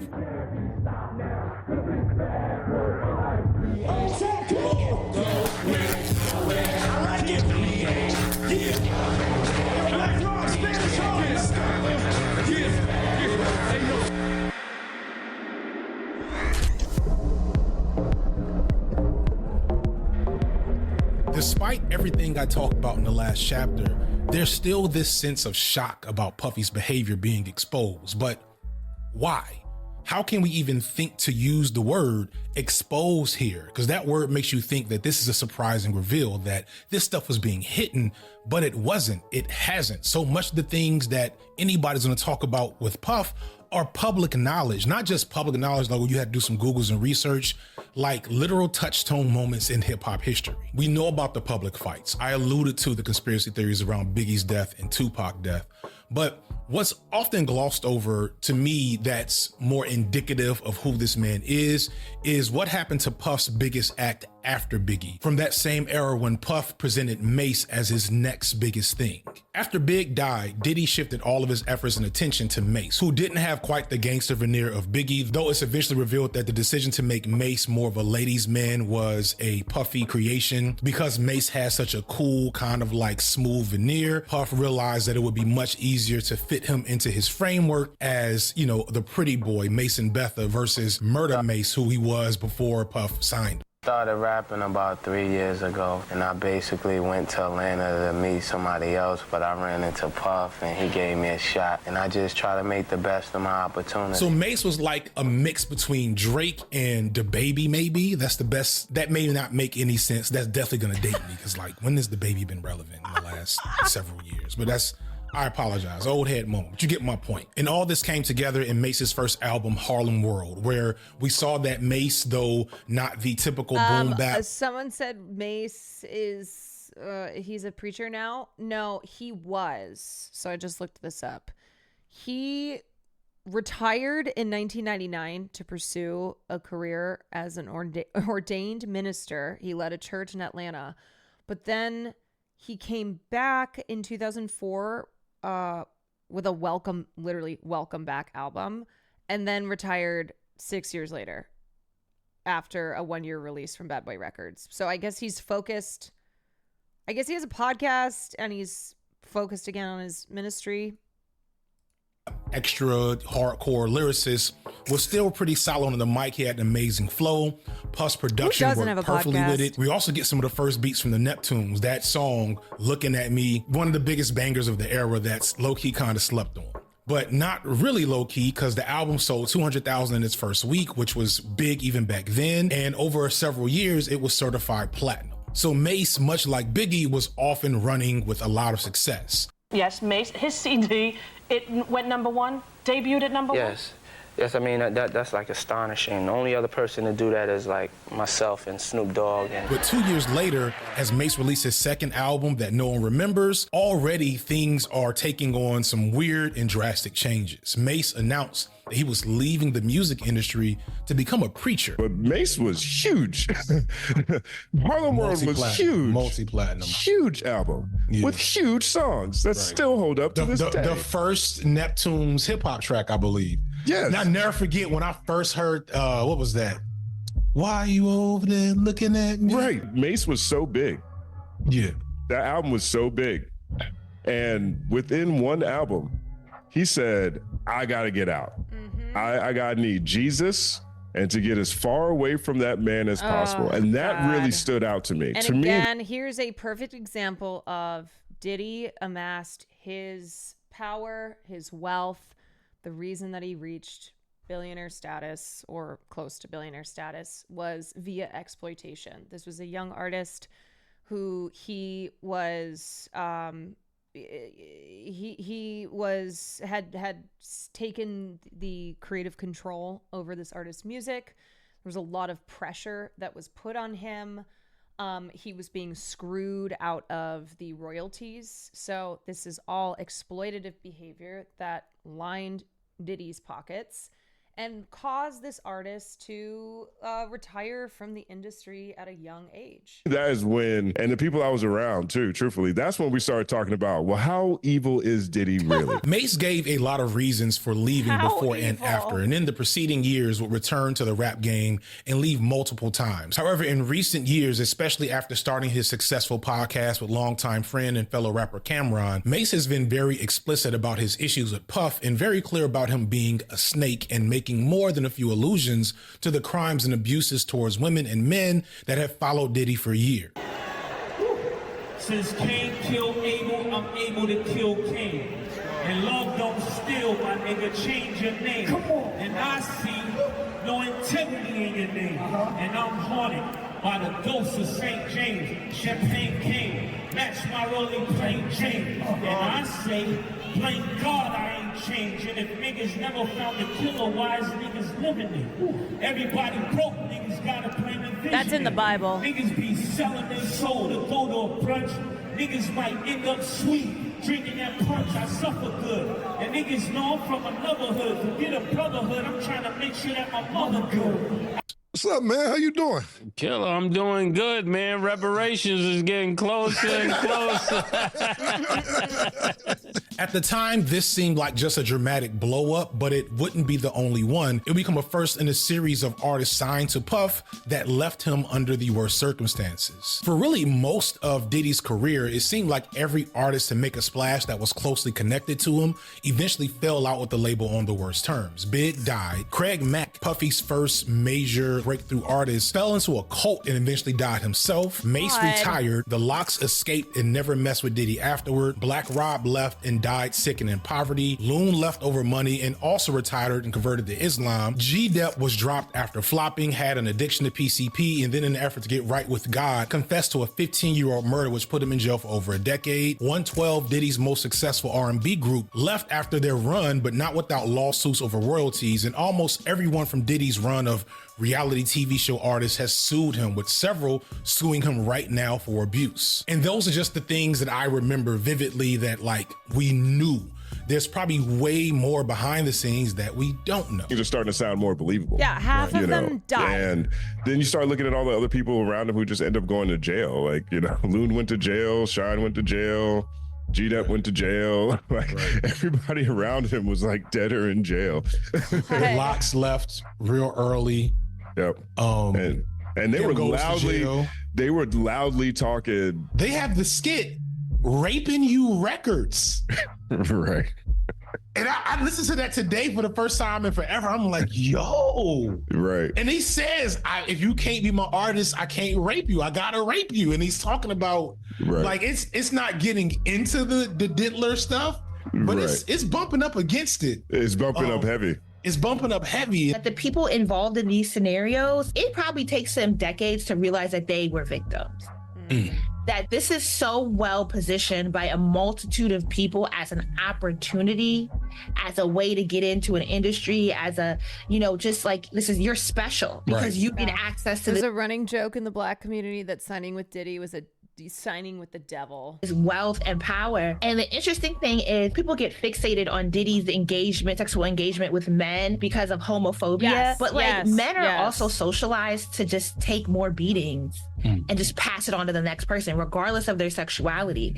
Particularly men in the entertainment industry will allow people to abuse them outright because it gives them proximity to wealth, and then they will just abuse the next person. Yeah, they take it out on the next person. I think about Shine quietly taking that case for Diddy. This type of exploitative power was so normal that it was expected, because please believe Diddy is not alone. Not just in the possibility of sex crimes, but in the exploitative nature. The hazing cycle, this, as a man, you are expected to take this abuse and then you turn around and you dole it out. You enact it on others. I remember Will was telling me about, like, I've asked him so many questions about fraternity hazing and what it was like at his school. And it was, of course, he went to a Southern school. He was in a frat in a school in North Carolina. It was awful hazing. But he said that when he finally became a member of the fraternity, he refused to then turn around and haze, but that a lot of the guys who were in his pledge class who were traumatized, like the shit that was done to them was so awful that, I mean, there were it's the types of stories that your jaw just drops. And how these guys then had, it wasn't even just they had no problem turning around and hazing the incoming class. They relished it. It was like, this was done to me. I had to take it. I had to put up with it. So now it's my time. It's my time to get to do this. Like, that was the mentality. It's going to feel good doing it to someone else. Like, you endure it, and then you get to be the one doing it to someone else. Wait, are fraternities really predatory? Do you mean like specifically around hazing? Yes, the history of hazing, particularly in Southern fraternities, is one that is filled with some of the just, you can't believe that those things were going on. Like throwing, this one is pretty common and is unfortunately a common hazing tactic, but you throw like a couple pledges into a closet, you give them a handle of alcohol, and you say you can't come out until you finish that, and they're like throwing up, you know, alcohol poisoned, etc. And that's on the I would say that's on like the more tame end of it. Like, people have died, yes, people have died, have been seriously hurt. Yeah, that's that being on the milder side. Like, there was one story Will told me about how there was this guy, like, this is just fucking gross. There was one fraternity brother who would take a shit, like a massive shit in the toilet, and he would force the guys to stick their hands in and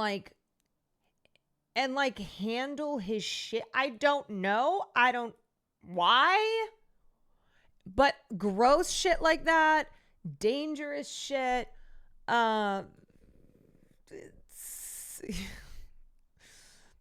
And then worse stories.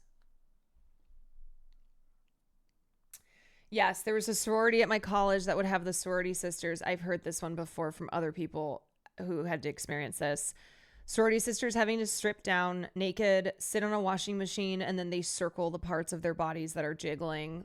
Like, just really evil, awful shit.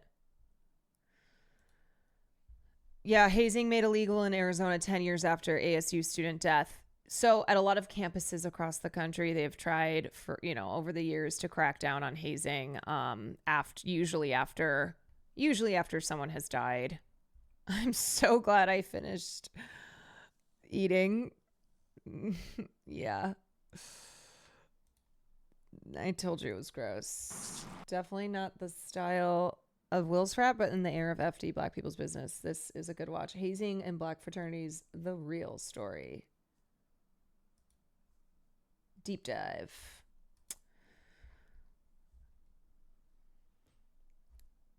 That looks interesting. I'm going to bookmark that.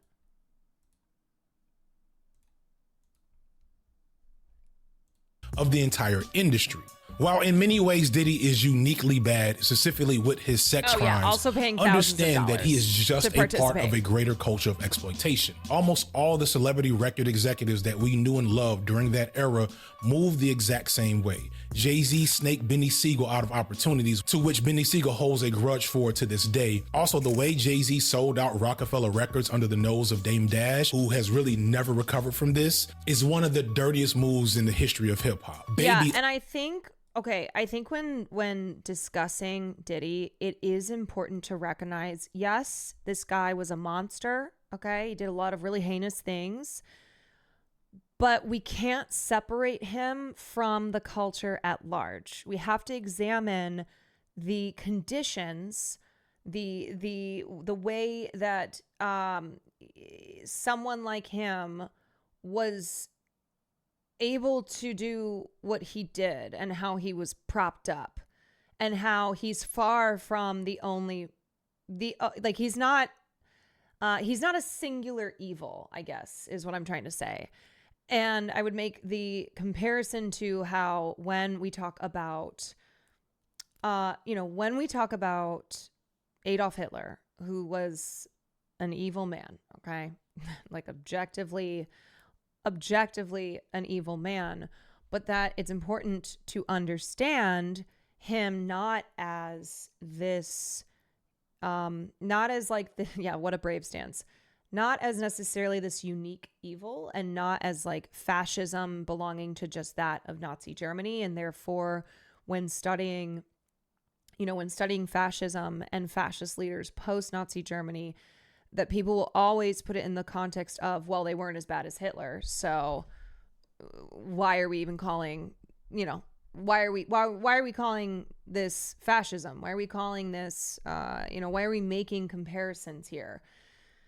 And it's because people look at someone like Hitler as, oh, this was just an anomaly, right?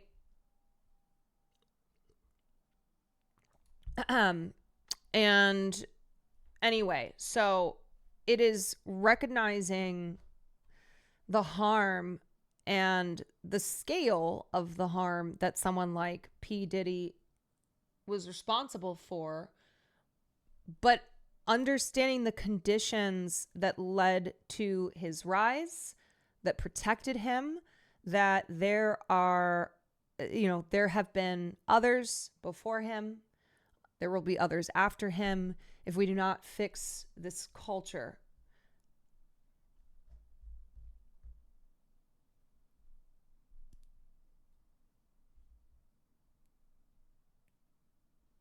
Of Cash Money Records fame is notorious for snaking people out of money. He and Lil Wayne aren't cool to this day because of unpaid funds. And it's taught to us like Hitler got zapped into power one day. Yeah.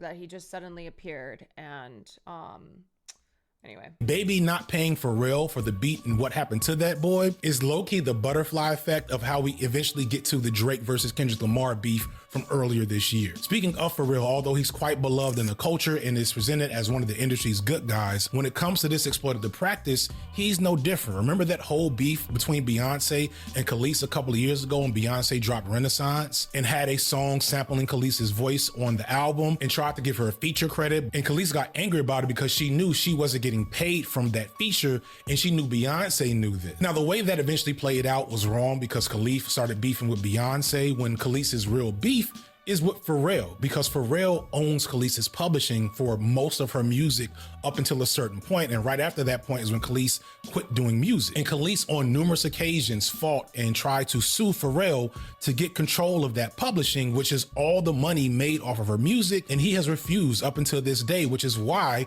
Beyonce paid him instead of Khalees for her own voice. That issue of publishing and ownership is the hyper-capitalistic aspect of the music industry that has been around to this day. That's one of the reasons why it was low-key made a big deal of when Diddy gave people back their publishing a couple of years before all of this started to happen, probably because he knew that all of this was about to start happening. But the point here is to recognize that the exploitation of the women in this case is just a different category of the exploitation of everybody involved. Because exploitation is a core feature of this industry, artists create amazing art and the industry seeks ways to exploit that art to the fullest. And it'd be one thing if they just took a portion of the artist's earnings as a repayment for investing in them, or they paid a fee over the course of being on the label or something along those lines. But these record labels, going back to all those names I listed early on with Rakim, they don't just get money from their investment, they own the rights to the artist's music and publishing, meaning that those great songs that you love from your favorite artist, when you stream that, when you play it on a CD or a record, even if you're just going to a concert, even if you're going to a party and hearing a DJ play the music live, that money isn't going to those artists if those artists don't own their publishing rights. If they don't own that, they don't get money from it. And this is something that Black artists... he's making the point that this is an industry that is built on exploitation, that exploitation is so deeply ingrained in it that it's not just you get rid of Diddy and the exploitation goes away. Like, exploitation is it props this industry up.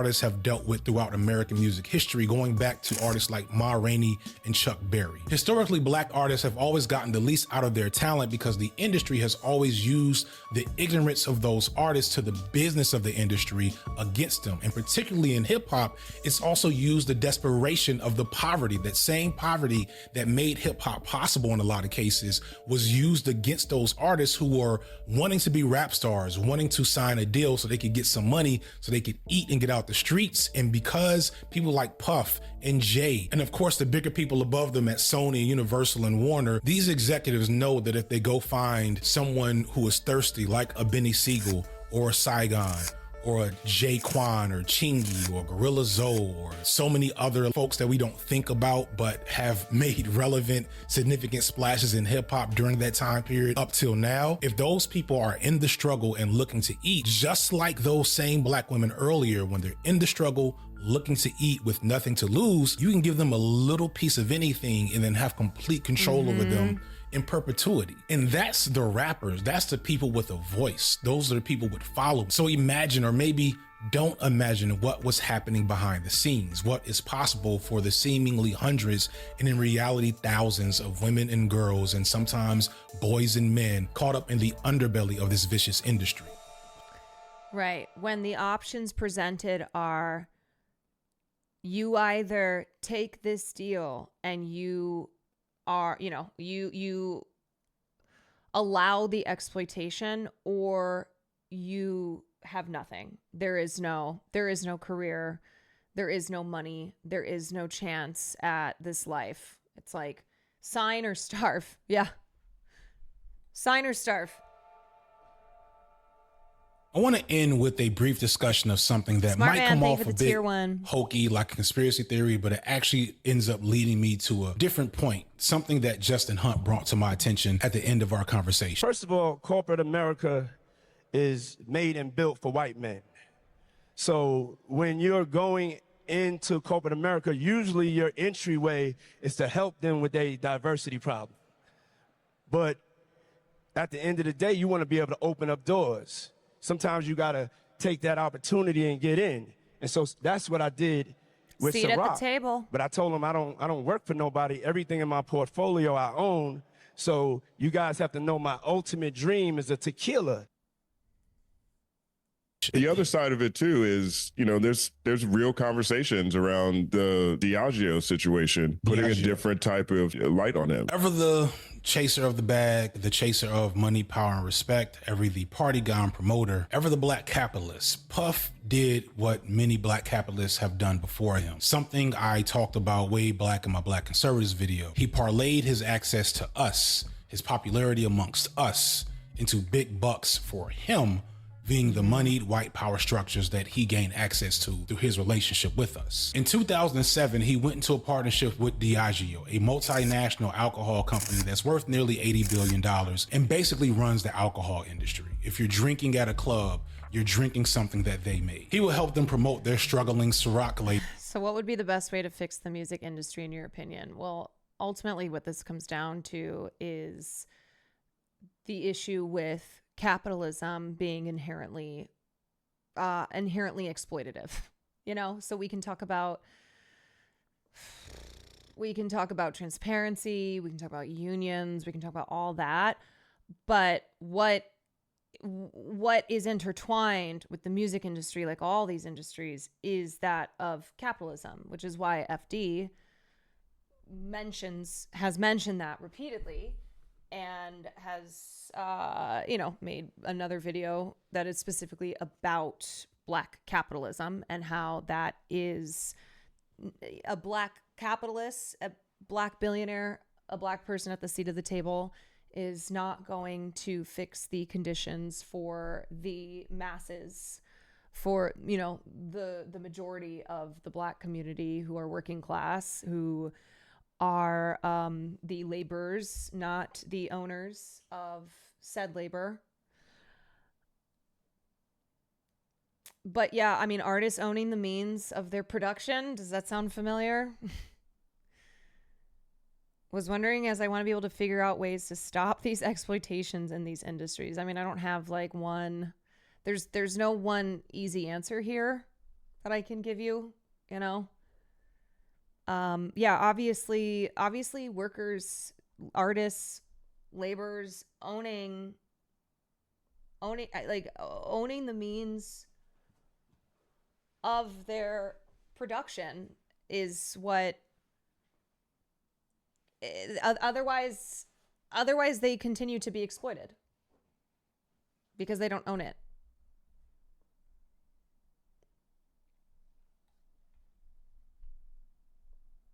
The majority of the time, if you self-produce and do everything yourself, then you have complete control, but it's very much not a thing for everyone. Yeah, I mean, got to get rid of these predatory contracts. But again, it's like it comes down to exploitation being built into this industry because it is occurring underneath a capitalist society. So you also have an industry like music that is so competitive. It's so hyper competitive, and it only furthers that idea that like I have to be exploited. I have to allow, I can't do anything about this because that's how it goes. And also because it's so hard to even get into this position where I'm at now. Like when I was working at Sony, making no money and had a ton of responsibilities and was like, I deserved more than I was making. But the thing that I was constantly reminded of was that I was lucky to even have gotten that position, that there's 1,000 resumes that come in for this one position. And I was lucky to be the one who was even picked for it. That there are people who would do this for free to be able to get their foot in the door working at a major studio. Exploitation a default since it comes from the framework of capitalism. It's normal and people happily do it, even considering them successful after getting paid a fraction of what they deserve, sometimes for their entire lives. Yes, so that's even harder when you are talking about the music industry, the film industry, because it's so competitive and because it's this thing that a lot of people want to do because of what it can offer you, right? It can offer you fame, it can offer you power, it can offer you money, etc. It is to be a professional artist is a very difficult thing to accomplish. Exploiting people's passion for a field in order to pay them less. Yeah, and so that's an additional obstacle,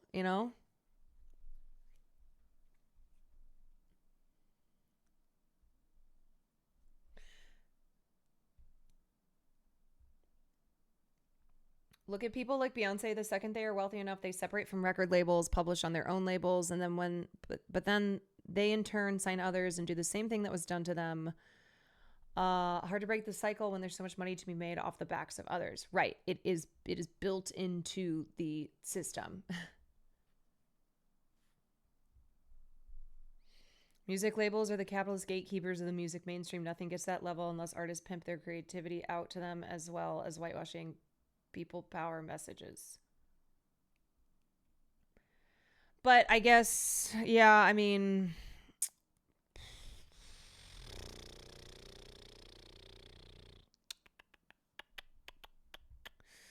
I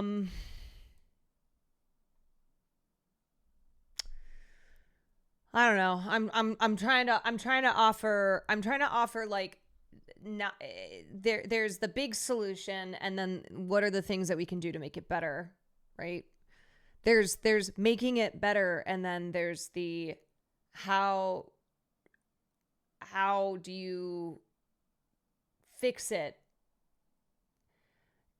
in a way that involves dismantling the system that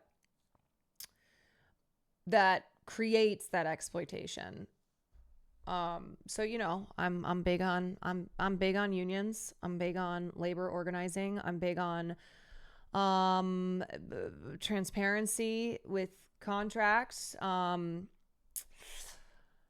healthcare being provided, things like that, regulation.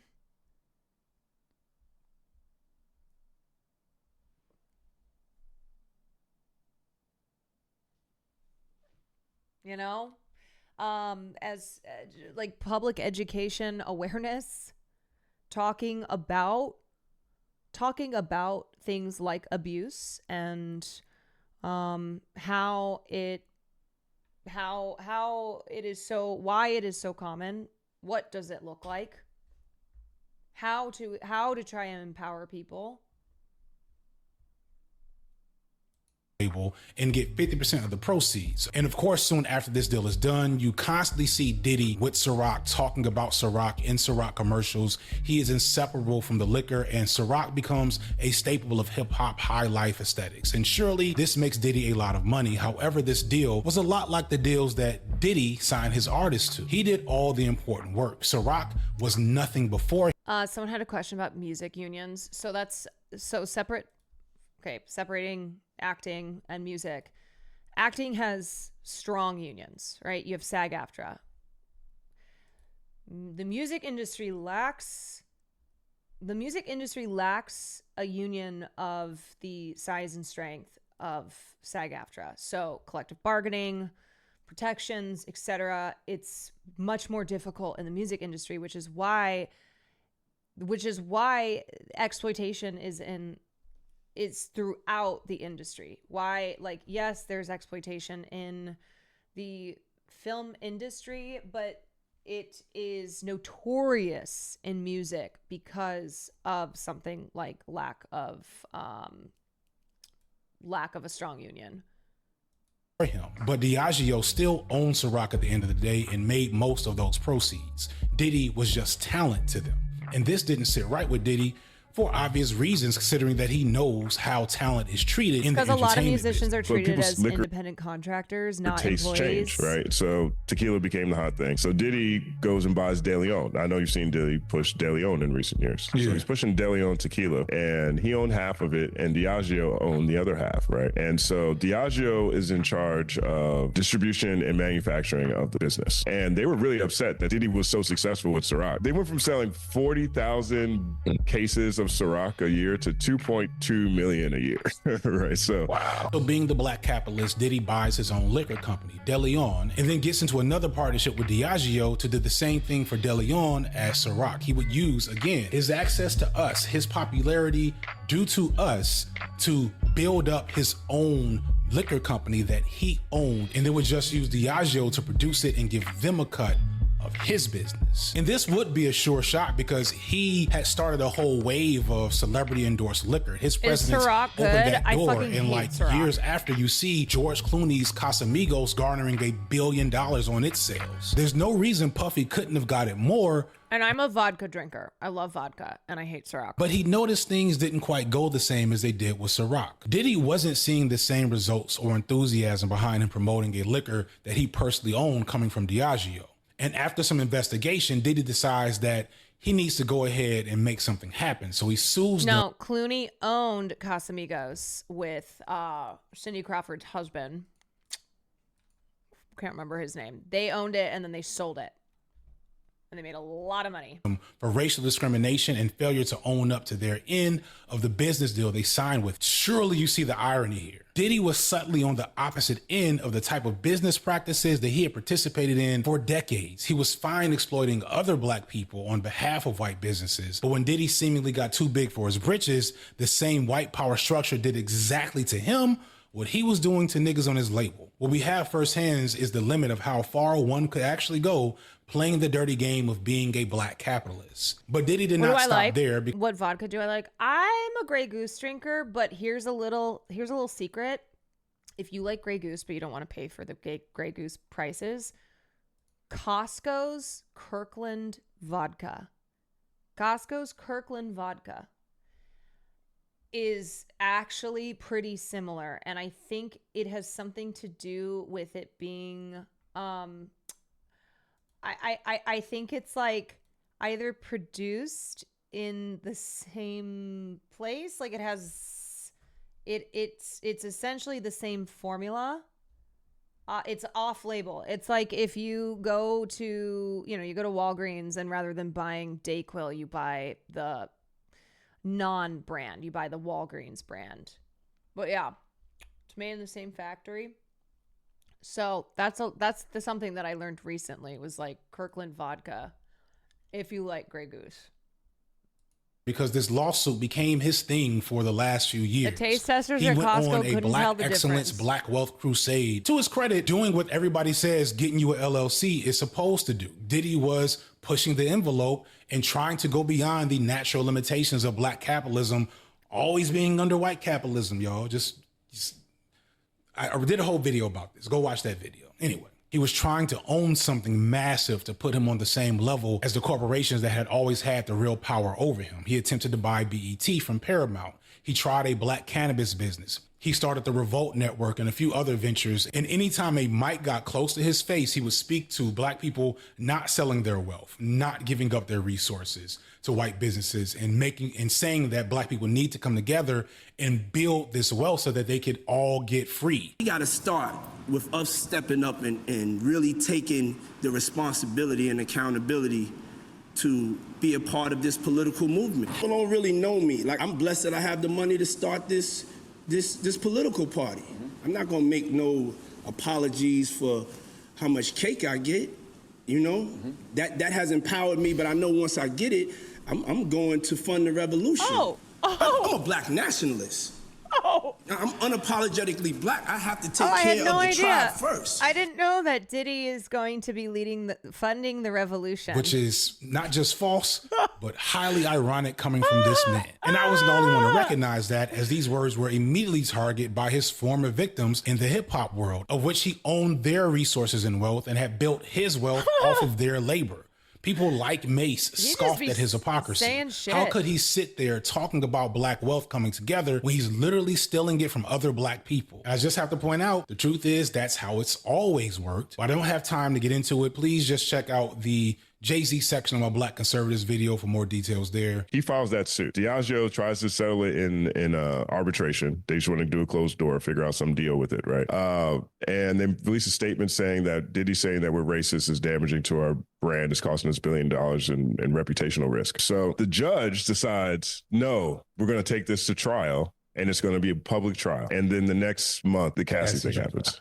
And then that January after Cassie, he settles whatever with Diageo. It's one thing with the people that he's hanging out with and partying with, but Diageo is owned by BlackRock and Vanguard. Yeah, and it's one thing I've talked about in a lot of my more political videos. Like, niggas think they ain't niggas until they really try to fuck with the actual ain't niggas. Until they try to become the bank. Unfortunately, or really predictably, we'll never know if Diddy was going to be able to make the possible impossible in his crusade to buy into the highest tiers of our capitalist system. It's not long after Diddy filed his suit against Diageo that the accusations from Cassie and other women start coming in. And it's not long after that Diddy settled his lawsuit out of court with this giant billionaire company. Now, I know that sounds scarily close to he was trying to buy NBC.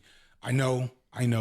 I'm not trying to do that. People said that about Bill Cosby. It was nonsense then, it's nonsense now. Diddy, much like Cosby, had a significant documented history of his violence abuse. I'm not in any way trying to undermine that. We literally have video evidence of this abuse. But I do think it would be cool if that was the case. As I said earlier, Diddy, like many a black capitalist, made his money off us, and he used that to go further and further as a mogul and a businessman to icon status. And all the while, it seemed like everyone was well aware of what he was actually doing in front and behind the scenes. And the harm he was doing was fine as long as he was a powerful man harming people who deserved it, those without power, hungry rappers trying to escape street life, young women looking to be stars, girls just looking for a good time. All people that Diddy did not have to treat as equals or even as humans, all because of who he was, which was attached to us, and we watched it all in silent agreement. But as soon as Puff mistakenly thought that this power rivaled the real juggernauts in the business world that he was emulating, he was quickly shown that no matter how much money he made, no matter the amount of money he spent on mansions or yachts or luxury items or shiny suits,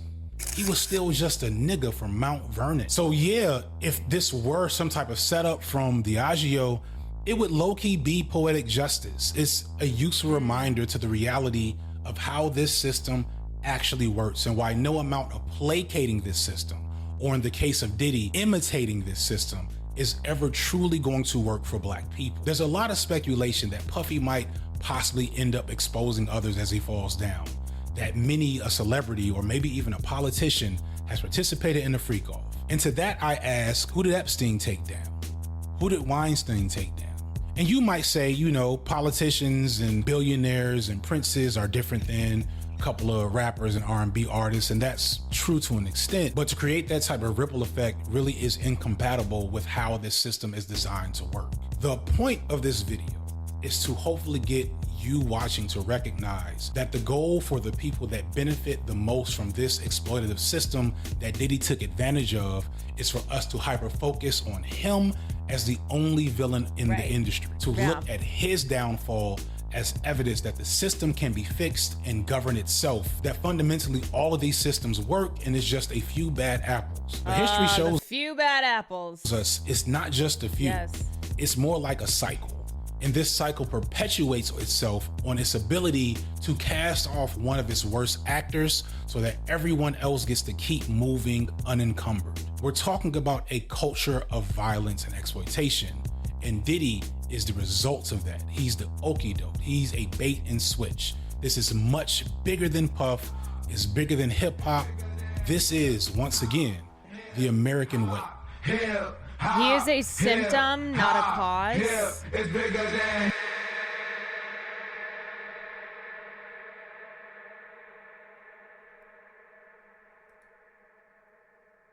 Hey everyone, I want to take a quick moment before I wrap things up in the video to recognize the participation of my former boss, Jennifer Swain, and her organization, YouSpark. If you've watched this video and appreciated it, understand that some of my ability to make this video comes from my experience directly working with child sex trafficking victims at YouSpark here in Atlanta some years ago when I worked under Jennifer Swain. As soon as I knew I was going to make this video, knowing the topic and the individual at hand, I knew that there was a chance that people would get caught up in the, you know, sensationalism of the whole story and not realize that most people that are sex trafficking victims aren't engaged with a Diddy. They're engaged in our local neighborhoods and communities. Sadly, Atlanta has one of the highest rates of sex trafficking in the country, if not the world.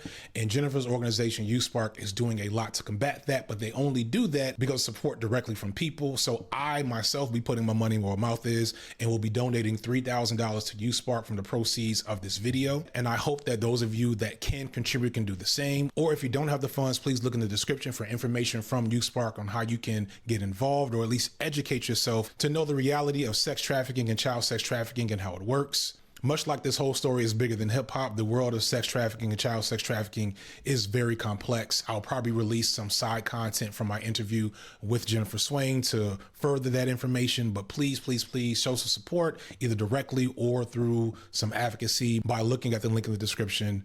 And now on to the real. This Diddy video was a long time in the making. Part of that was the usual work that goes into this type of video, but a portion of that was the process I have to go through to get a video like this through all of YouTube's various filters. When you talk about music on YouTube, there's a lot of challenges that come up because using just a snippet of a song, like literally a few seconds, can get your video copyright claimed, where some record label can get all the money from a whole 2-hour video. It's crazy. I mean, I'm not a YouTuber, but I know how awful this is for my YouTuber friends who it's like they spend sometimes months working on videos and a 2-second clip gets them demonetized because of a 3-second music clip. Then there's challenges with censorship, which you probably saw. There are parts of this video that were either blurred out or cut because they're a little too raunchy for YouTube's advertisers. So all of this added probably a week or two to the production time on this video, going one by one through these problems. But you probably would have seen this video earlier and uncut without this particular ad read if you were watching this on my streaming service, Nebula. For us to make the videos we want to make without the constraints of YouTube. At Nebula, we don't have to worry about various bots, copyright claiming things that we legally should be able to do. We don't have to worry about inconsistent censorship. There's no toxic comment sections, no algorithm choosing what you watch. It's just all the videos from some of YouTube's best creators in their intended glory without all those things. And that's what I've talked about with Nebula as a member for nearly 3 years now, ever since joining in 2021. However, in that time period, Nebula has evolved. In the last year or so, in fact, we have decided that we want to really push the limits of what independent creatives could do if we all came together. And we have elevated from simply making high quality YouTube videos to creating high quality productions. This has come in the form of actual films and short films like Patrick Williams' Night of the Coconut, or elevated documentaries like Tom Nicholas's Boomers. We've created our own travel reality show, The Getaway, starring some of your favorite YouTubers like Four Men in a Foreign Land or Patch from Tears Zoo. And this is on top of still making exclusive video essay content you can't find on YouTube for various reasons, like Broy Deschanel's series on sex in the movies, or pretty much all of Lindsay Ellis's videos for the last couple of years. And this includes my short video examining the masculinity of Tupac. All of this is what Nebula is gearing up for going forward, really making a dent in our current media landscape, mostly controlled by rich tech corporations and giant media companies. We don't have any of those features. We are not owned by anyone. This is independent, which is why you're hearing this ad read, because all of our support comes directly from you. If you want to get access to all this new content and help us continue our journey into being a full-on independent film studio, please use my promo code FDSignifier and sign up today. Or for those that want to share everything Nebula has to offer with your family and friends, Nebula is now offering annual gift cards. You can use the link gift.nebula.tv/FDSignifier to give a year of Nebula to a friend for just $36. Sadly, Nebula did second thought dirty. I thought he said that was some. I mean, I don't know if he was doing that to check out everything on the platform with no payment details required to sign up. So again, check the link in the description or use my promo code. I thought he said that he agreed. Thank you so much for watching. It was a mutual decision to split. I don't know. I don't know the whole story there though. Okay, yeah, I know it was a long ad, but I felt like I mean, come on. That was an amazing, well-researched, well-commentated 2-hour video. Okay, so the very least I could do is to make us all watch that. Yeah, I mean, what can I add besides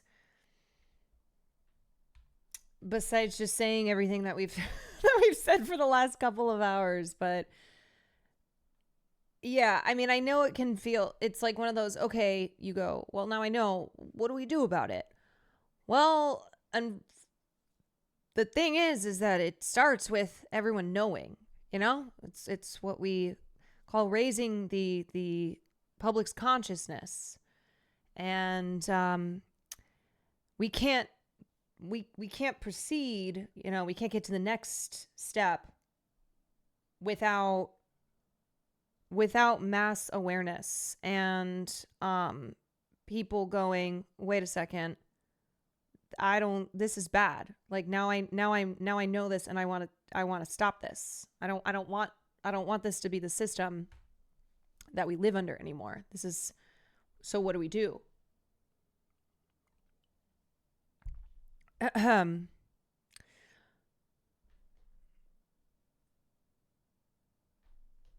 Would love to see a conversation between you two. Yeah, I would. I mean, I feel like a lot of the things that I touch on and that I care a lot about are definitely in the world of the work that FD does.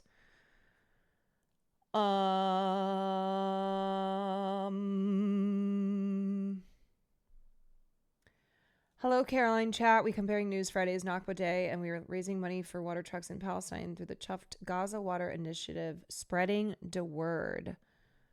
Okay, the Chuffed Gaza Water Initiative. Is there like a website or something? A link that we can take a look at?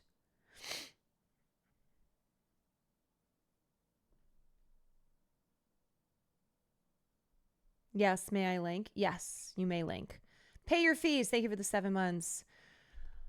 Okay, well, anyway, that was a very long, comprehensive, exhaustive look at not just the details of the current criminal trial that Diddy is currently in the middle of, nor the dozens of civil lawsuits, but bigger picture here, that this is bigger than Diddy, that he is not singular in his abuse of power and taking advantage of the exploitation that is built into the music industry. This is a problem.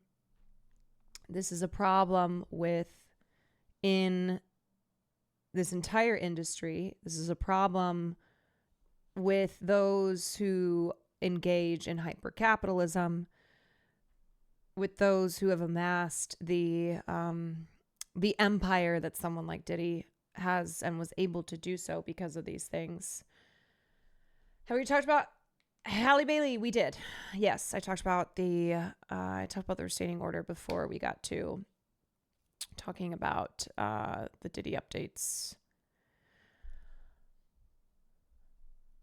Can you also link up with Olay? I love her. She's great. I've chatted with her about some stuff, not on stream before, but okay, you guys. So I really want to stream tomorrow morning before I have to go to EDC. I'm leaving tomorrow, and I wanted to get in a stream before I gotta leave for the weekend. I gave you 3.5 hours of gaming last night.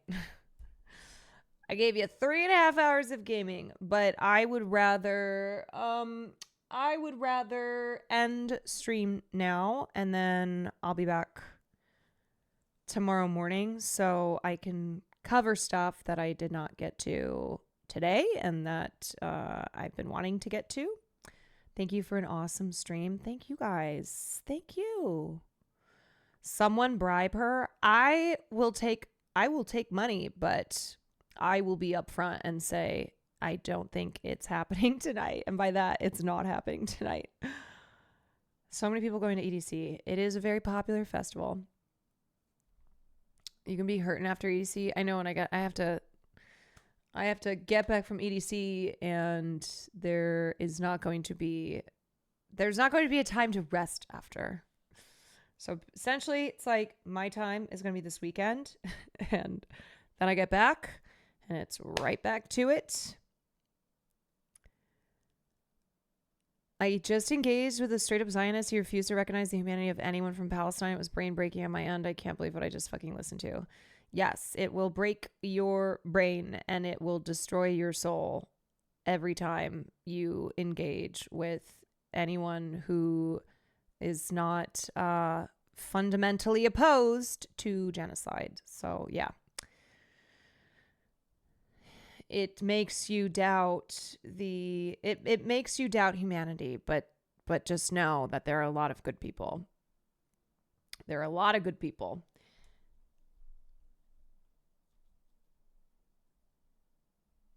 Thanks for the stream. This is very educational. This was a good one. Yeah, I really appreciated this. I really appreciate this stream.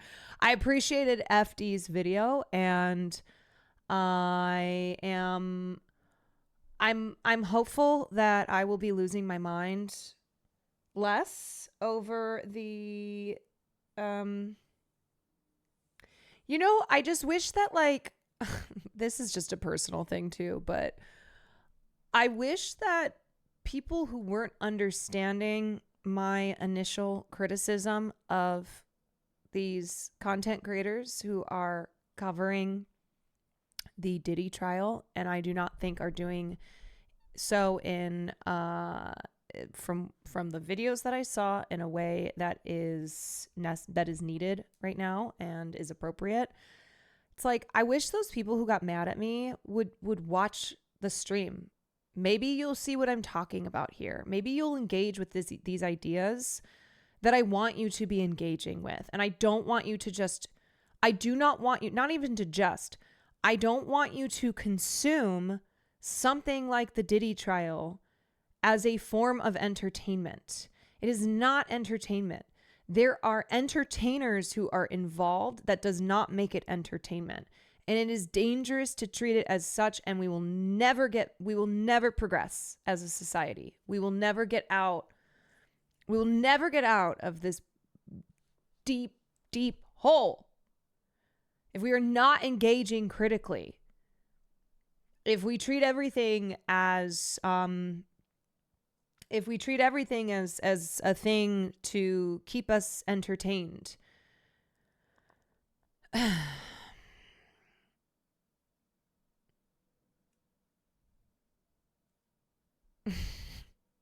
Anyway, this is my first stream here, and I'll definitely be here for more. This was all so interesting. Well, welcome in. Horrid hippie, welcome in. All right, you guys, that's going to be it. I'm going to send y'all over to, I'm going to send you guys to Christian. Why is he streaming so late? And he's playing Roblox with Haas? What? Christian is playing Roblox with Haas on Twitch. Okay. Let's go over there. God, he has such a long stream. Cringe, chin, mingle. Great. There we go. There we go. Okay, I'm sorry we're not doing gaming. I did a lot of gaming last night. I feel like I've been very consistent on the gaming, and I usually don't promise gaming and then not do it. So I didn't promise it tonight because I wasn't sure how long this was gonna be, and because I gotta get up early in the morning to stream. So, look, you know what? Take it up with HR. Okay, take it up with HR. Gamers don't know what it's like. Oh my God, I literally forgot about Survivor. Will the VOD be up later? Yes, I'll be posting it after the stream. Plus, you guys, sometimes when we cover, I'm weak. When we cover a topic exhaustively like this, it wipes me out. It takes me out. I do not have the fortitude. I do not have the fortitude to then be like, all right, let's do another couple of hours. Sometimes, maybe if I've had a Celsius. I did not have a Celsius today. So maybe that's why.